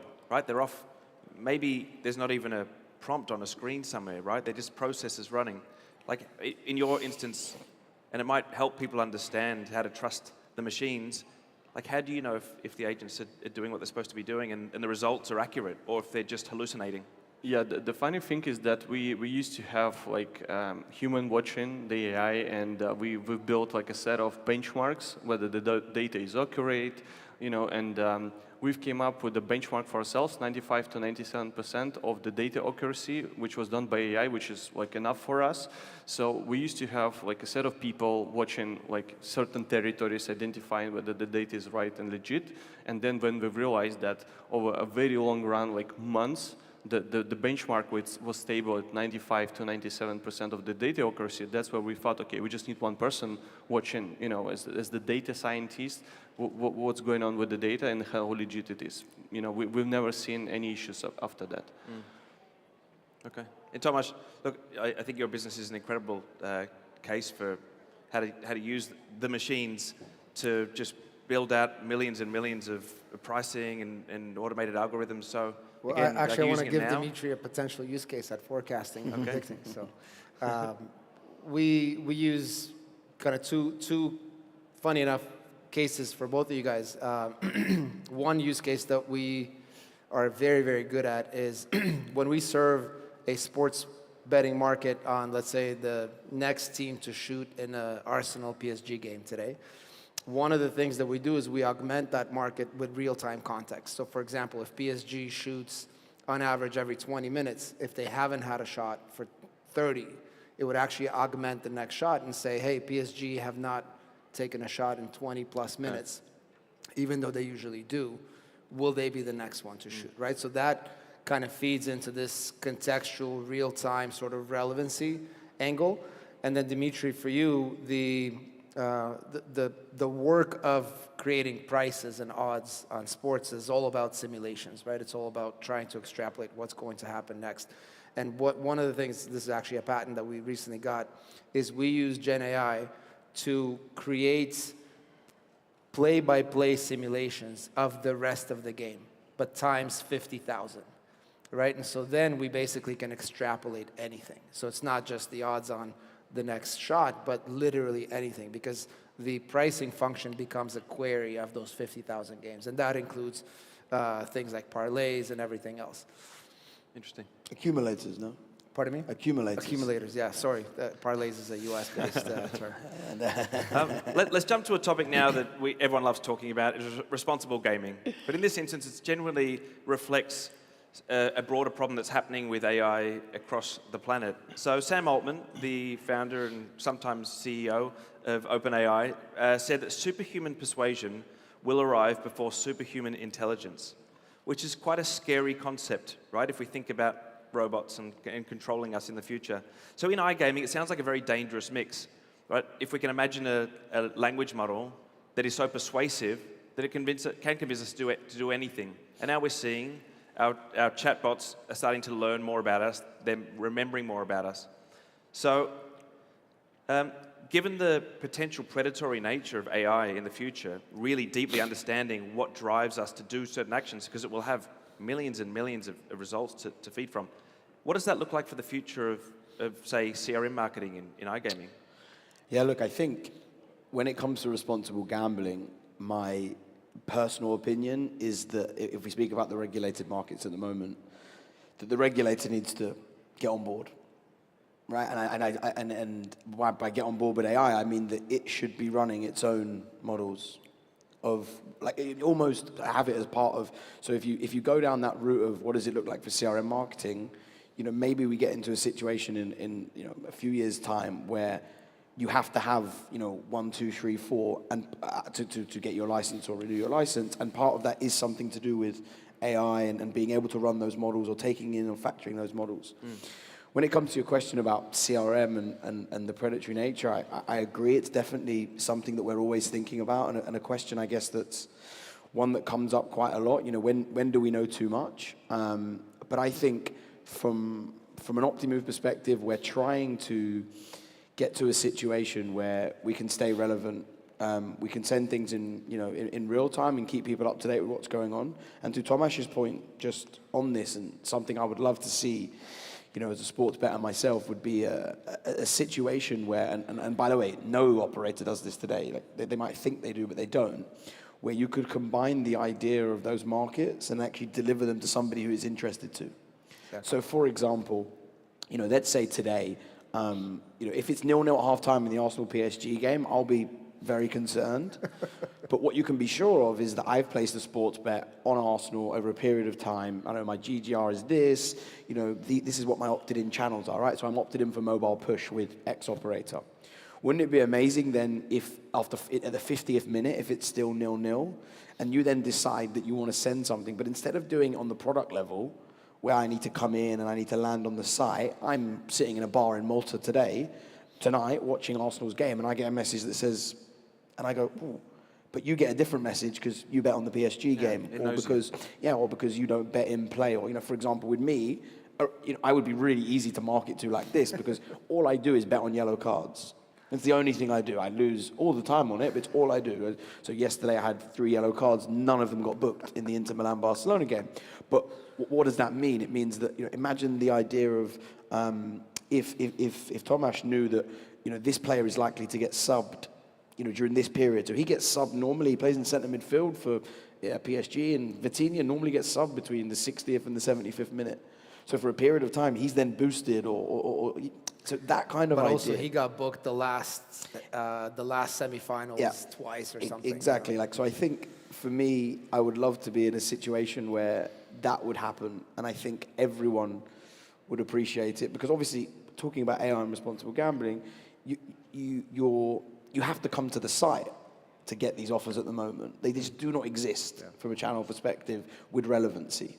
Yeah. So therefore, what you could also do is then people aren't having to come to the site because the people who are interested in it or have played can get the message. So yeah, until we have sounds AI like we glasses. should team up. That's what it sounds like. Yeah, it sounds like When we all have AI glasses, though, the bet will just appear in front of you. Yeah, exactly. I can just go. Yeah. So let's just stick with the RG angle just for a second, if we may. So, we're seeing these language models put up guardrails, right, for potentially harmful behaviour. There's guardrails against hate speech. At least that's why we tend to lean towards models that are being created by companies that we trust, right? There's a lot of open source models that are a little bit more concerning. There's guardrails. You can't generate pictures of children, for instance. You can't look up recipes for bombs. And like we're saying, eventually, it will, like you're saying, it will know exactly what you want to bet on. It'll know exactly like when you typically bet. And we're very close to this already, but it will know this down to such a deep level. So at what point do we think it becomes too much? Like maybe as you mentioned, the regulators need to have their own trained models that we can implement. But it really does raise an ethical dilemma. But someone then builds an offshore ChatGPT, that's it. I mean, and then no restrictions as well. So it feels like, you might have rules, but then, Chinese will produce another model. Yeah. And there you go, right? So I feel like it's more about the restriction on a much higher level than on the implementation and the model level. That's how I see it. But the reason I say about the regulator is because, like you mentioned, if you think about offshore ChatGPT being like the black market, right, from a sportsbook perspective, I don't know, say in the UK, eventually they'll be able to do things that other people can't do. And then you're offering a different service, whether it be flagging people up as high risk or whether it be however you choose to do it. So I agree that to really nail it from a responsible gambling perspective, I think it has to come and be well adopted in the regulated market and almost not continually better the service that's being, or worse than the service that's being offered on the black market, because it's going to be, I want to play the optimist on this one for a second. You, in theory, have levers today to achieve the same doom scenario that you are describing, right? Like everybody has casino products and you can just manipulate the RTP, but no RTP of 30% game is out there being used a lot, right? So like you can technically squeeze as much as you want out of casino by adjusting the RTP, but what are the most popular games? 92, etc. So I think the industry is not going to optimize the short-term gain, but rather figure out what's that LTV that they're going to maximize the LTV, and that LTV has a sort of an implicit RG component in it. Like, give you a quick example. My trading team celebrates when we have like a 25% hold day. And I don't, because our standard hold is around 8. And so like if it's 10, great. If it goes above that, I don't think that that's good. I think actually as a responsible business, you don't want to squeeze the player too much. And so I think that dynamic will play a role in people's purely optimizing to get to those goals, not increasing the goals. Yeah. Yeah, it raises a whole nother dilemma about for slot studios or game studios. Once it stops becoming an art and starts becoming a pure science where, everyone's putting out a Gonzo's Quest every other week, I just think people create more games, right? Like that's what's going to happen. It's going to be the content and the offering is going to get richer. It's not that people are going to suddenly start losing, tremendous amounts of money. Yeah. You'll just have better experiences. We're running out of time here. I would love to keep talking about some of these topics. They're deep topics. We've talked about a lot. We'll just have a little bit of fun for a second. So I asked everyone on the stage to do a little chat GPTing before. Amazingly now, it's got a lot of memory, which is a little bit worrying. It knows everything about you. I asked everyone to type into ChatGPT in one line, roast me like I'm your brutally honest co-founder. So, Dimitri, what horrible stuff did your AI chatbot say to you? Mine is actually eye-opening a little bit. So you keep calling yourself visionary, but you still manually update spreadsheets like it's 2012. That's me. Mine is you move fast and break things, mostly our budget and timelines. I can go one step further. I actually don't have ChatGPT on my phone. So I don't, and also, so when I typed in, we have a word, it basically said I don't have enough data. So that shows my kind of AI proficiency, I guess. But that's where I'm at. I'm good at talking about it, but actually implementing it, not very good. Mine told me, it said, you've got the vision of Elon, the patience of a wasp, and the project list of someone who thinks sleep is a conspiracy. Thank you, ChatGPT. All right, Alice and Alex, how are you doing back there? Good. Share with us your ChatGPT roasting. If my output was any slower, we'd have to carbon date it. Mine kind of hit home as well. You're great at starting things, but finishing them, question mark, that's still in beta. So. Very good. It knows us. The robots know us. Let's also just do a little show of hands. I just want to see, there was a statement recently about how much money OpenAI was spending on people saying thank you. How many people here say please and thanks to their chatbots just because they're worried about when the robot overlords take over and they remember? Yeah? Those who haven't put their hands up, you should be really worried. You're on the naughty list. Look, thank you everyone for a really, really engaging chat. Thank you so much. It's been very interesting. I just want to take 1 second, if I may, just to say, I've seen a lot of great philanthropy in our space recently, and I was just looking at the videos of Dabion, which is an event being hosted this week for an incredible guy who's done amazing things while being discapacitated. So the tickets are available, and I just think everyone should really make an effort, even if you're not going, maybe just find a way to donate to an incredible cause. And I also just want to say congrats to Rob Dowling and Simon Pilkington, who just ran 6 marathons in 6 days to support the Oliver's Wish charity. So I just want to do a big round of applause for everyone who's going out of their way to raise money for some incredible charities. And I really hope our industry keeps finding ways to support philanthropy. And just one final thing for me. If everybody could cross their fingers tonight for Arsenal, that would be massively helpful. That's some real philanthropy right there. Thank you, everyone, for your time today. It was and many our yellow pleasure cards. to talk about AI. Yeah. Cheers. Great one. Well done. Alrighty. All right. Ladies and gentlemen, it's filling up. We need to ask you for something. We need to ask you for around 5 minutes of patience as we set up for a really cool session. So chit-chat with each other, connect a little bit more, and we'll be back in 4 minutes and 50 seconds.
Alex. Yes. You didn't think that we'd bring in the world's most famous chess player without adding a little twist, did you? No. Up next is Magnus Carlsen, Grandmaster, World Champion, and Strategic Mastermind. He'll talk about mindset, he will talk about pressure, and how poker and chess can be more connected than you think. The cool thing, and I know this is good, it's going to be some fun things, and you know this if you look at the agenda, that we're going to have some blindfolding challenge going on, and that's going to be super exciting. Yeah.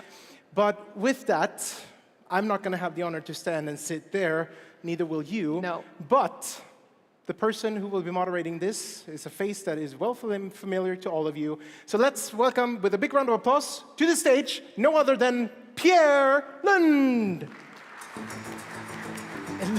Lind. I was so excited. All right. Yeah, introduction. All right, guys. We are so excited for the session that we have ahead of us today.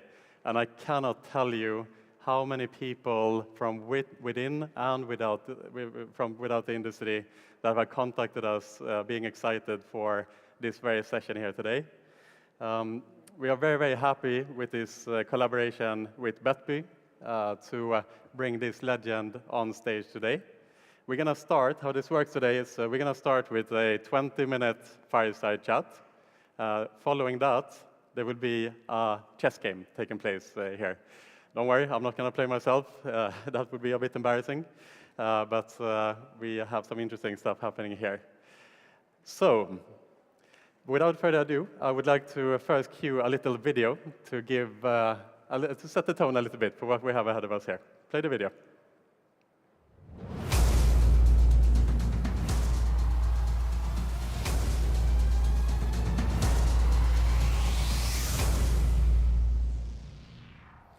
All right, welcome to the stage, Magnus Carlsen.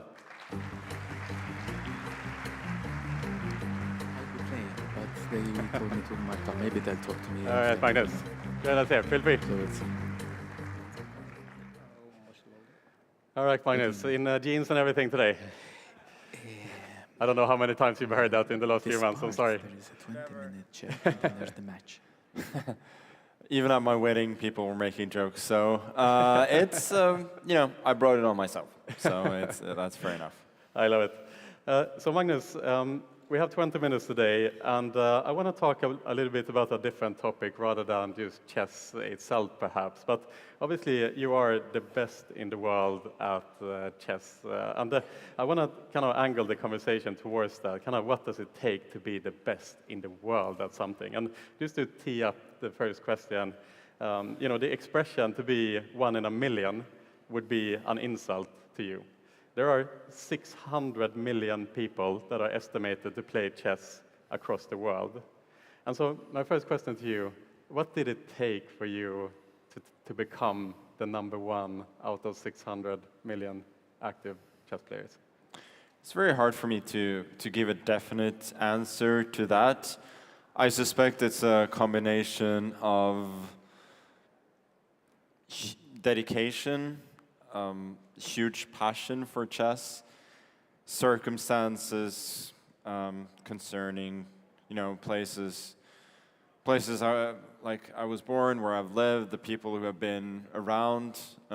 So some luck, and I think a huge amount of talent, which you need for anything. Yeah, right. It is not just to put in the hours into something like this. You kind of have to be born with some qualities as well, do you think? Yeah, I think, like, a lot of chess is very technical. So when you start out, you learn the basics, and after a while, when you have had some practice, like, people develop their own little strategies in terms of opening repertoire and types of positions you like to play, and sort of keeping quite strictly to a few systems. It can get you decently far in chess, but at a certain point, you start playing other people who know all the same things as you do, and then you kind of get stuck.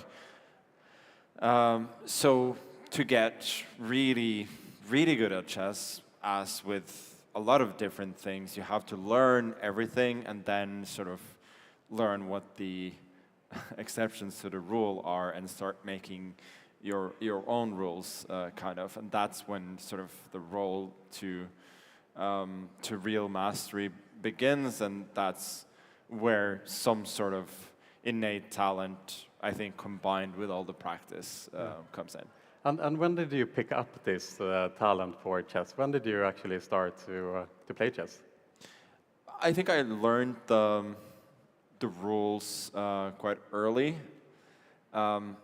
Whether I was 5 or 6 or something, I don't know. It didn't feel like a momentous thing for me. I was a fairly quiet kid in terms of that I love to play with Legos. I have my own little book of flags where I studied, every country in the world. Like, I learned their flags, their inhabitants and area, and the same for municipalities and counties in Norway. So I would do that, and I would do my Legos. I would do maths in my head, which I love to do. And I generally had, some sort of talent for sitting down and concentrating. So my father thought that I might have some talent for chess as well. And it's something that he was really keen on, seeing that he's a very keen amateur chess player and a fairly good one at that. But I didn't really pick up on it at first, so it took a few years before I really got into it. But once I got into it, then I became really dedicated. I wanted to first beat my sister, then compete in the Norwegian Championship under 11, which was about half a year from when I really started to get into chess.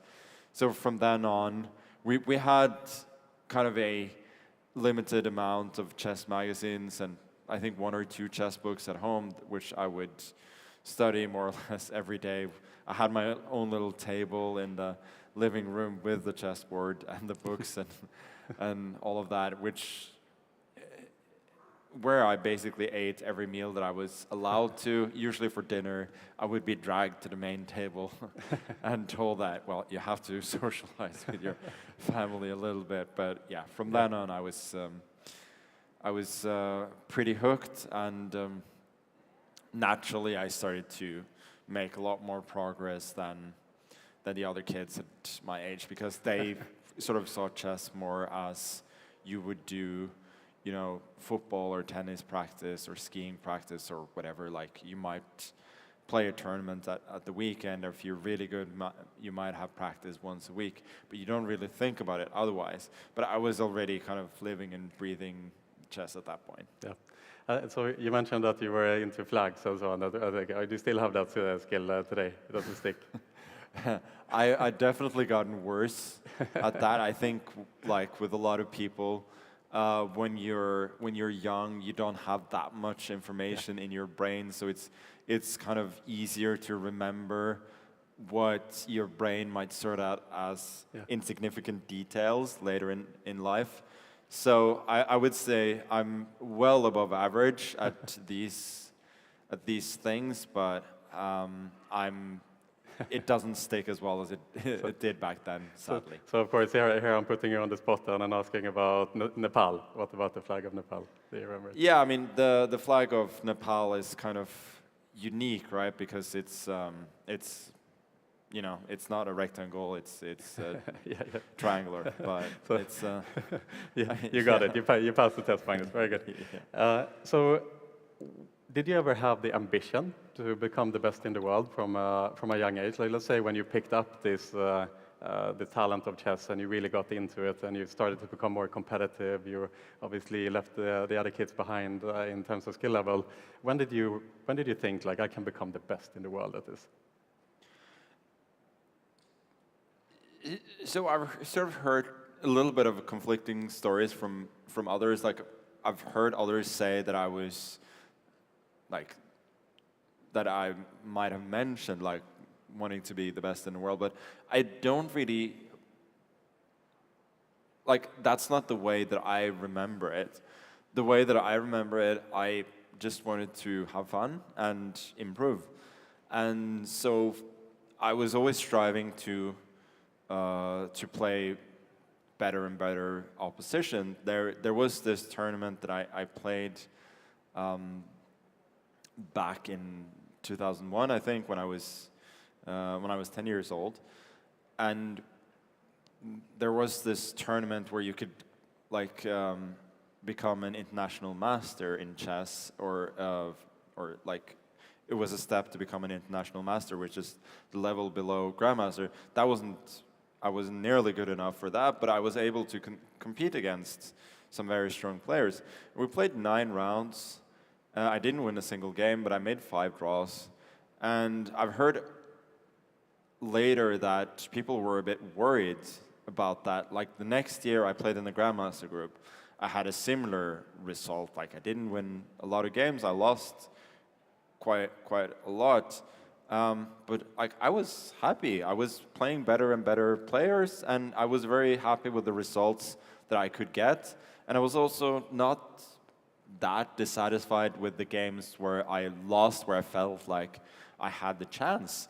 So I would say it wasn't until I started playing against the very best players in the world that I really started thinking about, you know, becoming better than all of them, because I felt like I was just climbing the ladders, not winning a whole lot of tournaments, that wasn't really a thing, but just improving my level, improving my rating, learning a lot, and eventually trying to get to that very highest level. And then I think when I started getting used to playing the best players in the world, then my appetite sort of grew a bit when I realized that I had a chance against them. I could do more than just trying to survive. And from that point on, I, you know, developed more of a mentality of I want to be the best. But before that, yeah, it was all about learning, really, and having fun. And when you then managed to accomplish that goal, if you will, how was that moment for you, where you are now #1?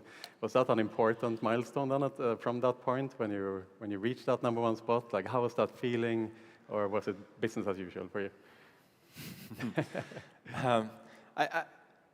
I think when I first became briefly world #1 in 2008. That was like only in the live ratings for a few days. I didn't have any illusions back then. Where there were a lot of people tightly bunched, and I think there were, in the span of 2 weeks, there were 4 different #1s in the world. Right. So I didn't have any illusions back then that I was the best or anything. I knew that I was a good player, but that I would probably need a little bit more time. I think by the time January 2010, that I officially became #1 in the world, I think at that point I thought I was the best player in the world. Looking back now, I'm not sure. Like I'm sure that I was the best, I think, from the second half of 2012 on. And like I haven't really doubted that since. But yeah. Earlier, I think I was probably, you know, driven a lot by youthful energy and confidence, and I think it took a little bit of time for my skill level to sort of to match that, because after all, there were people who had so much more experience than I did. But I'm quite convinced that from 2012 on, like, there's not been any moment where I've sort of doubted that, on average, I should be the best. Yeah, for sure. And I mean, we're at the next Valletta here, a gambling conference, of course. And correct me if I'm wrong, Magnus, but I know that you had an interest in poker as well back in the day. And was there perhaps a time where you were considering, like you're playing poker more than chess? Or like, how was that interest in poker? I mean, it's also a really complicated game that kind of fills up space in your head to some extent when you have to memorize a lot of different things. Like, can you talk about perhaps your interest in poker and how that evolved over time?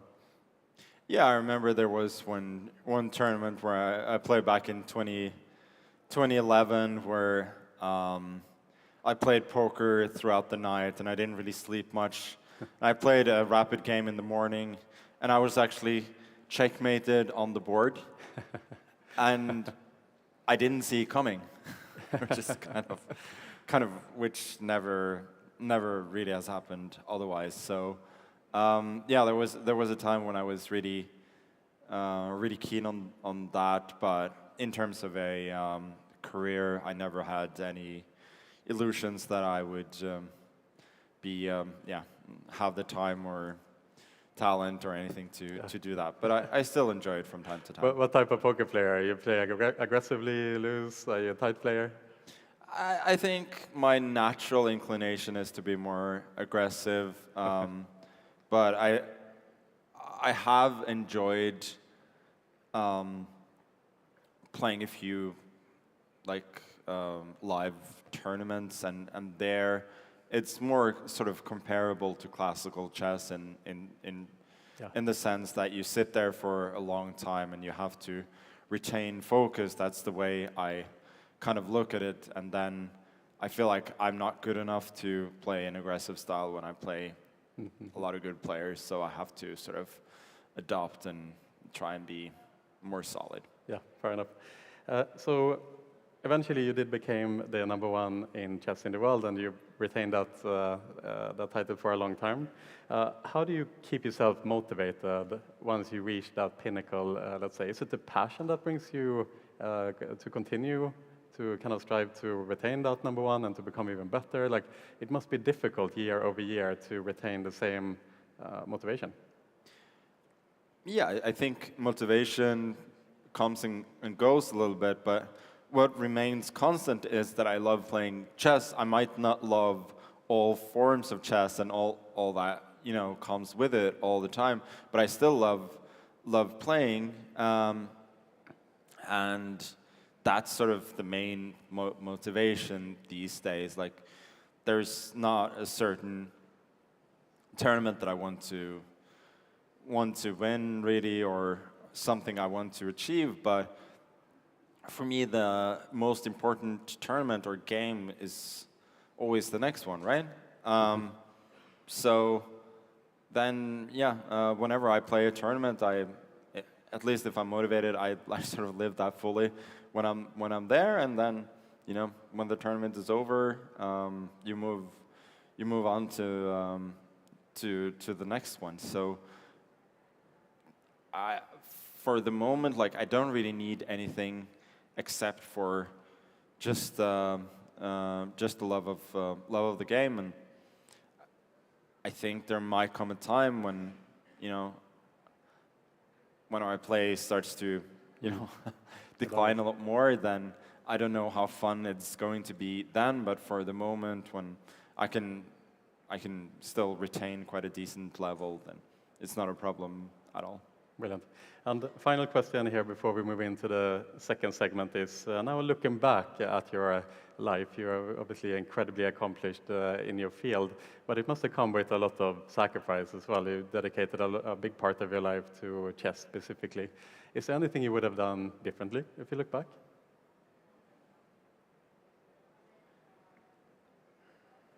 I mean, looking back, I remember playing football with my grandfather a few times, and he wanted me to practice more with my right foot, because I mean my left foot is my dominant one, and it's always been quite decent, but my right foot is still more or less only good enough to stand on. So I should have listened to him and practiced with my right foot more than... That's the biggest regret.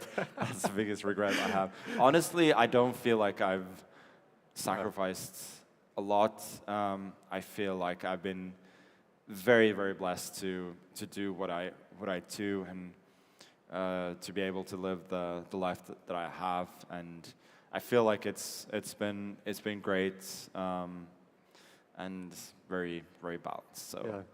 I don't regret anything. Without the love and the passion, it would have been impossible, probably.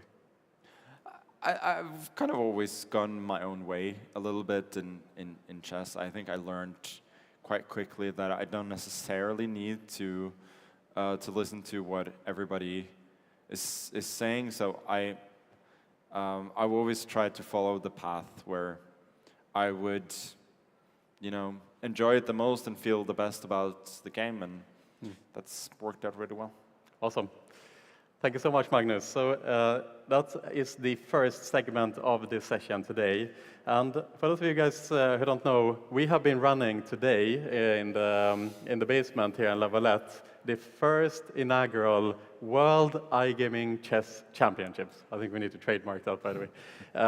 And they've been playing a hardcore game down there. And we have the winner of the tournament, who now is going to come out and get the honor of playing Magnus live on stage.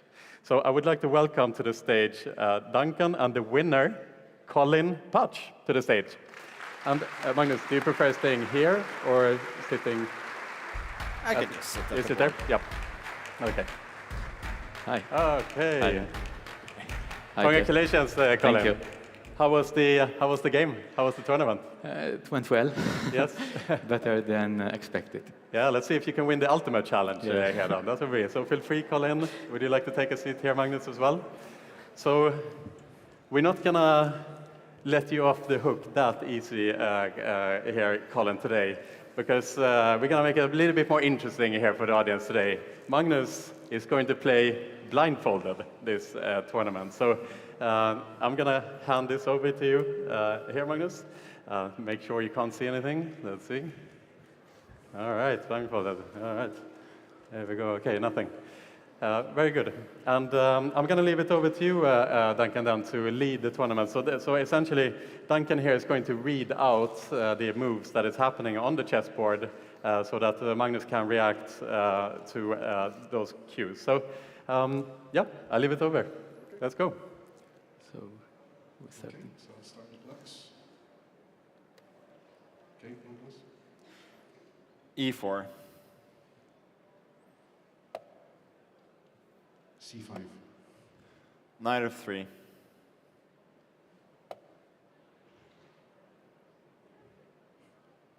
Knight C6. B4. B. Knight takes B4. C3. Knight C6. D4.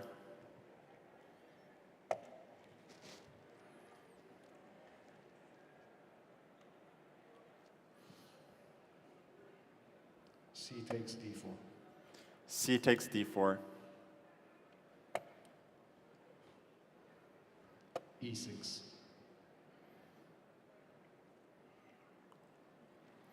Knight C3.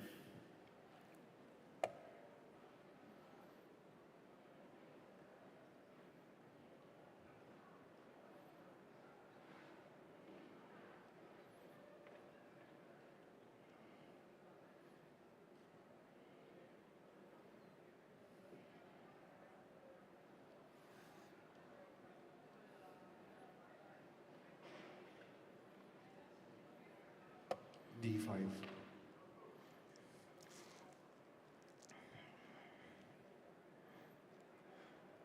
Bishop D3.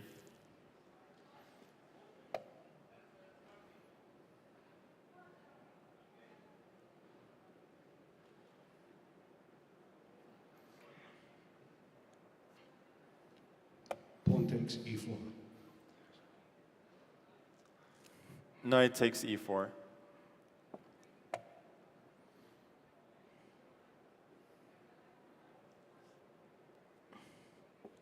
Knight F6. Short castle.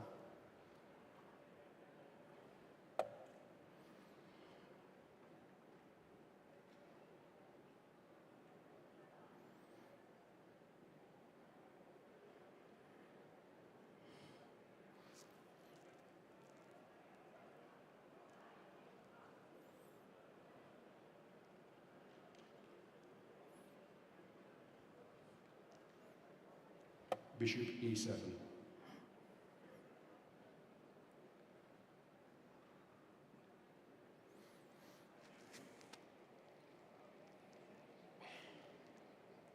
Rook B1.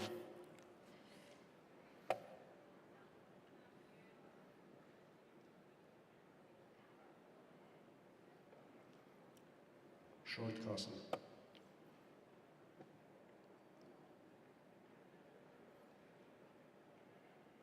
Rook E1.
A5.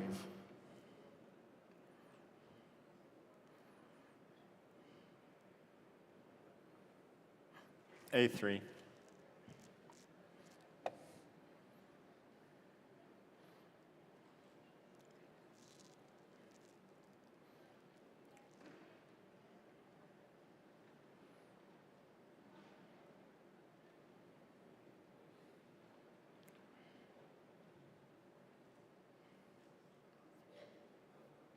Queen C7.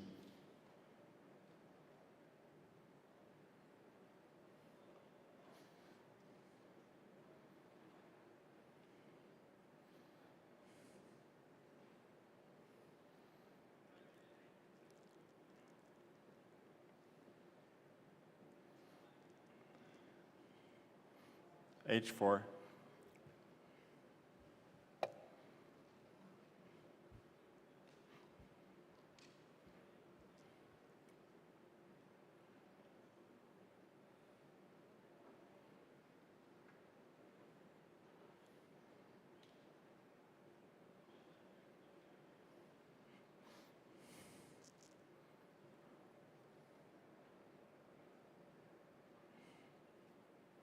Rook D8.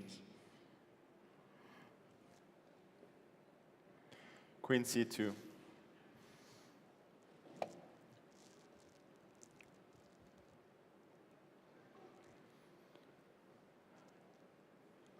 H6.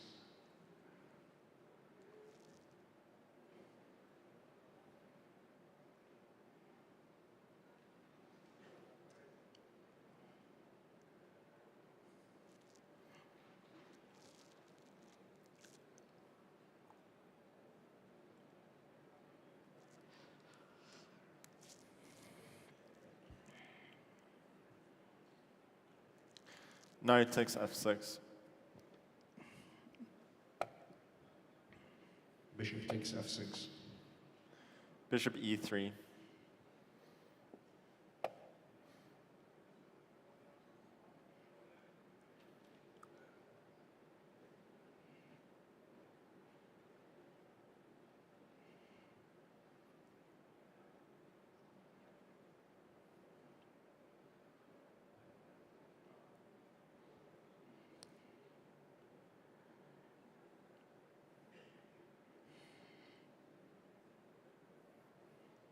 Queen E7.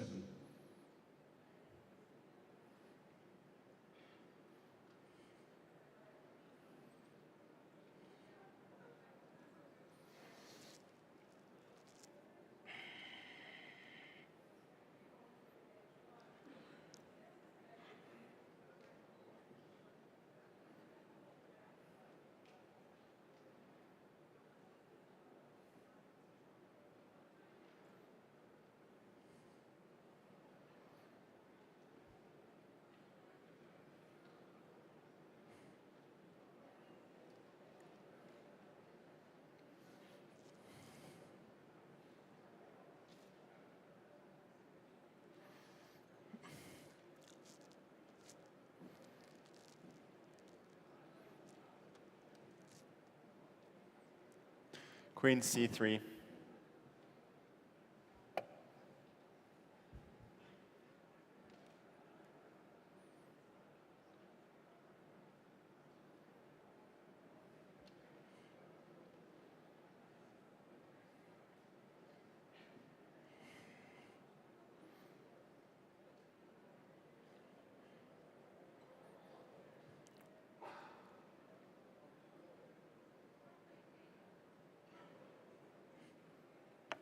Bishop takes H4.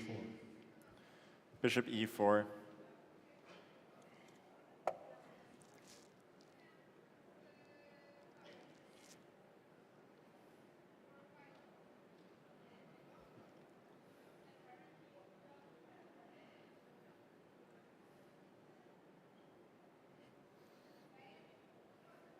Bishop F6.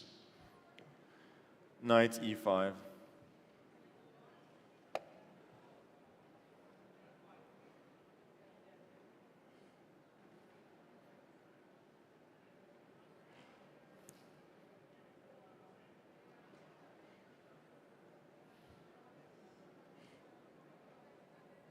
Bishop takes E5. D takes E5.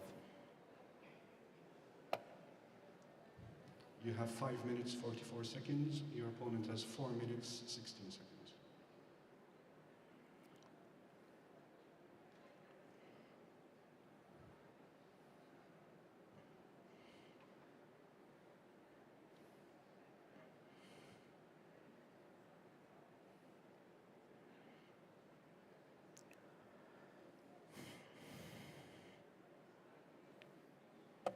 Queen H4.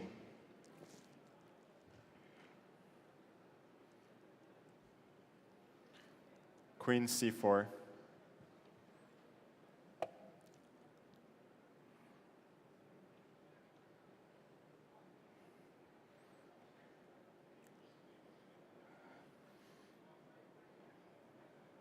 Queen H5.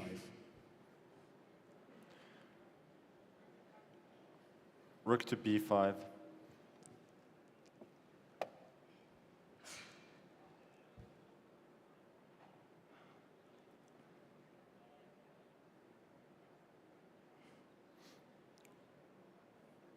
Knight E7.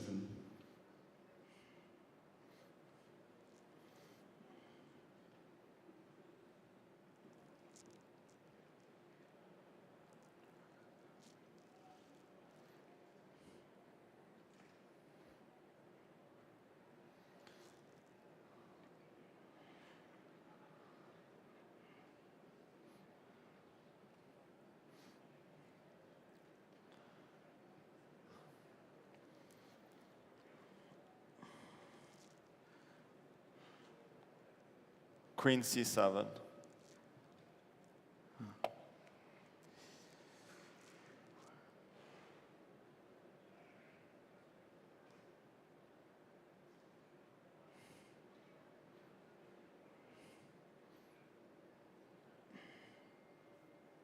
Rook D7.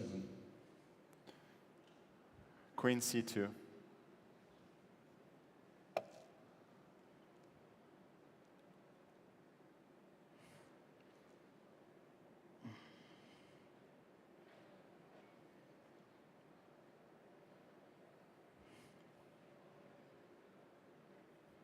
Knight D5.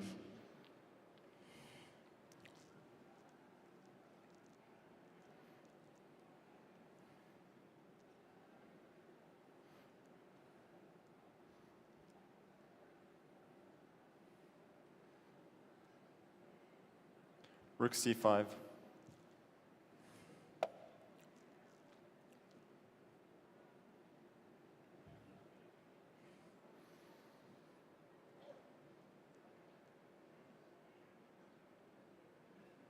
Rook d8.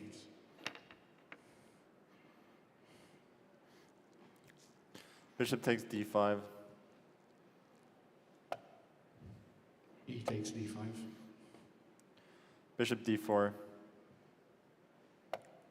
You have 4 minutes. Your opponent has 2 minutes 40 seconds. Bishop e6. Queen d2.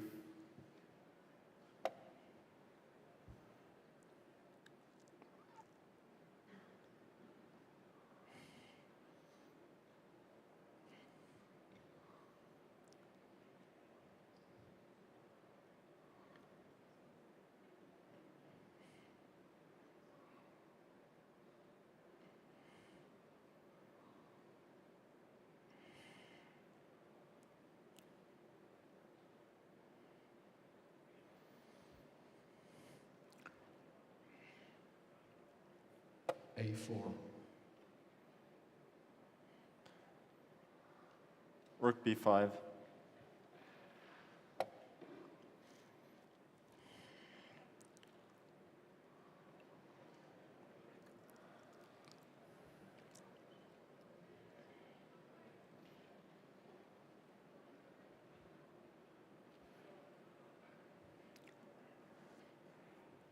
Rook d c8. Rook takes b7. Queen f5. Rook b4.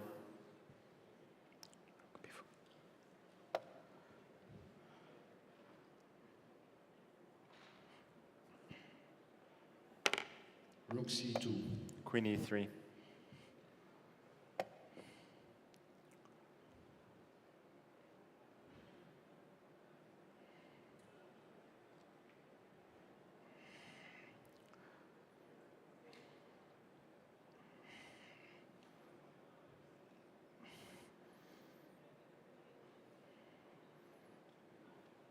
Queen g5.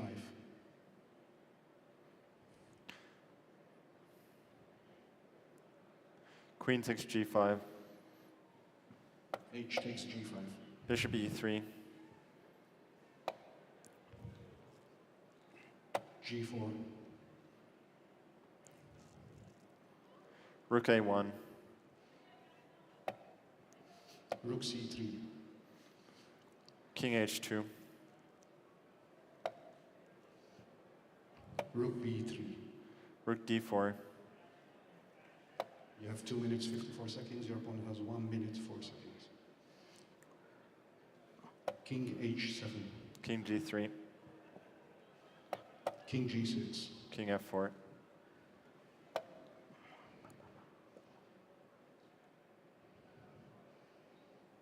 Rook c3.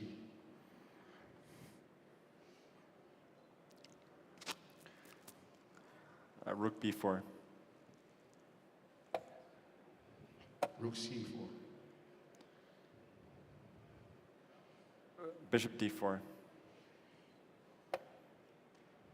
Rook takes b4. A takes b4.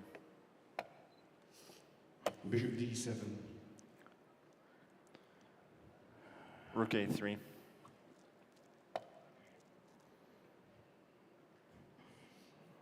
f5. e6.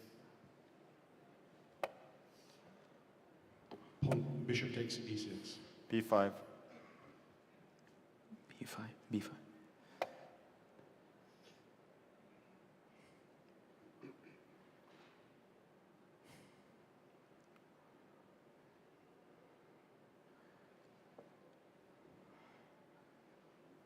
King f7. b6. King e7. King e5.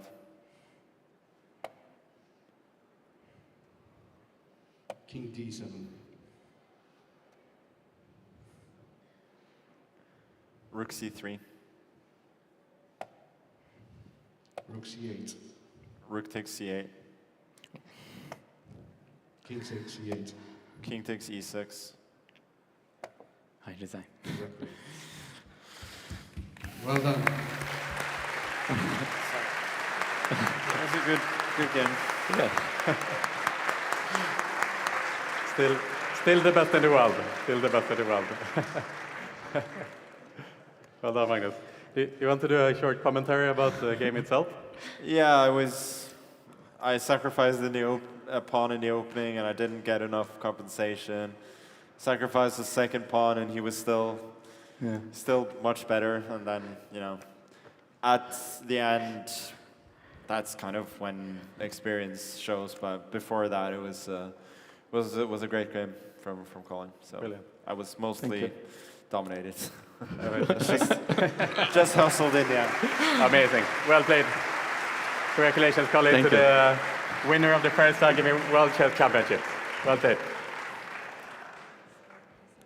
Thank you so much as well.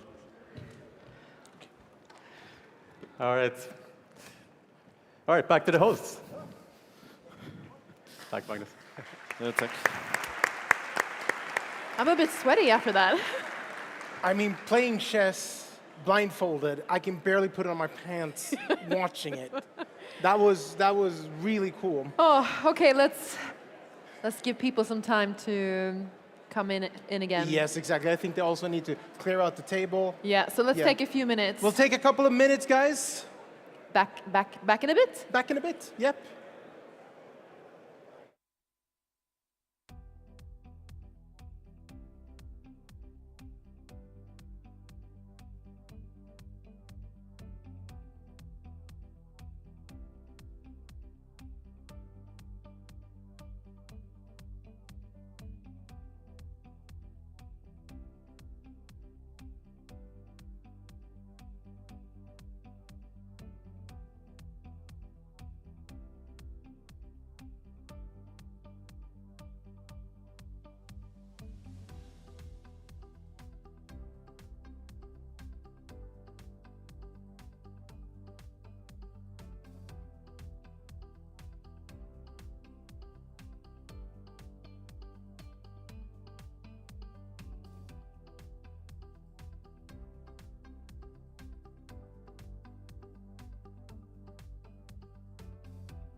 Oh, yes. Did you guys enjoy that?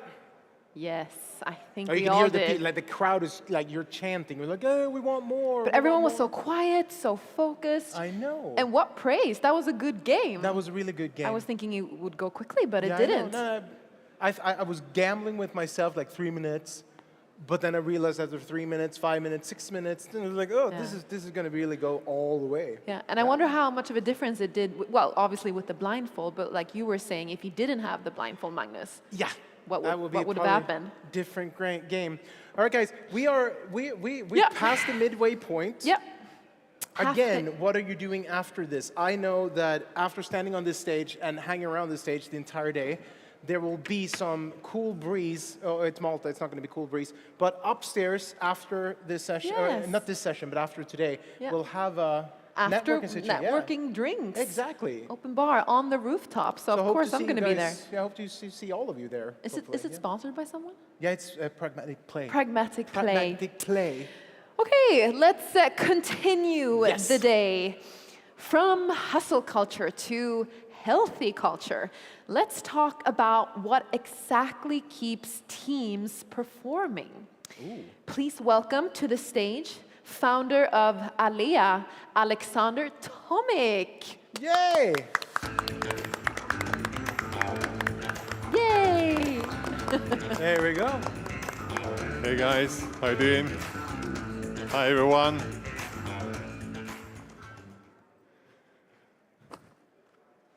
So, hi everybody. It's a pleasure to be here with you. You may ask yourself why I'm wearing a towel, a very fancy cotton towel, pretending it is a scarf, looking like a Saudi sheikh.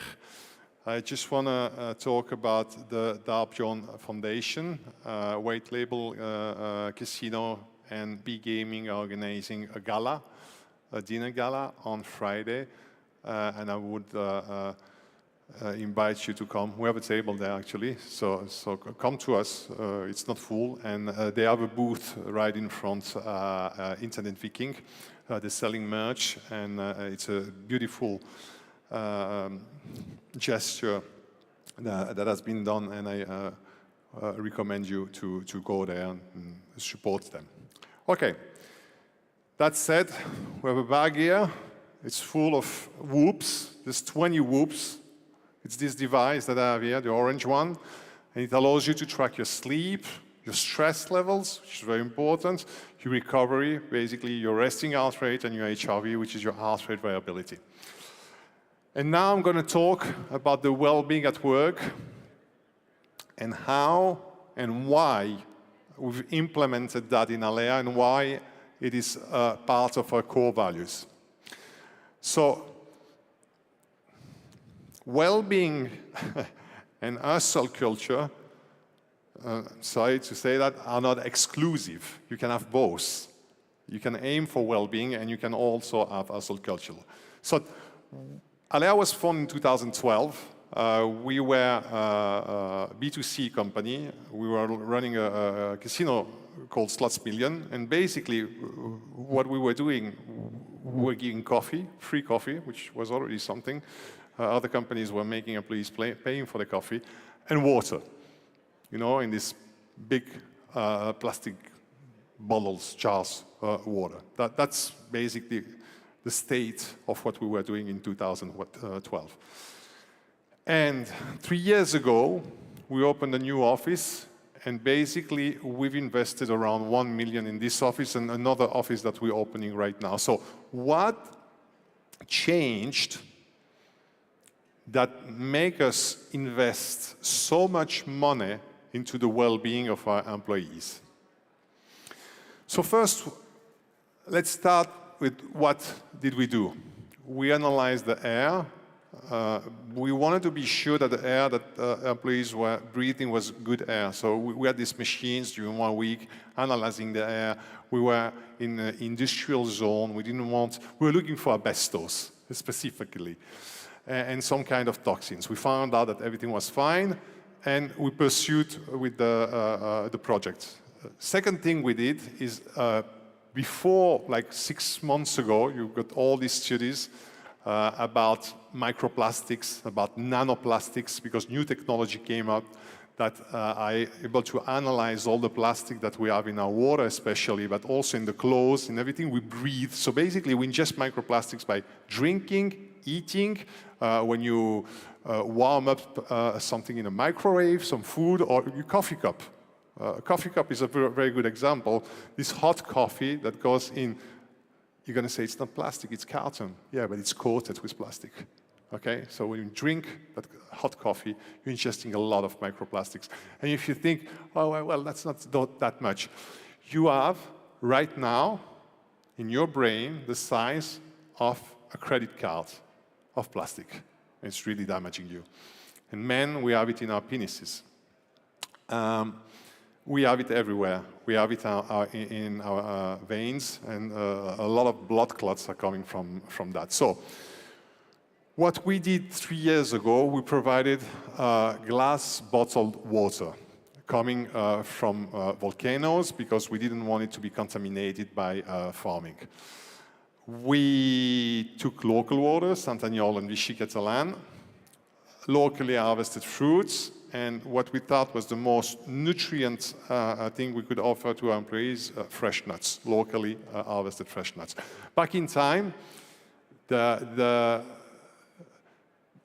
most of the companies, I'm not going to say which ones, I don't want to make myself enemies, but we're offering donuts to our employees. We wanted to offer something that was nutritious.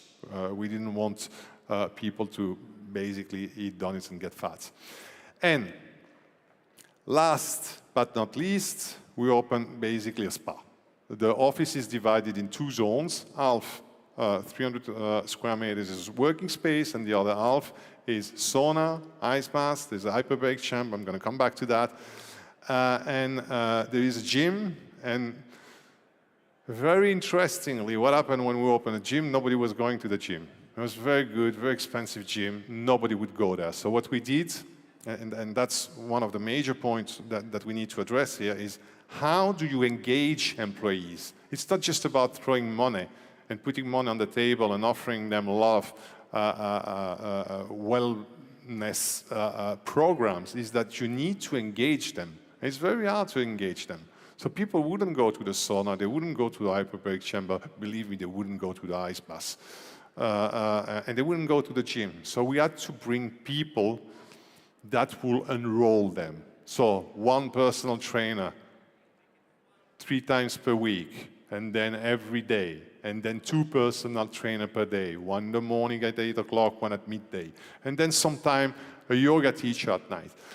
We have now an in-house biohacker that is taking people every week and showing them, going with them inside the hyperbaric chamber, going with them inside the sauna, doing ice baths with them. And since the beginning, years ago, we offered everyone a Oura ring, and maybe some of you got one, because I think we bought like 100 or 200 of these Oura rings, and we gave it to the industry. And now the Whoop that all employees have, and we have a group where all employees share their data, and where we have this in-house biohacker that analyzing the data, and that is setting up challenges. So when I say about setting up challenges is, 1 week we do no coffee, or we stop coffee at 12, intermittent fasting, 1 day fasting, every day sauna, or 4 times per week sauna, or ice baths, or whatever.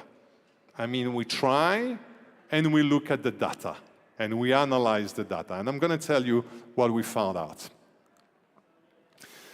So what really happened? Why did it happen? It came out of what I can call, without being dramatic, a catastrophe. We came back from ICE 2020, and COVID hit the entire world, but Barcelona was really wounded. On the first week of COVID, we've lost 1 contractor in the company, who was an electrician, went to the hospital, got out after 3 or 4 days, was fine, and died 2 days after. My father died on the first week of COVID, and we started having a lot of people that were sick. There was no PCR test. You just had this little blood test, I don't know if you remember, like a glucose test, a prick on your finger, and they would tell you if you have COVID or not. It was pre-Omicron and the other variant. It was the first variant. There was no vaccine, and people were literally dying. So there's a lot of controversy about that today. We can say, was it really COVID or was it not COVID? But literally, I remember we were in total lockdown, and people were dying around us. And I thought, in a very emotional, human way, what happened if my co-founder, Charlotte, which is one of my best friends, I know her for 15 years, what if she would contract COVID? And what if she would die? And then I thought about other people that joined the company later, maybe a couple of months ago, like our CTO. What if the CTO dies? What if the COO dies? The company could not survive. You know, in the US, when they take a plane, they put all the C-suit in different planes. So if the plane crashes, the company survives. So it was exactly the same thing. It was like my friends, my tribe, and the most important people of my company may die. So it's not a luxury. And it's a necessity. It comes out of a necessity. So I had an hyperbaric chamber for a couple of years that I used for my data for myself, and I thought I was safe. I thought if I have COVID, I will go there. And actually, 1.5 years after I got COVID, I could see how my oxygen blood was going down to 90%, which starts to be a dangerous level of hypoxia. I mean, basically, how you die from COVID is that the iron, the heme from hemoglobin, cannot bind with oxygen anymore, and you enter, it's not the lungs that are damaged. You also have the lung damage, but that's a secondary condition. And basically, you can't breathe. You become a little bit bluish, and 1 day, 2 days, 3 days of this hypoxia, and then your organs, they start falling. The liver and all the organs start falling one after the other one. It's called cytokine storm, and that's how you die. When you put someone like that in an hyperbaric chamber, you have a lifeline, and I could really see it. My oxygen level would go down. I would go in a hyperbaric chamber. They would go to 1%. I would get out, and after a couple of half hours, they would go down. I would do that several days, and at some point, one day, they wouldn't go down anymore. So I felt very safe, but I didn't feel safe for the people that were working with us. So we called OxyHelp, the manufacturer of the hyperbaric chamber. We said, do you have one of these big chambers? And can you deliver it fast? So actually, there's one going to Madrid. We're based in Barcelona, to be delivered to Real Madrid. I say, can I pay extra? And we get it. Say, okay, you're my friend, whatever, I bring it. So they brought it to us in like 3 days, mounted it, and we had this hyperbaric chamber in an office where nobody could go because we were under a total lockdown. And I was imagining how I would completely illegally take my car at night, go to the place of employees that were sick, take risk of being contaminated, bringing them to the office and install basically a camp hospital there where we would put them in the hyperbaric chamber and bring them food. And I'm not telling you that to tell you I'm a hero. It's out of necessity. Again, if these people die, the company dies. So this is the device we're talking about. What do we do with this today? We relax. We have meetings. I mean, there's a vaccine now. Nobody dies from COVID anymore, or at least not officially. We have an excess death rate. We have people that are dying from heart attacks or other things, and maybe related to COVID. But okay, today we use it for recovery. And I have an example. We have one of our C-level that was telling me my father has dementia. Actually, it was not dementia, it's Parkinson. do you think the chamber could help him? And say, of course, why don't you bring him? And he said, I've got a problem, and I feel bad talking to you about that, is that if I bring my father here,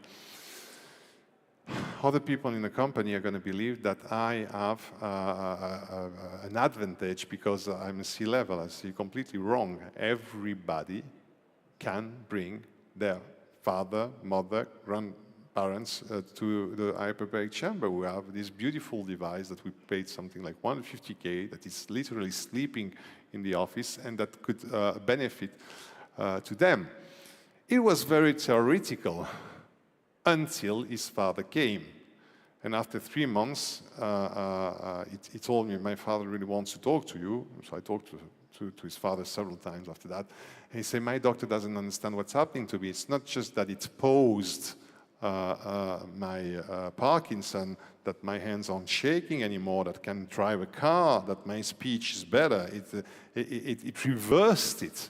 And I'm very grateful that I have access to this technology, and I feel guilty that other people don't have access to this technology. So to show you how much this is important. So, what have we learned with this device? We're going to call it the 10 Commandments of Wellness that change everything. There's much more than 10, but we're going to go through them. So, first thing you do when you wake up in the morning, you take sunlight. Without glasses, without sunglasses, without window. Basically, the better would be to go for a walk. If you can't, just open the window and look outside. If you're in London, it's going to take you 30 minutes. If you're in Barcelona, it's going to take you 10 minutes. And basically, you're going to have, from the morning, this kick of light, full spectrum light, that's going to wake you up and raise your cortisol. So people say, oh, cortisol is bad because it raises stress level. Yes, at night, not during the morning. You need cortisol in the morning. What would you do after that? You would take a cold plunge. You probably don't have one home. You take a cold shower. Benefits of cold shower are amazing. They raise your dopamine level by 2.5. So 2.5 times your baseline dopamine level, which is exactly what a line of cocaine does. The line of cocaine does it for 30 minutes. A cold plunge or cold shower does it for 4 to 6 hours. For a fraction of the price of a line of cocaine and no side effects. So I really recommend you doing a cold plunge and cold shower in the morning. It also raises dopamine. So dopamine, serotonin, norepinephrine, endorphins, creates brown fat, has an amazing effect on your cardiovascular system, on your brain, your heart, and everything. There are many studies about that I don't have time to go through. Exercise, Zone 2 cardio training. I would recommend you to go to a cardiologist, do a stress test, and define your VO2 max, which is one of the most important metrics you need to know about yourself. And then go into Zone 2 training, which is very low intensity training, where you burn your fat and you train your heart. And then 1 time per week, you go in Zone 5 training, which is much higher. And 3 times per day, you do resistance training. What is resistance training? Basically is muscle, which is the most important muscle in the body, your quads, your legs. You can't train, yes you can. You just do what I'm going to do right now in front of you. You do air squats like that 10 times, and you do that 8 times per day, 1 time every hour, and you don't need anything more. That's enough. Of course, if you could do some planks and some pull-ups, it's even better, but just with 10 air squats 8 times per day, studies have shown that we get very significant results. Coffee window, we don't drink coffee 90 minutes, not 90 minutes after we wake up, so at least 90 minutes after we wake up. Why? Because we have something called adenosine, which is linked to our neurons. If we drink the coffee, adenosine doesn't wash out, and then you have the coffee crush that comes a couple of hours after, so you want to wait 1.5 hours, the adenosine gets cleared up, you drink your first coffee, you can have 2, 3, 4 coffee, doesn't matter. The limits will be between 12 o'clock and 2 p.m. You don't want to have coffee.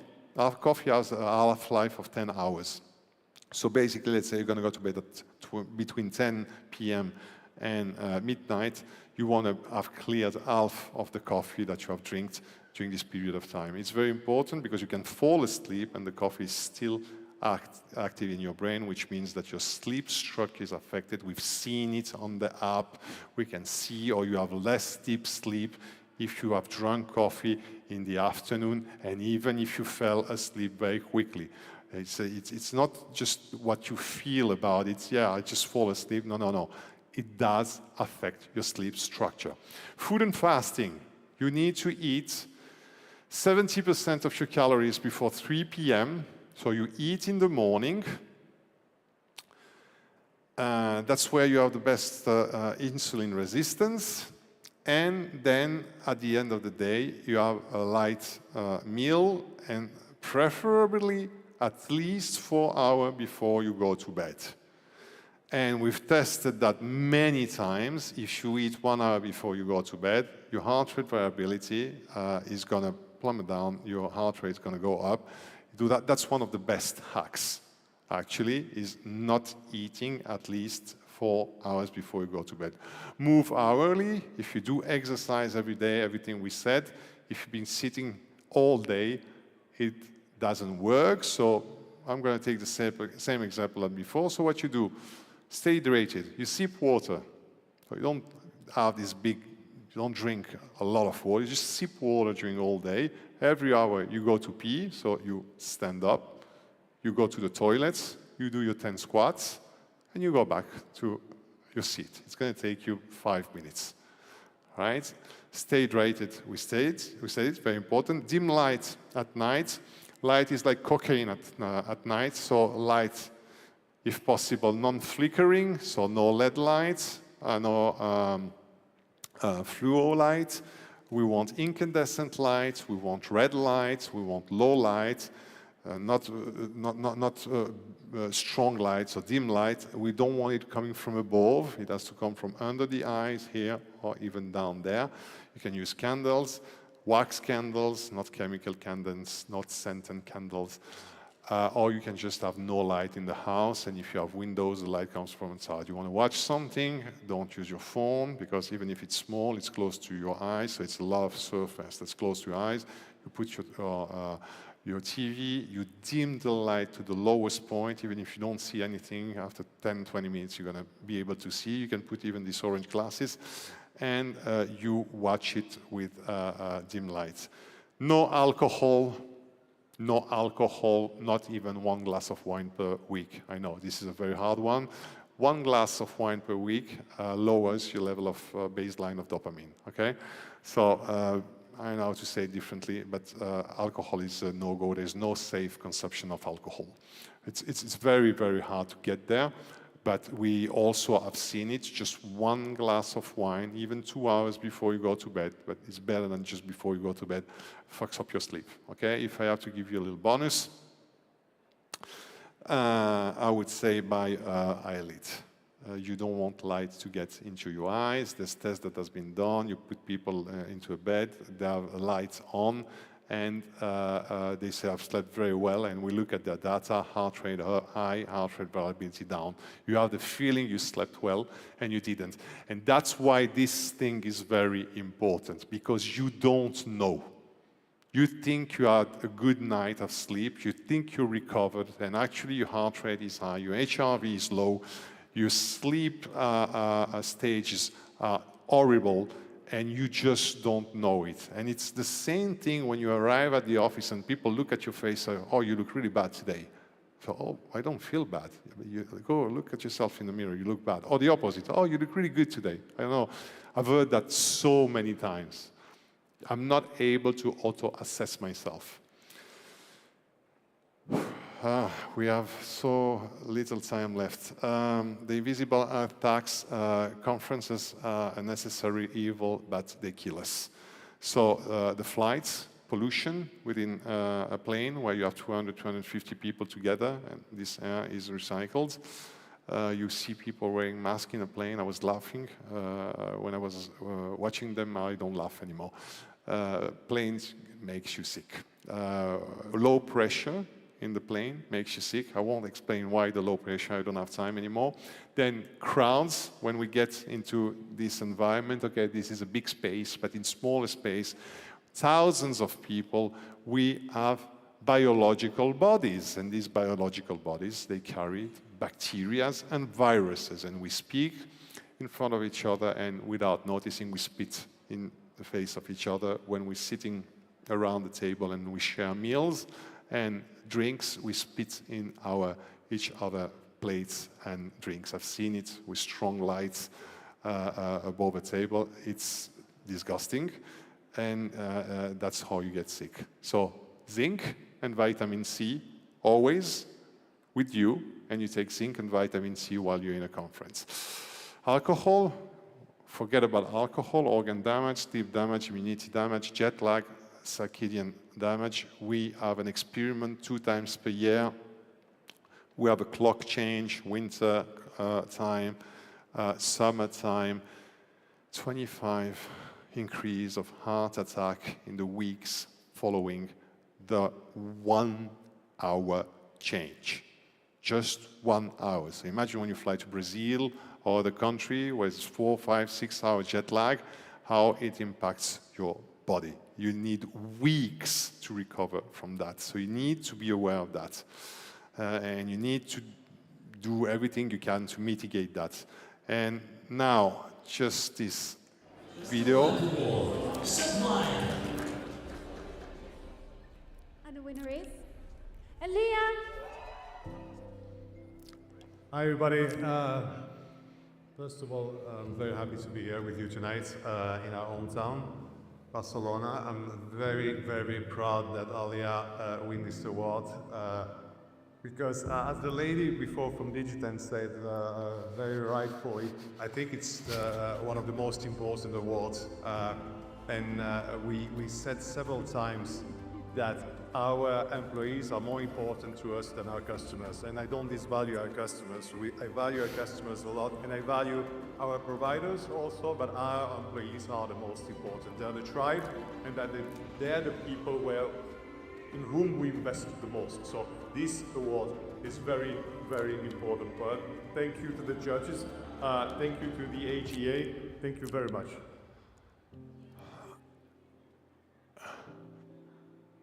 Please leave me a couple of seconds to say a couple of words about that. Investing in employee isn't impossible, it's necessary. I'm quoting Interstellar, Matthew McConaughey, when Matt Damon tries to stop him to plug into that station. He says, it's not impossible, it's necessary. I didn't put this video to brag. I said in front of our customers, during an iGaming event, that our employees were more important than them. Thank you for your money. Suppliers, thank you for your games that we sell to our customers. But if we don't care about our employees, we're never gonna survive. We cannot do it. So yes, customers are very important, but the ones that are gonna make you sell your product, your service, your company, are your employees. So humanism versus capitalism. Whatever your reasons, give the ownership of employees' well-being to human resources or marketing, okay? But just do it. So whether it comes from a human resources perspective, which is the humanistic one, or you just want to do marketing about it and win all these beautiful awards. We had in 2 years, 1 year, I don't know, 4 awards just about being Employee of the Year, Best Workplace, etc. Not the best aggregator and the best platform. That's just the awards related to the company and how we take care of our employees. It's very good marketing, okay? So if you don't believe in it, still do it. It works. You'll sell more, okay? And now, last but not least, we can't. I have 20 whoops for you here. We are opening up our channel that is open to our employees for the past 6 months. We were testing with them, and now we're opening it to the iGaming community. We already delivered 100 whoops to some of yours. We have 20 more coming, and within the following weeks, we're going to deliver hundreds of whoops to this community for free. We are paying for the subscription. It's not that we want to track you and know what you do with your lives. We don't care about that. We want you to join the community. We want you to share the data through the Whoop application. We want you to join the WhatsApp application, to have our in-house biohacker guide you, challenge you, and we all go through a wellness journey where we will all feel better, and it doesn't mean less hustle. No, we're going to work. We're going to be on the battlefield, but we're going to take care of ourselves, okay? Thank you very much. For the ones who want the whoops, please follow me outside. I can't give it to you on stage, okay? Thank you. Thank you. See you. All right, guys. It's not done yet. Of course it's not. Probably got to serve a couple more coffees and see where Alice went. But anyways, now we're coming to a session about safer gambling. It's not a question mark behind it. It's not a side note. It's a must. So therefore, we're going to spend some time listening into this. I love these fireside chats. So this is going to be a fireside chat. With that said, I'm going to welcome to the stage no other than Richard Clark from Flutter UKI and the moderator Robert Mabbott from Better Change. Please enter the stage. Big round of applause, guys. Please go ahead. Thank you very much.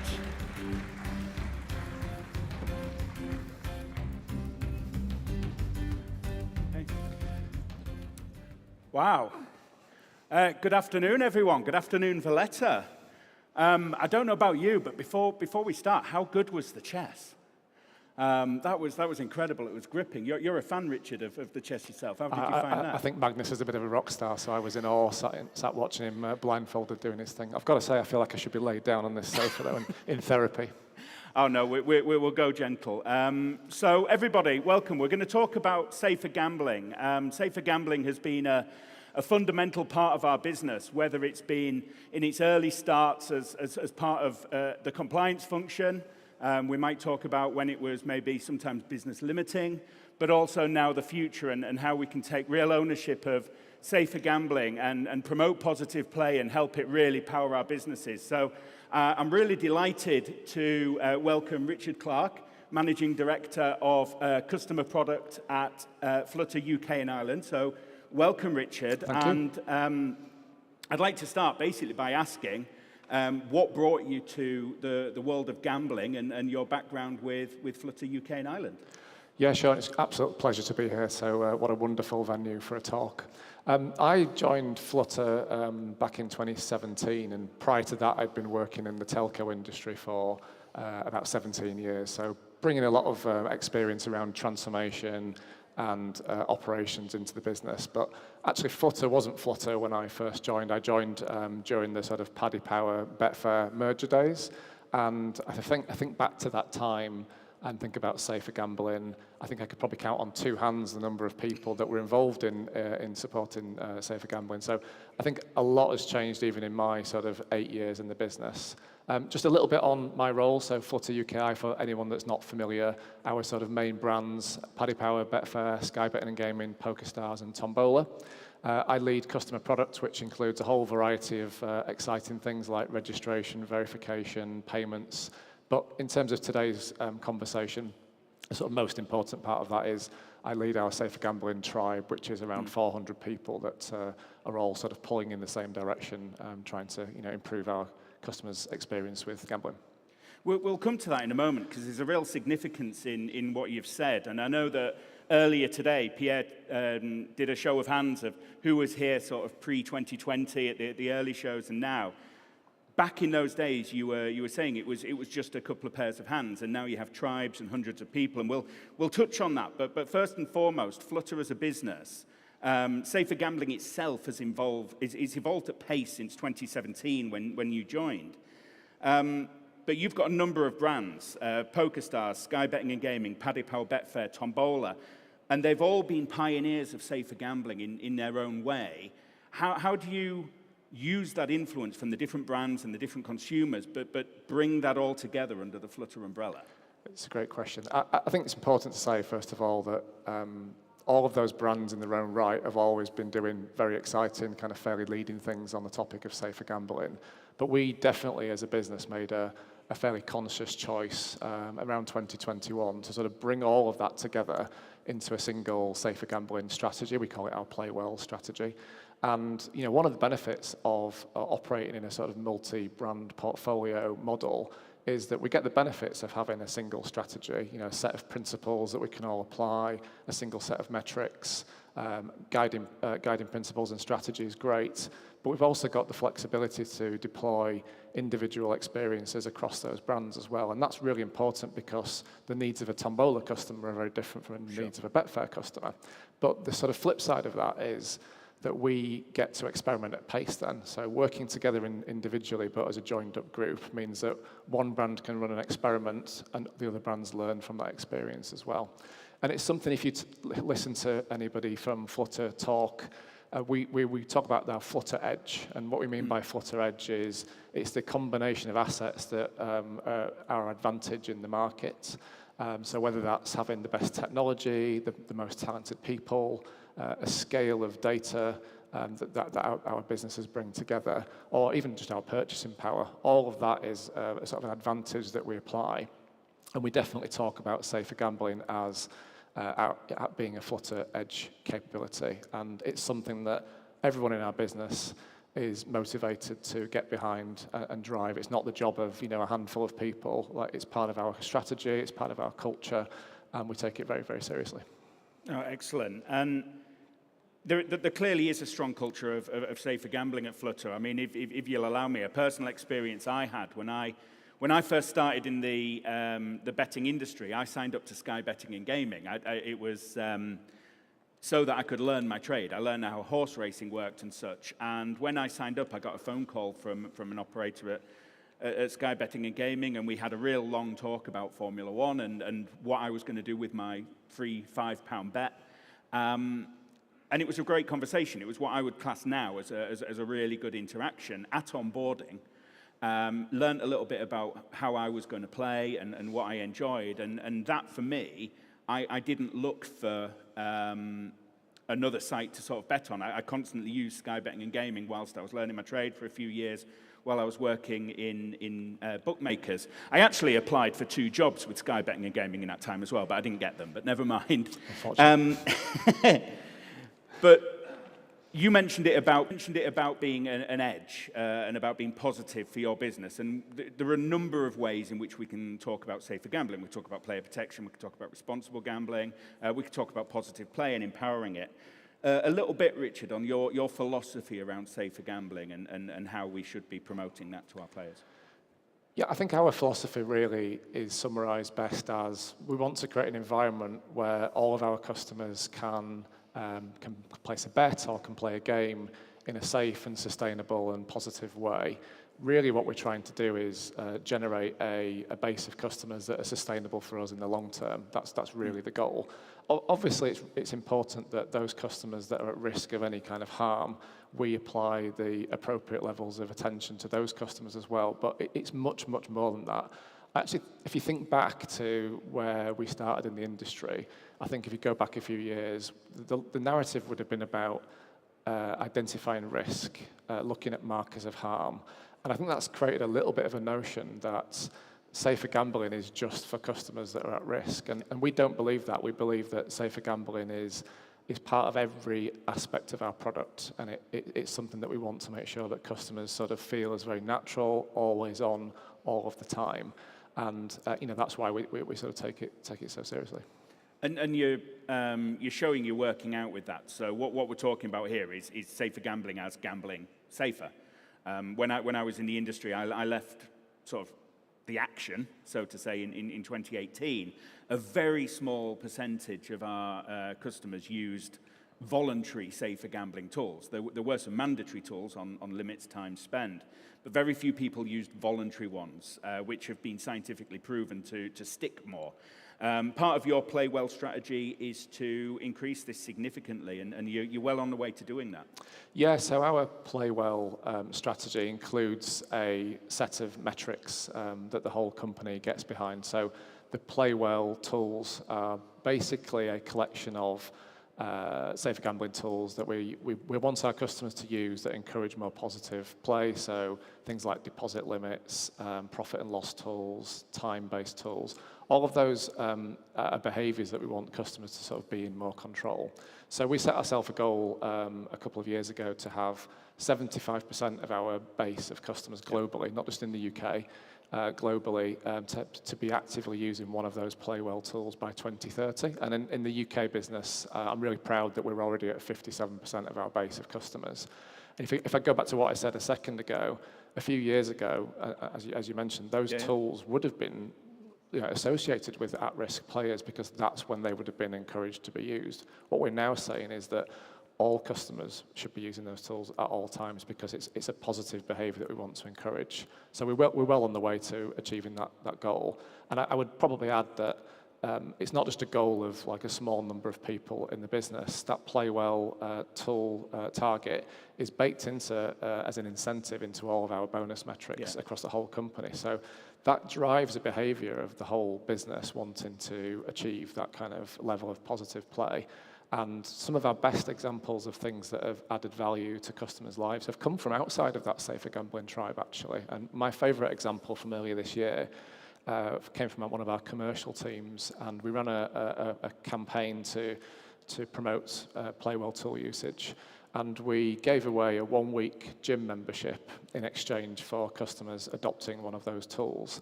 And it was so well received by our customer base. Think about being rewarded with a health and well-being initiative for behaving positively when using our products. And it's that kind of conversation that we're trying to have around safer gambling. It's getting away from that past narrative of risk, markers of harm, and really encouraging customers to play in a positive and sustainable way because that's the future of our business.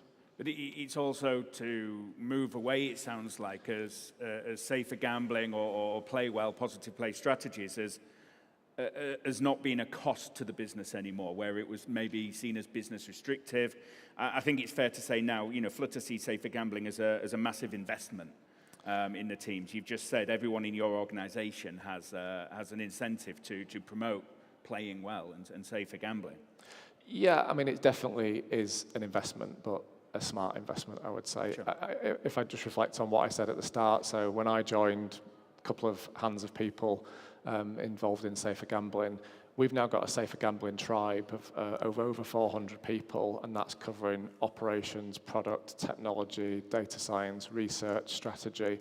I can go on. Yeah. All of those teams all working together in harmony with the same objective.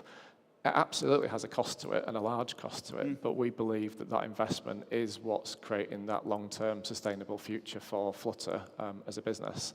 And whilst we're doing a huge amount in the UK and Ireland, that goes across the whole Flutter group as well. So those play well targets, that play well strategy extends across the entire group.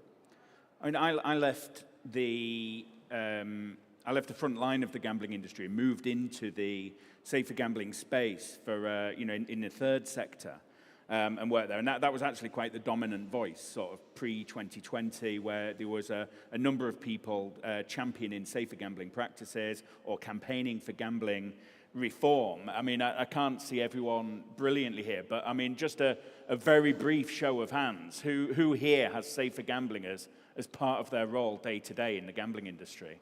Thank you for putting the lights up. So there's a good few hands.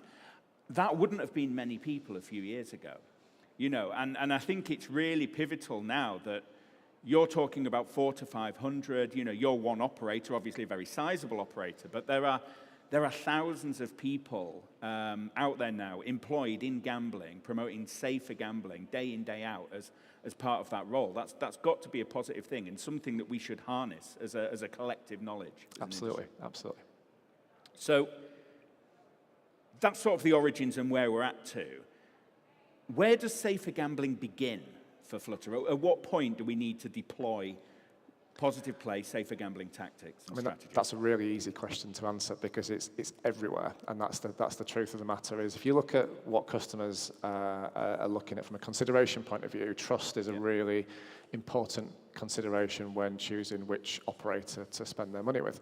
And so our safer gambling messaging and activity starts even before a customer is a customer. If you look at something like Cheltenham or start of the football season or even the upcoming World Cup, we'll have massive campaigns purely based on safer gambling because we want customers to feel like they're safe, being with us as a company. So it starts there, and I think what I'm trying to get across in this talk, I think as a whole, is that it should be built into every single journey as a normal behaviour and not just pop up at a random, unfortunate time. I actually quite like the sort of comparison to cars. Bear with me a second. That if you think back in time to a few years ago, like the safety features in a car were really a seatbelt and airbags. And that's great. I wouldn't want to get into a car without those features. But they're really only useful to you when you're in an accident. Sure. And if you look at cars now, they're full of really innovative technology. So something like lane assist, it's giving you a gentle nudge to stay in the center of the lane. It's encouraging you to sort of drive in a more controlled way.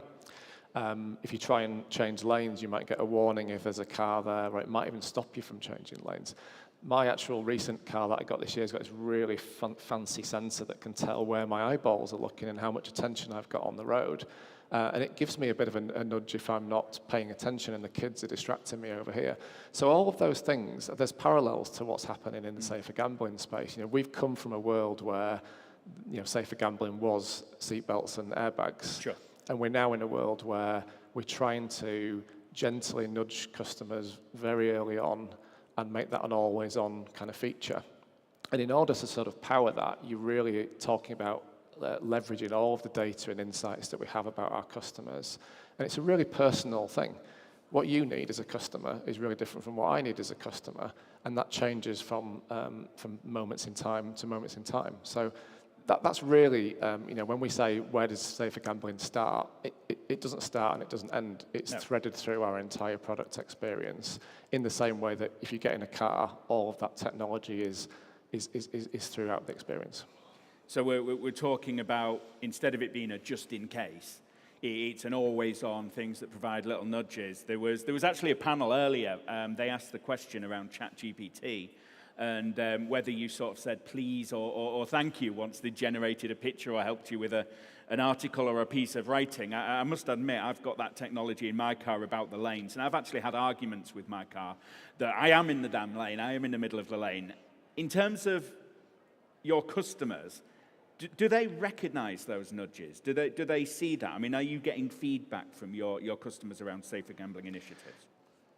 Yes and no. I think part of it is you almost want some of those things to be largely invisible and just weaved into the product gently. I think when there's too much friction at the wrong time, that's what upsets customers. Yeah. And again, obviously, it's a given that if a customer's in some kind of risk, that we should be having a quite intrusive interaction potentially. But yes, we speak to customers all the time.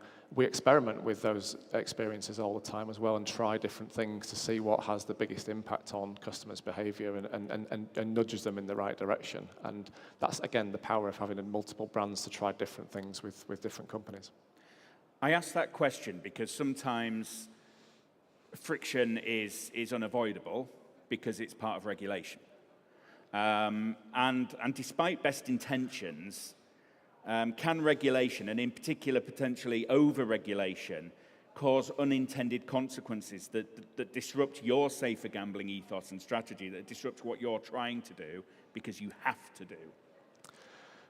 I guess the simple answer to the question is yes. And I think it's really important to say that, in my experience, all regulation is well-intended, but we're trying to solve really complex problems. And I think a lot of the regulations tend to focus on the needs of a very small set of customers. And if you are too sort of blanket in your approach in protecting that small group of customers, you can have that unintended consequence on the experience of all the players. So it's definitely a challenge. And I would say from a Flutter perspective, we want to embrace all well-intended regulation. The approach that we try to take is to be really collaborative.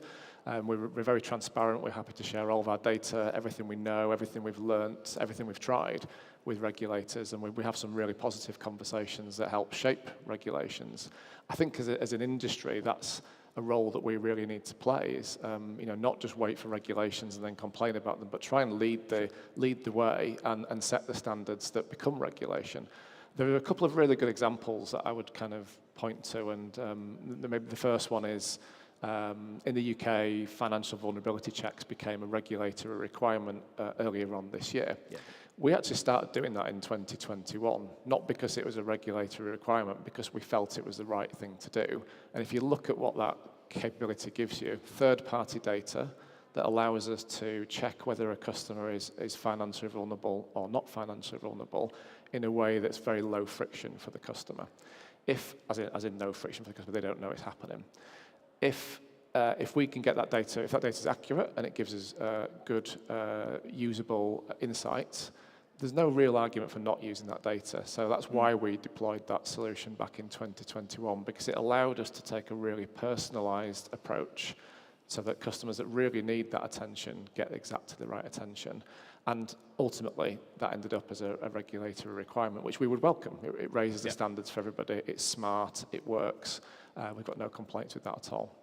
I think there are other examples in Flutter I would point to as well. So I think in 2020, we rolled out mandatory low deposit limits for customers under the age of 25 because we believe that group needs to be treated slightly differently. Now, I'm not aware that the rest of the industry has adopted that approach and it's not become a regulatory requirement, but I think there are examples where if we do the right thing by our customers and we take the right type of action that's supporting the needs of that customer at the right time, ultimately, you've got to trust that in time, regulators start to work with you in a more sort of proactive way. But it's definitely, there's a huge benefit here in showing you working out.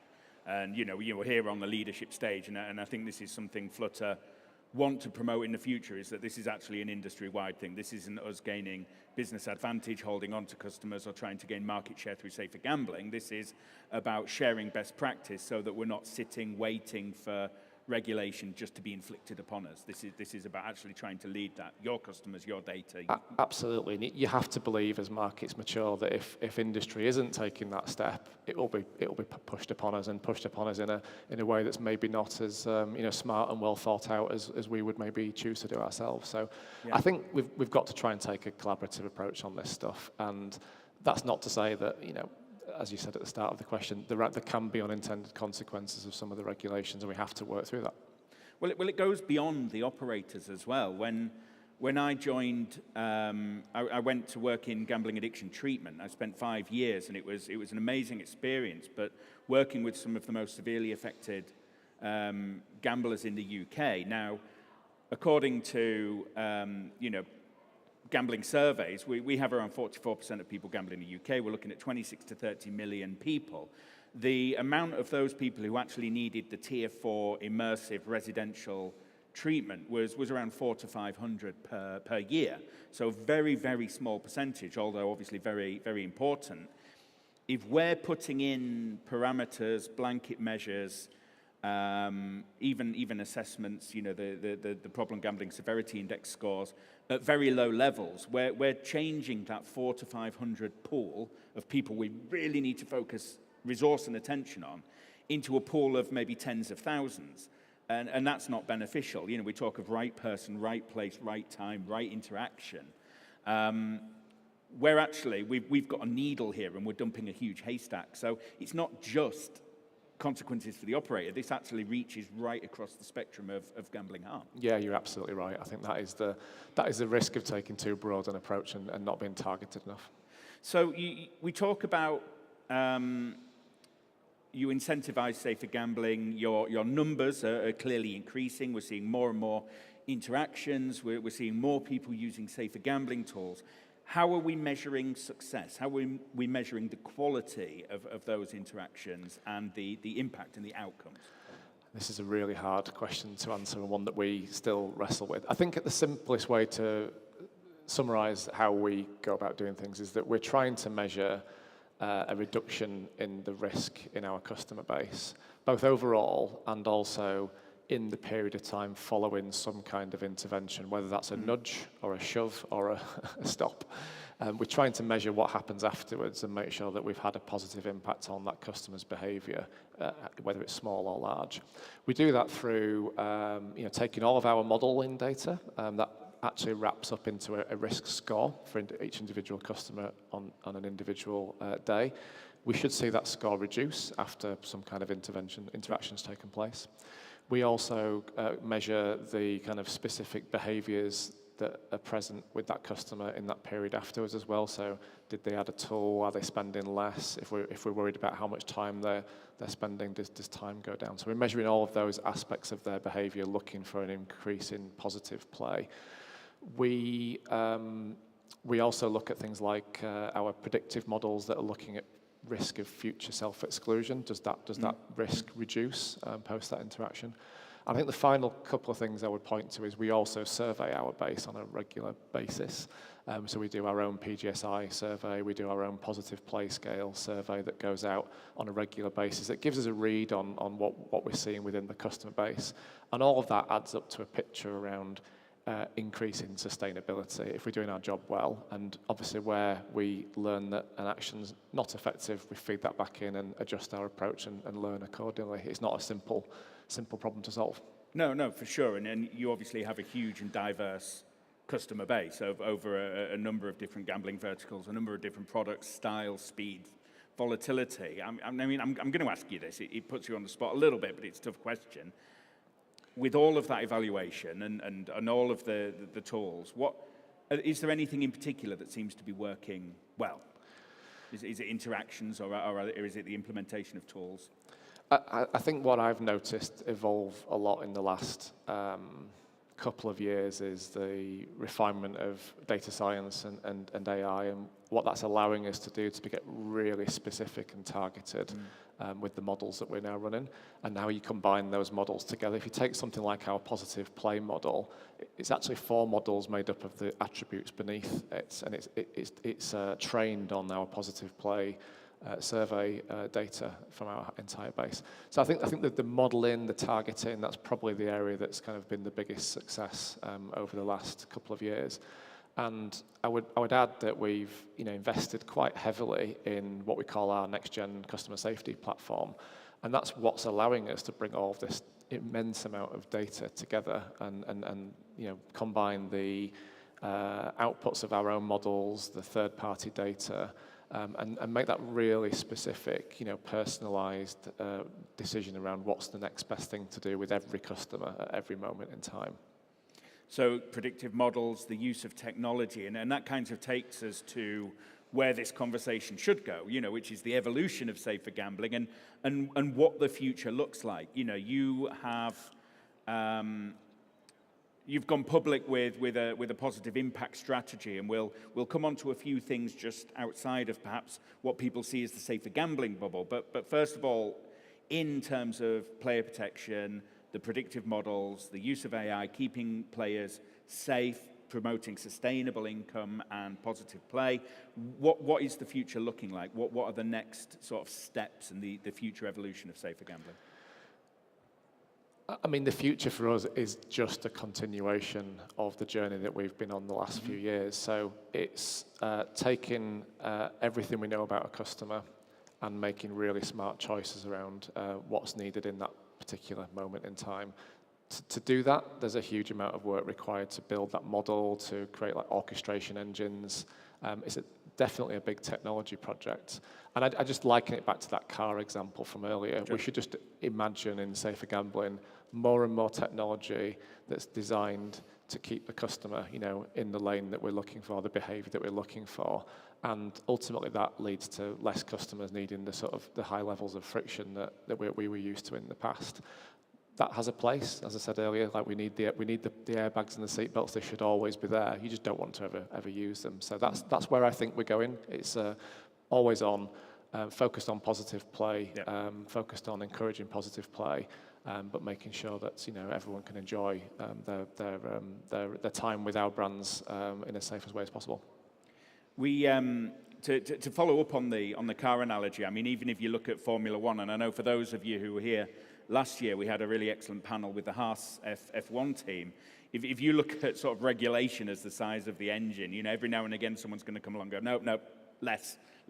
But you're working on the small gains, the aerodynamics, the things that you can do to keep those players in that lane. And whilst the progress, it's kind of a game of inches now, in the future that actually becomes seismic, because what we're doing is reducing that reactive culture almost. Yeah, and I think I've kind of briefly mentioned it, but taking an experimental approach, this isn't an easy problem to solve. You have to try things and measure the success, and then learn from that interaction, and then adapt. So to do that, you need an awful amount of technology, an awful amount of people. But that's an investment that we are absolutely willing to make, because it is what underpins the future of our sustainable customer base.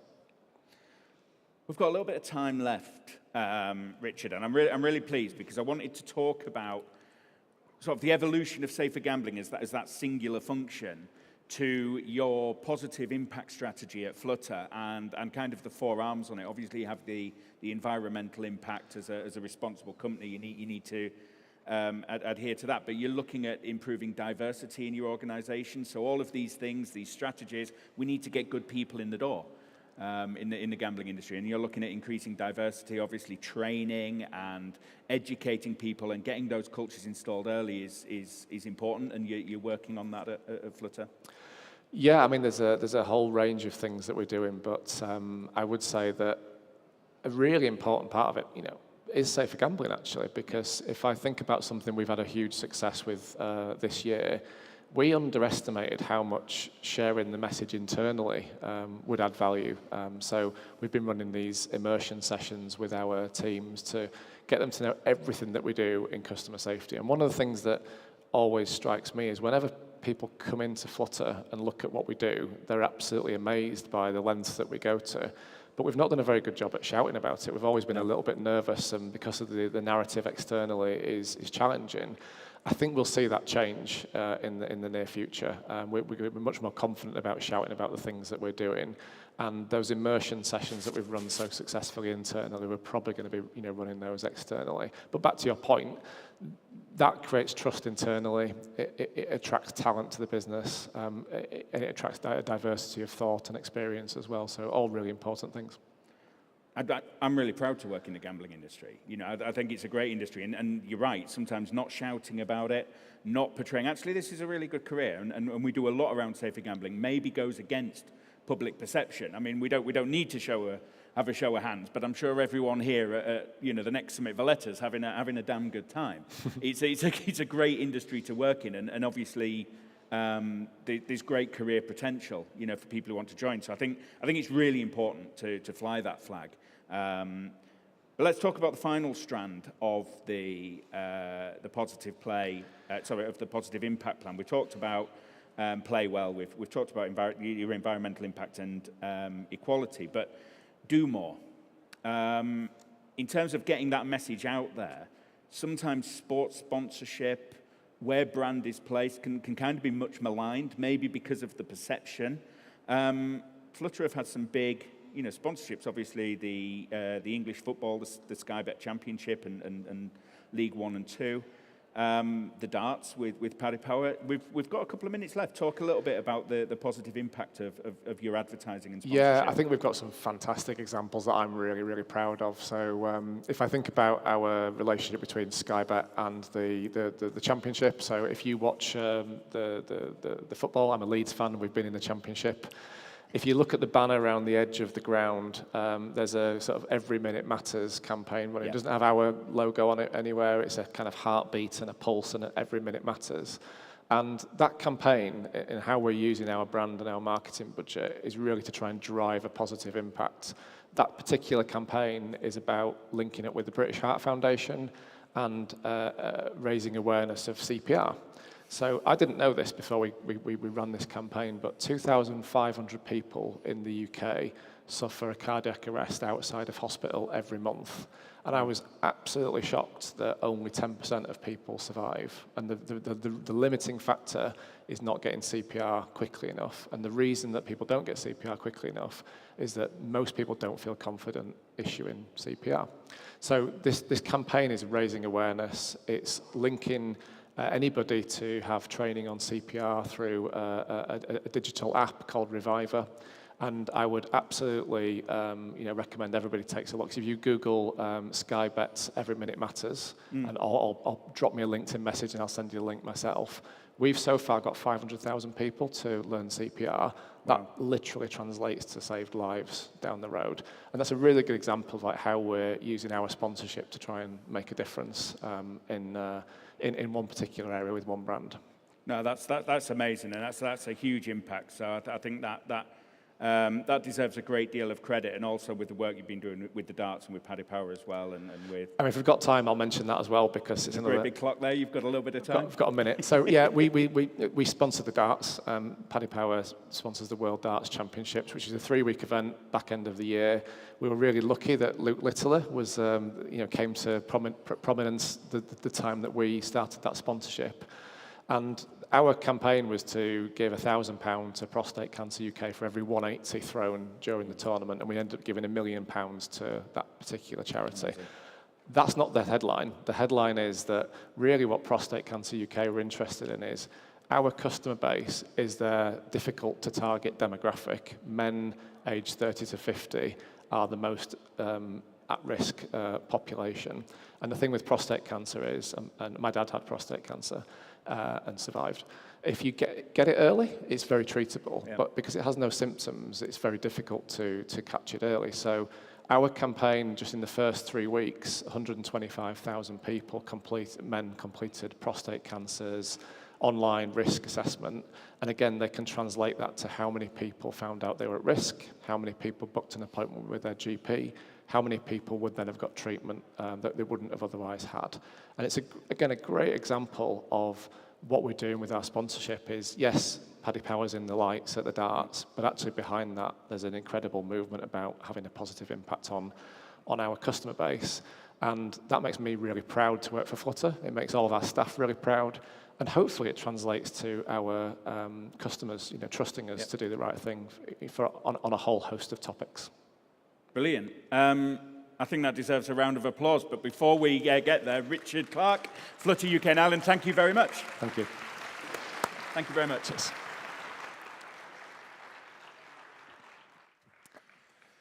Alex, what have you done? I have not done nothing. The I have police something is here. on What you. have you done? I have something on you. Admit it. I had to address On the me? elephant. Yes. So I found this note. There, I think there I got a case or I got a file on have you the anyways. wrong person. So here's the thing. I got some suspicious things. So I reviewed of this file. There's some anonymous... Is that my file? That's your file. Anonymous crypto wallets, some wash transactions, suspicious pattern, and I think that not I have a case, but the people who's coming on this stage that will have a case. I think you have the wrong person. I help people find jobs. Like, I don't launder crypto, Alex. Right. Well, explain it to them. Either way, if you are in ops, compliance, or just pretending to know a bunch about blockchain, like I do, you definitely need to hear this, guys. Yes. Let's move forward to the last session of the day. It is. Please welcome the Crypto Crime Squad moderator for this session, Torben Friis, Managing Director at Match Liquidity DMCC. Welcome. Welcome to the stage. Thank you. Something. Where do we get to sit here? Oh, we don't want to sit by the bar. You can sit if you want to sit there. You can sit there. Something to drink? Yes. Please make yourselves comfortable. Thank you. Maybe I'll go over here. Oh, you can sit here. Okay. I'm fine. Well, thank you very much for joining us today. With me, we are here to talk about, cryptocurrencies, iGaming industry, is your business potentially a money laundering machine without you knowing it? And not only that, but also for you as a business, is there any risk of fraud that is taking place potentially against you? that you're not aware of. This and more we will look at today. And with me, for that reason, I will introduce my guests. But first, I'm Torben Friis. I am the Managing Director of Match Liquidity. We're a market maker in Dubai. And I have the pleasure of moderating this panel. With me, I have Ming Dao. She is a legal expert with a background in the German law enforcement, organized crime division. She's now a solutions architect at Chainalysis, one of the world's leading know your transaction and crypto blockchain analysis tools. I also have Jeff Donahue, who is a detective inspector at Metropolitan Police. Some of you might know that as Scotland Yard in their organized crime unit for cyber and whatever comes along with that. So we are here to talk about these topics today, and I hope you will find it reasonably insightful. First off, if I may ask, Ming, can you please just explain a little bit what is KYT as a tool and how do people use it? Okay, maybe I start a little bit earlier. So there's a lot of payment functionality on the blockchain, right? We know the fiat world, the fiat currency world with dollars, euros, and so on and so forth. But way faster, cheaper, and very transparent would be using the blockchain, cryptocurrencies, so to say. So with a market of 450-ish billion US dollar in revenue per year, and only a usage of roughly 1% in crypto at the moment, there's a huge development for the future when it comes to cryptocurrency. It's very easy in implementation. And what we do and what is not so easily possible in the fiat currency is we are analyzing every transaction that happens on the blockchain, meaning we are looking into the history of where the funds come from, and we can also continuously monitor where the funds are going to, which leads to insights into possible criminal interactions with a gambling platform, for example. Right. And how do you then utilize such tools for understanding where that money is flowing? So using the KYT tool, or Know Your Transaction tool, leads to possible risk and alerting assessments. So what we do is we are filtering to specific categories, either it being from illicit activity, and tell you where it comes from, and if it's possibly a danger to use the funds further on. What it gives you then is an alerting function to stop the incoming transaction to being moved further on. So basically, we are building the safe zone for the funds that go into your platform. So let me get this right. If people then discover this, what would then be the next logical step for them to do? What happens, for instance, if you get an alert like this out of your own investigations or somebody contacts you? Yes, please, Jeff. Okay, please, for sure. Apologies. So an alert from a company such as Chainalysis or a blockchain analytics provider can be the genesis or a start of a criminal investigation, for sure. But it can be the start of an investigation more widely. Speaking from the UK, the UK has very strong and stringent money laundering legislation, and so the outcomes from something like this, so we can begin an investigation, we can start to look at the derivation of funds, and we can broaden that out and look more widely if we have to. But it can be the start of a criminal investigation, it can be the start of a civil investigation. We have the option for that within the UK to recover criminal funds from a number of different avenues, the intelligence provided by a know your transaction tool such as Chainalysis and blockchain analytics more generally is a really valid route to obtain that. So let's say, for argument's sake, I have a casino, and I also, in that casino structure, happen to have a offshore distribution outside of markets where I'm not regulated. But so I decide not to do this myself. I would have a partner who is this partner that, as a white label, would contract with my firm. What happens then in the scenario where I can see that a lot of funds are coming through that channel and they say, well, we don't know where to report it.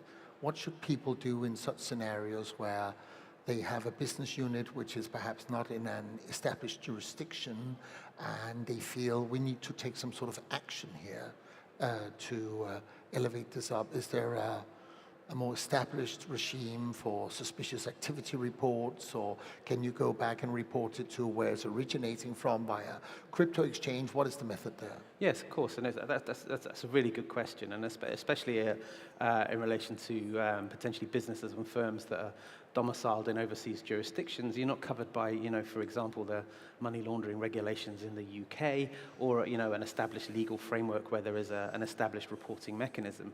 But it doesn't mean that you're powerless, and I guess that's one of the things really important to put across, is that most money laundering laws, across the globe, work around knowledge and suspicion, and quite rightly, as you pointed out, that can be of great concern when companies are dealing with third parties, or they have concerns with funds that aren't necessarily in a jurisdiction where they feel they have a sufficient protection. But it doesn't mean you're powerless. Okay. So the key to it really is to do something and to voice your concerns, and there's a number of methods through which you can do that. Suspicious transaction reporting, SARs, STRs, whatever you want to call them, of course, are perhaps the gold standard, if you like. So if it's possible, if companies or businesses have any kind of attribution to a particular jurisdiction, you can report it there. There's nothing preventing you from doing that. There may be no legal requirement for you to do so, but there's nothing preventing you from doing it. But if that's maybe not available to you, or you don't have the requisite attribution, or you don't know where particularly where your individuals behind the money is, where they're from, you can reach out to a number of different people. So, for example, you can, if you are using a particular product, such as Chain or others, for actually doing your blockchain analytics, you can reach out to them. Many of, in fact, most regulatory tools and KYT tools are plugged into public sector working groups who have the ability to bring, you're talking about transaction alerts. There's a mechanism by which those they can be passed on to those that can do something. Okay. And by doing so, you really discharge your obligations morally and legally. I think that was exactly what I was looking to understand, because I think a lot of businesses, they are afraid that if they start scrutinizing this in more detail, they are afraid that they are saying no to business, but as we will learn in a moment when we go further into the conversation, that might actually be toxic business. It might actually not be something that's valuable. And B, they're afraid that if they report this, that they somehow make themselves guilty by stepping out into the light, right? But you're saying that the moment they are taking action, it's actually the opposite. They have an opportunity to exonerate themselves somehow. Absolutely, and that's a principle that runs through not only very strongly in UK law, which it does. Positive steps to report suspicions of wrongdoing are actually a defence in law against money laundering. But those principles permeate across legislation globally, although I perhaps wouldn't be able to talk about it with the same authority. I see, okay. So with that in mind, Ming, how does it then work from an operational point of view when people, they set up these kind of tools? Is this something that's a manual process, or is it an automated process? And what kind of infrastructure is needed? Not only what you buy. One thing is always to buy a license or whatever it might be, and then people say, yep, we've done what we had to, but there's not actually somebody looking at it or taking necessary action. Do people suddenly have to hire a 10, 20 person team to handle this? How does that all work? So mainly there will be a lot of automation implemented because we want to save time, we want to save headcount as well.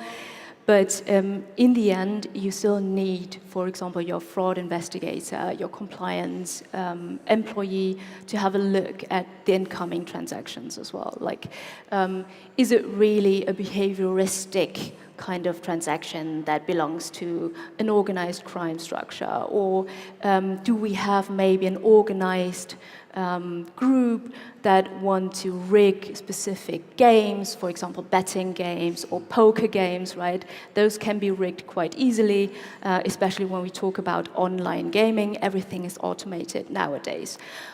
So basically, we build the foundational structure with the KYT tool. You have the intelligence, our intelligence data, our research data that gives you a hint on specific illicit categories. But what you can also do is you are building up your own risk assessment, meaning you can build in specific thresholds yourself, let's say money laundering thresholds or possible small micro payment thresholds, always coming from the same address, for example, that might give you a hint on illicit activity in a way. So it's a mixture of a baseline and on top your own work and your own kind of risk assessment. So with that in mind, if I understand you correctly, we're not only talking about money laundering here, we're also talking about that a tool like this would enable you to understand if there was potentially, let's say, a group that was targeting you from a fraud point of view, where they wanted to rig the game. You know, we've been talking about that just on the money laundering side. Some games have this so-called RTP rule, return to player, of 95, 97%, which on the money laundering side naturally would be the premium or the commission, if you'd like to call it, of just laundering the funds and subsequently having source of funds to show somewhere else and say, this is how I legally obtained the money. But if we then look at, let's say, the case scenario of fraud, how would a tool like this help you to identify fraud? Would that be via the wallets that are sending, or how would that go about? Yes, so we give you the opportunity to have a macro view first, right? In a risk assessment environment. But always what you can do is going deeper into the investigation in a micro view. Like the scenario that you just talked about is the building up of different wallet structures. You can open up wallets as many as you like in the cryptocurrency world. Let's just assume you have 1,000 wallets working for you. It's like 1,000 straw men behind it, belonging to one organization. And just talking about the return gain, right? If each of these wallets open up a new account on your platform and get a $20 return for that, is already 20,000 that flows back to this organized crime structure without doing much, right? It's instant, it's online.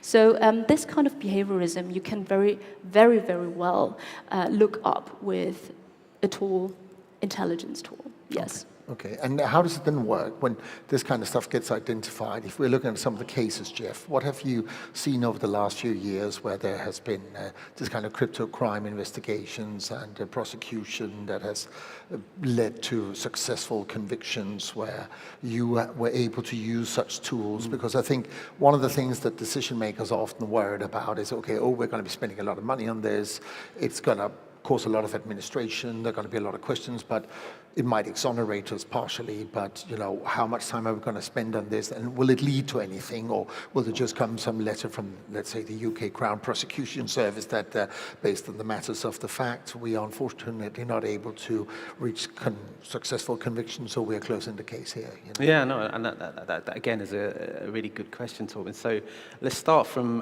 the perspective of a KYT tool such as Chainalysis, and we'll go back to the genesis of where my specific department came from and what it tries to achieve.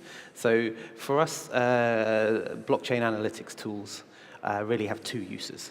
The first is that it simplifies the process of blockchain analytics and crypto analytics, which if you ever try and follow blockchains, or you've ever used Block Explorer, Wallet Explorer, or Etherscan, or something like that, you'll know how challenging that can actually be to get anything meaningful out of it, other than one, you know, ridiculously long piece of code seems to draw a line to another one. There's no information there that you can use. Right. And so what blockchain analytics tools do is that they simplify that process for you, and they through their sort of heuristic analysis tools, they graphically present it for you, so you can make associations.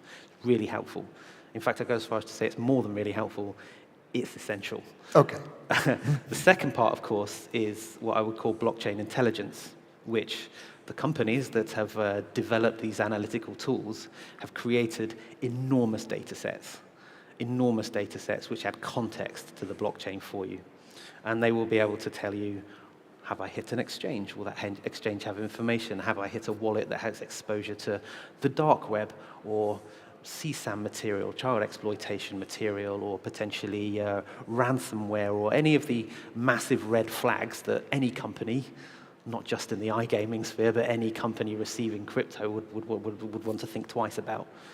Because, of course, this stuff all traces back. It's all available online. It never goes away. It's indelibly marked on a blockchain. But let me just stop you and understand Yeah. this. So in light of this, what I've understood when dealing with law enforcement, there are basically somewhat two gold standards. One is Chainalysis, another one is this American firm called TMR Labs, right? TMR Labs, right? And the reason why my impression is that these two companies are the gold standard is because of the data set, right? Because I've come across a lot of decision makers in finance, iGaming, payments, whatever, who would use, let's say, a blockchain analytical tool, which would have a very light data set, and that would, for instance, then give you a thumbs up, a green flag, where in reality, when you would dig deeper with something like Chainalysis, it would show you a red flag. So the question becomes, also talking about, reporting things, getting exonerated, et cetera, et cetera. How do people know whether the data set that they're using with a given provider is correct or wrong? Yeah, great question. So there are multiple players in the market, all of which are, competing for competitive advantages, I'm sure Ming would attest to, and they all have a unique selling point. And it's really important for you to engage fully with them in order to understand what their particular competitive advantage is in relation to your particular business requirements, of course. So I can give you an analogy. So in financial investigation within policing for a number of years, we've used credit referencing data. There are two in the UK. There are two principal credit referencing data providers. One is Experian, the other is Equifax. Both do 80% the same thing, but they all have a particular unique selling point. Yeah, the Venn diagrams overlap largely, but not completely. And I think it's probably maybe a little early to say in the crypto development, but I think it's probably likely to say that the same will apply. That if you want an absolute holistic overview, you maybe need to use more than one, but it's only really law enforcement that needs to operate like that, because of course we have to prosecute to a beyond reasonable doubt. And so we end up sometimes using multiple tools to check. Whereas in the regulation or KYT screening or AML screening, it's really a case of getting to understand the product that you're being asked to use. And I think that's something that's actually really important. I think maybe you might attest to this, but it's my experience, having worked in a dedicated cryptocurrency investigation team, looking across the spectrum of organized crime for at least 2 years dedicated now. It's really interesting when it came to recruiting that team, the individuals that we needed and the skill sets that we needed to import in order to work effectively. Now that doesn't translate entirely into the commercial world, of course not. It's very different. However, blockchain analytics and using KYT tools, it's very important, I think, that you have people that have the attitude and aptitude in order, and are given the space and time. Right. Even with a KYT tool, doesn't do all of the work for you. You still have to become a skilled practitioner in your own right. So it goes back to the whole thing about that you also need some operational expertise on the ground who understands that, because you can screen as much as you want online, but at the end of the day, it also becomes a question of what's happening out there where people are potentially meeting up in person. Let's say something like money laundering. I mean, what's your experience from German law enforcement on this kind of stuff? Maybe just on to top on that. So 100% plus one, I would agree on that. One of the main challenges in cryptocurrency analysis and compliance and cryptocurrency is actually knowledge and enablement with, I say, warm bodies, thinking bodies, right? Because a tool is only as good as the one using it, right? It can be compared to a car. If you don't know how to drive a Lamborghini, well, it's nice to have it, but it doesn't make any sense in that way. So I would always advise to prospects to kind of test different kind of tools. Of course, I'm aware of competition, definitely, but our testing phase normally comes with an enablement session always, right? How to use it, how also to start off learning to read the data that we offer and to assess the data on their use case. which we have talked about. So with that in mind, I've heard via the grapevine that some of the largest players in the iGaming industry for using crypto as method of payment are actively using your tools and are very cooperative in this kind of stuff because they wish to prevent, let's say, illicit activity from happening. What's your general picture of the adoption by something like the iGaming industry when it comes to using tools like this? Is it something that they're embracing, or do you sense a certain level of hesitation or lack of cooperation? I think in many cases at the moment, because it's a very fast and growing economy here, or universe, a lot of fundings are rather going to kind of, scripters, IT, tech, security, rather than compliance. Compliance in most cases come at the very end of, issuing a company a or necessary creating. evil, so to speak. Yes, yes. And why should I do it, right? Because if I don't get fined, who knows what happens? But we have been only talking about money laundering straight in the face. Like, of course, a lot of illicit activity, when we know it's illicit, it's money laundering, definitely. But what about reputation of that company? It's not just about the fines that you might pay sometime in the future. It's also about your customers. For example, if I'm that naive sixth person in a room of 6 people playing poker, and I'm being ripped off because the other 5 people belong together, right? I would never go back to that site and play again. Right. So I lose my money. The organized crime structure, they can launder their funds and even gain money from me. So why should I do this? So it's a lot about reputation. And what we were talking about, it's also losing money to, for example, bot system, automated account systems in thousands and thousands of fake accounts being generated, right? So it's also about your own company's safety. Right, right. Yeah. Okay, that's very interesting. I was going to say that there's a real incentive for any business in an emerging technological market like this to take this stuff seriously. Because, as Ming was saying, it's the same people that would defraud you that will use you for money laundering. And it's the same people that will use you for money laundering will happily defraud you. And that undermines it undermines the industry, and it undermines the confidence that people have. So, yeah, I couldn't stress that strongly enough, I think. I have heard, and please correct me if I'm wrong, that there is a rising number of cases where kidnappings are happening around the physical devices or somehow access because criminal groups felt that somebody was an obvious target. If we think about, let's say, the people in senior operational finance roles in a company that controls a lot of crypto, like an iGaming business, and let's say they don't have any safeguards in place and somebody feels they're an obvious victim. What's going on? Are there a lot of kidnappings out there? For instance, if you take from the UK, what's your understanding of that? Yeah, and I'm very much, unfortunately, that there has been a rise in that. I think many people may be aware of the case of the co-founder of Ledger. The co-founder of Ledger who had his finger cut off. But the theory behind this has been around for a long time. There's a phrase that was coined in America that, they call them wrench attacks. Why would I need to conceive of a high-tech solution to defraud you of your money when I can just hit you with a wrench until you give it me?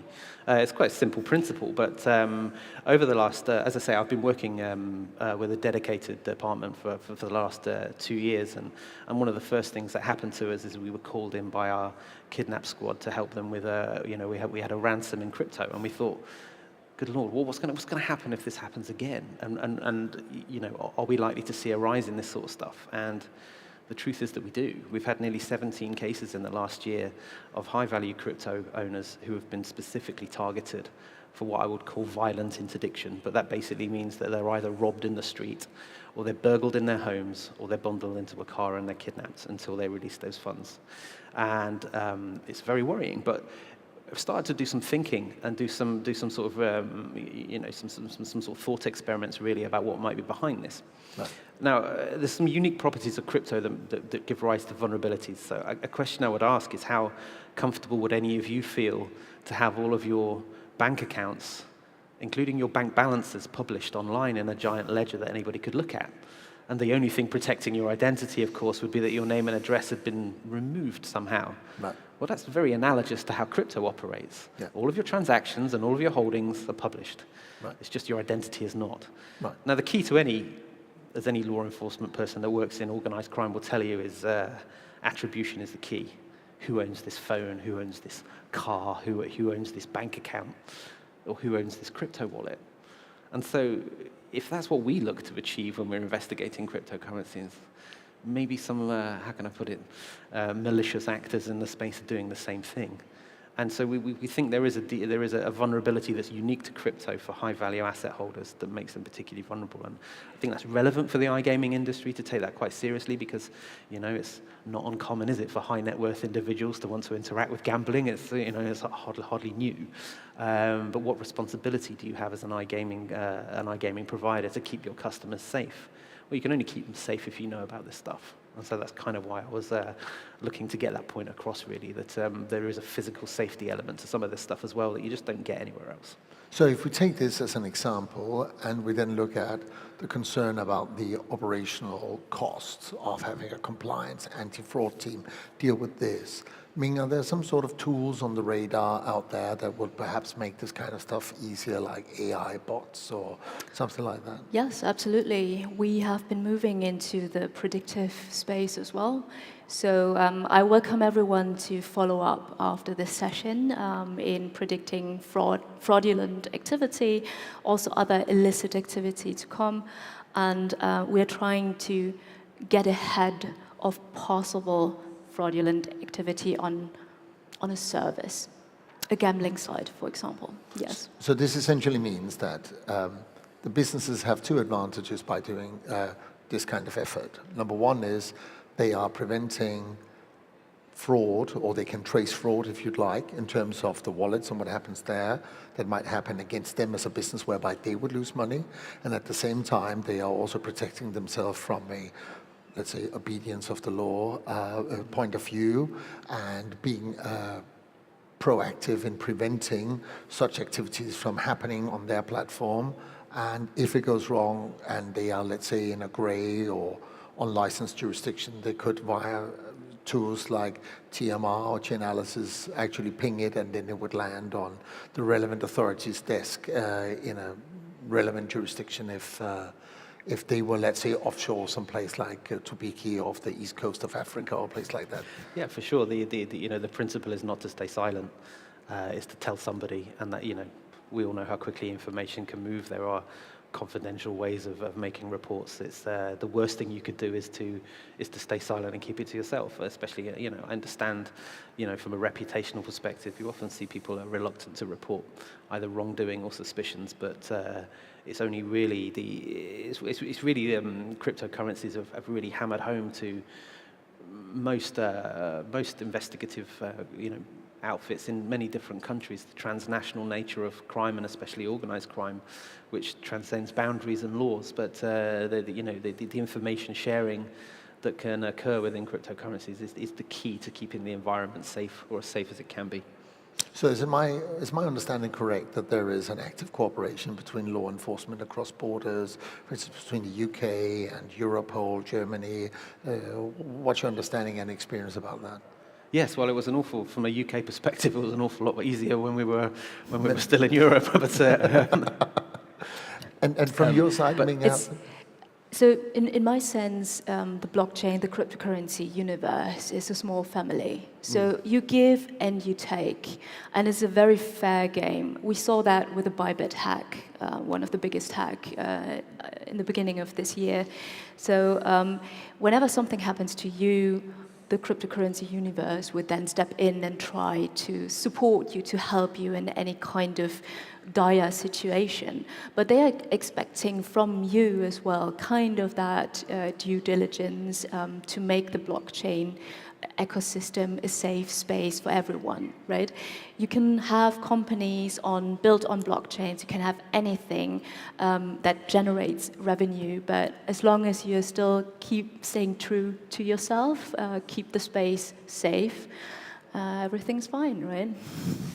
No, that's what they're hoping. From a enforcement and conviction point of view, have there been any cases that you would highlight that have been out in the public sphere where you felt that the use of these tools made life easier for you as law enforcement in terms of the tips you were given or the ideas of how this whole thing worked?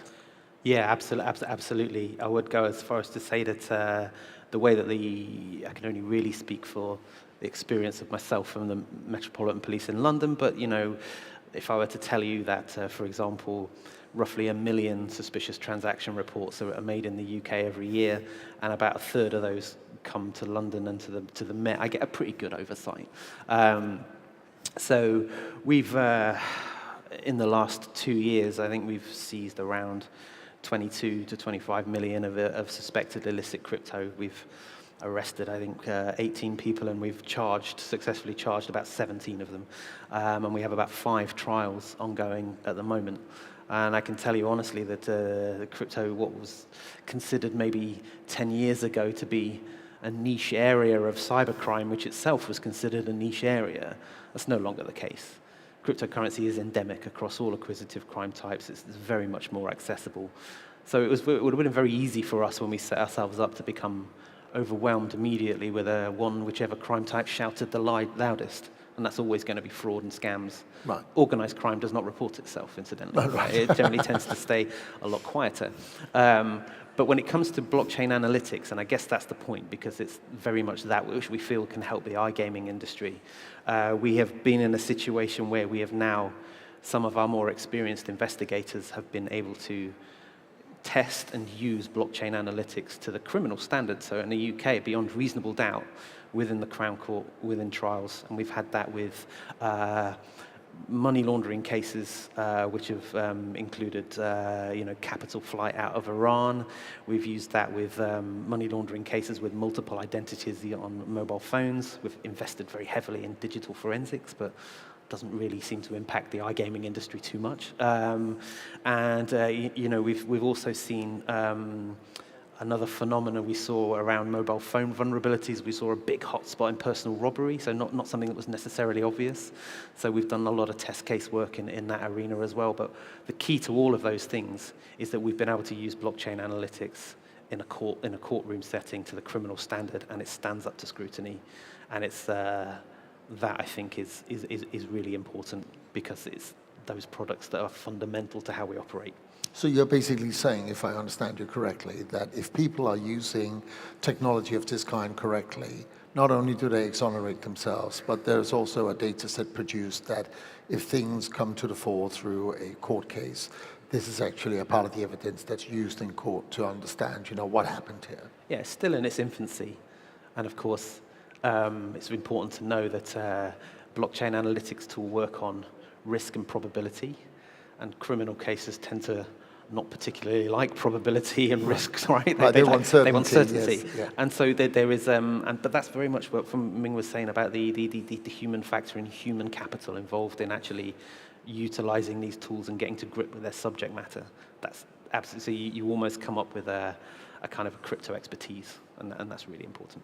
So why is it, if I may ask you, Ming, that somebody like you from the law enforcement side decides to go into something like the private sector technology side? Is that because you feel that the access to resources and the ability to catch the bad guys can move faster, or is it something where you feel that the model that they have presented will allow law enforcement to progress faster? Or?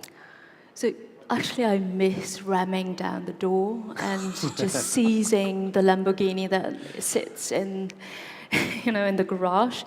No.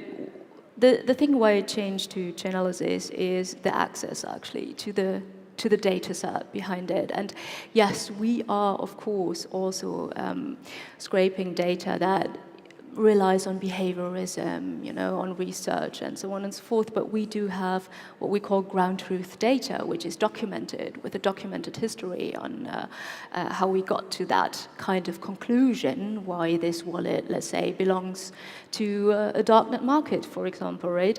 And this is what we are sharing with private sector companies as well, like gambling companies.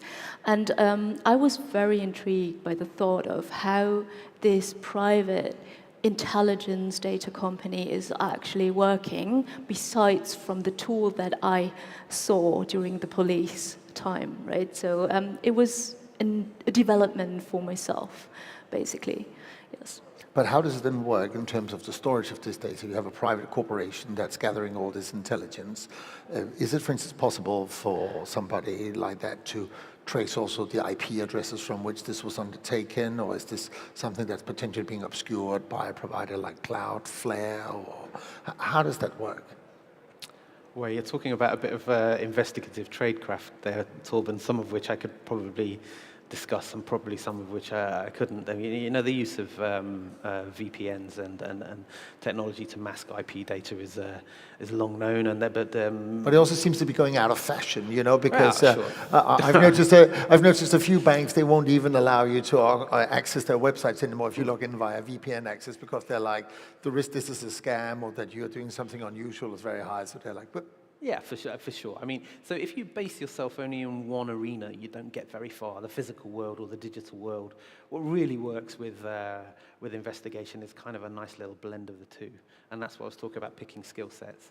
You'll never solve a problem if you, from a desk, entirely sat at a computer screen looking at, mathematical analysis. You'll get so far. You may even generate the leads, but you won't get all the way. What really works is to get out. As Alex Tomic was saying earlier today, get out there. Yes, I understand. You have to get out there. If you suspect that somebody, every dark web market, fine, it may operate in the dark web, but it's still some people in a room somewhere packaging up drugs and posting them out, or sat behind a computer. There's always a human factor to it. Yeah. And from an investigative standpoint, you have to get into the real world every time. Okay.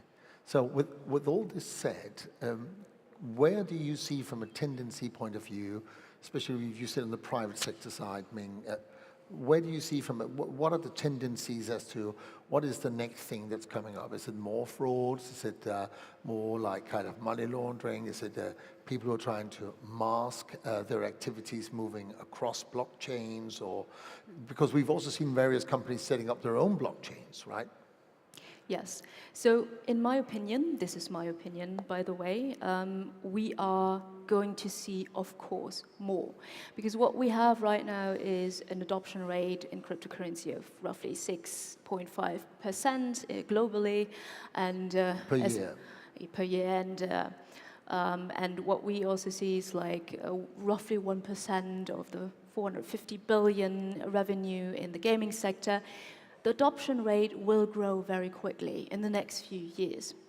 With the adoption, we have more value flowing into cryptocurrency, and of course then more illicit activity as well. That's natural.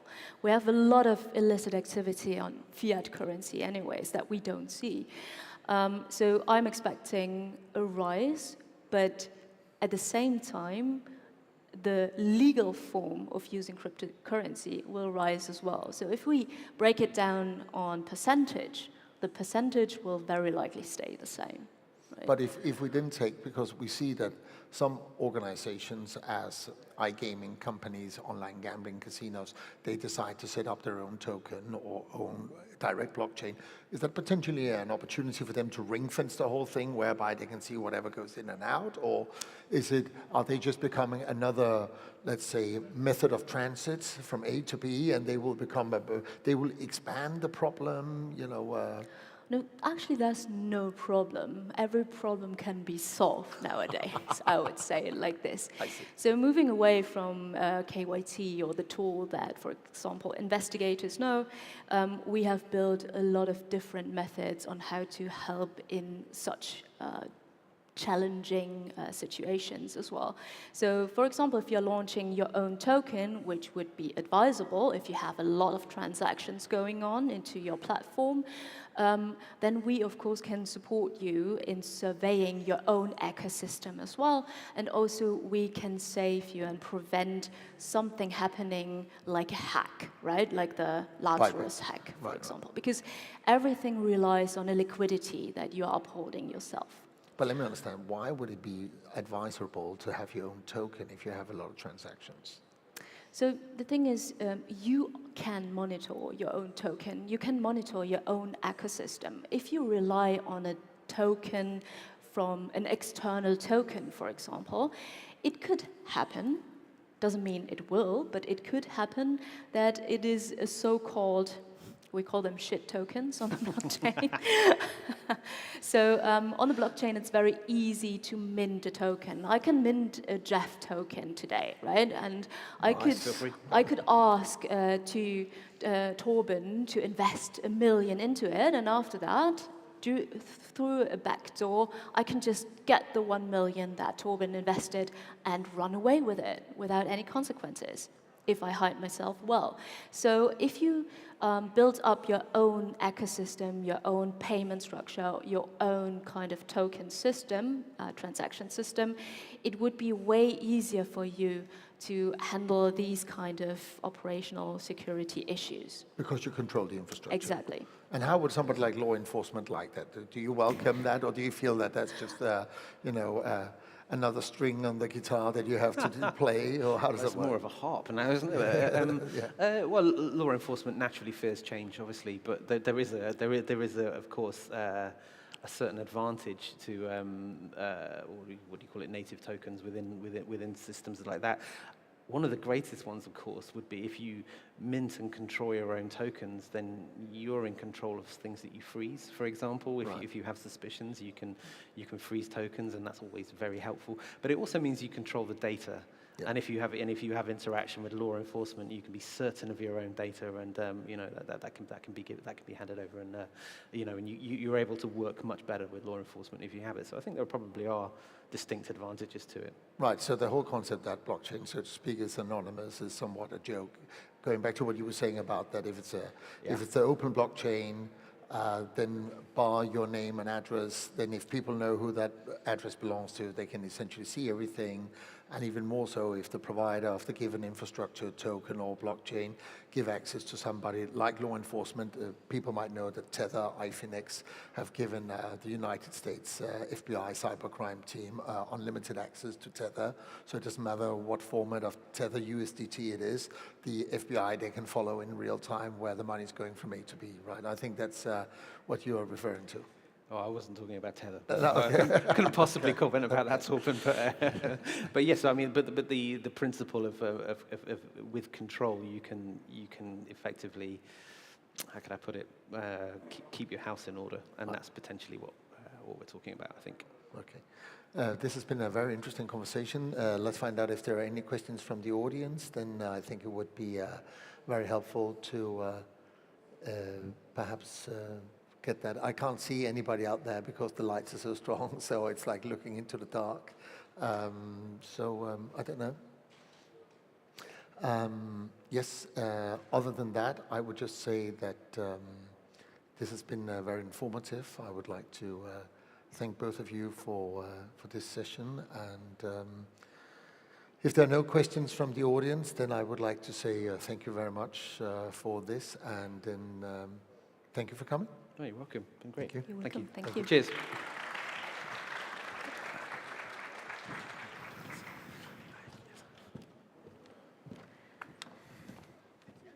Thank you. Thank you, thank you, thank you. Guess what, Alice? How sad. Day one is over. Yeah, but this is day one. We got another day coming up tomorrow. That is true. Yeah. We're only halfway. Did you notice that we had like 0 coffee-related incidents today? None. 0. None. Slim None. 0. No accidents. No accidents. You guys, you brought all the energy, the questions, the hot takes, and we're only halfway, as we said. Again, a huge thank you to our main sponsor, Hub 88, and all our other sponsors for making this event happen. Yeah. And don't forget to come back here tomorrow, same time, same place. Yeah. And we have another day to look forward to. But don't forget, it doesn't have to end here. You can meet us all upstairs for the networking mingle situation that goes on, or drinks. And some drinks. Yes. What's your favorite? What's your drink of choice? Oh, I will go with mojito. Yes. But apparently I need to try the Aperol Spritz. Everybody's like on to me on that. Let's go do that. Yeah, let's go do that. Guys, it's been a pleasure for the few who sits here right now. Arrivederci. See you tomorrow morning. See you tomorrow, same time. Same Have time, a nice same evening. place. Bye. Bye, guys. This is, yeah, I like the... Let's have a going up mojito. there and, yeah, just shut down. I need to wipe this off over here first.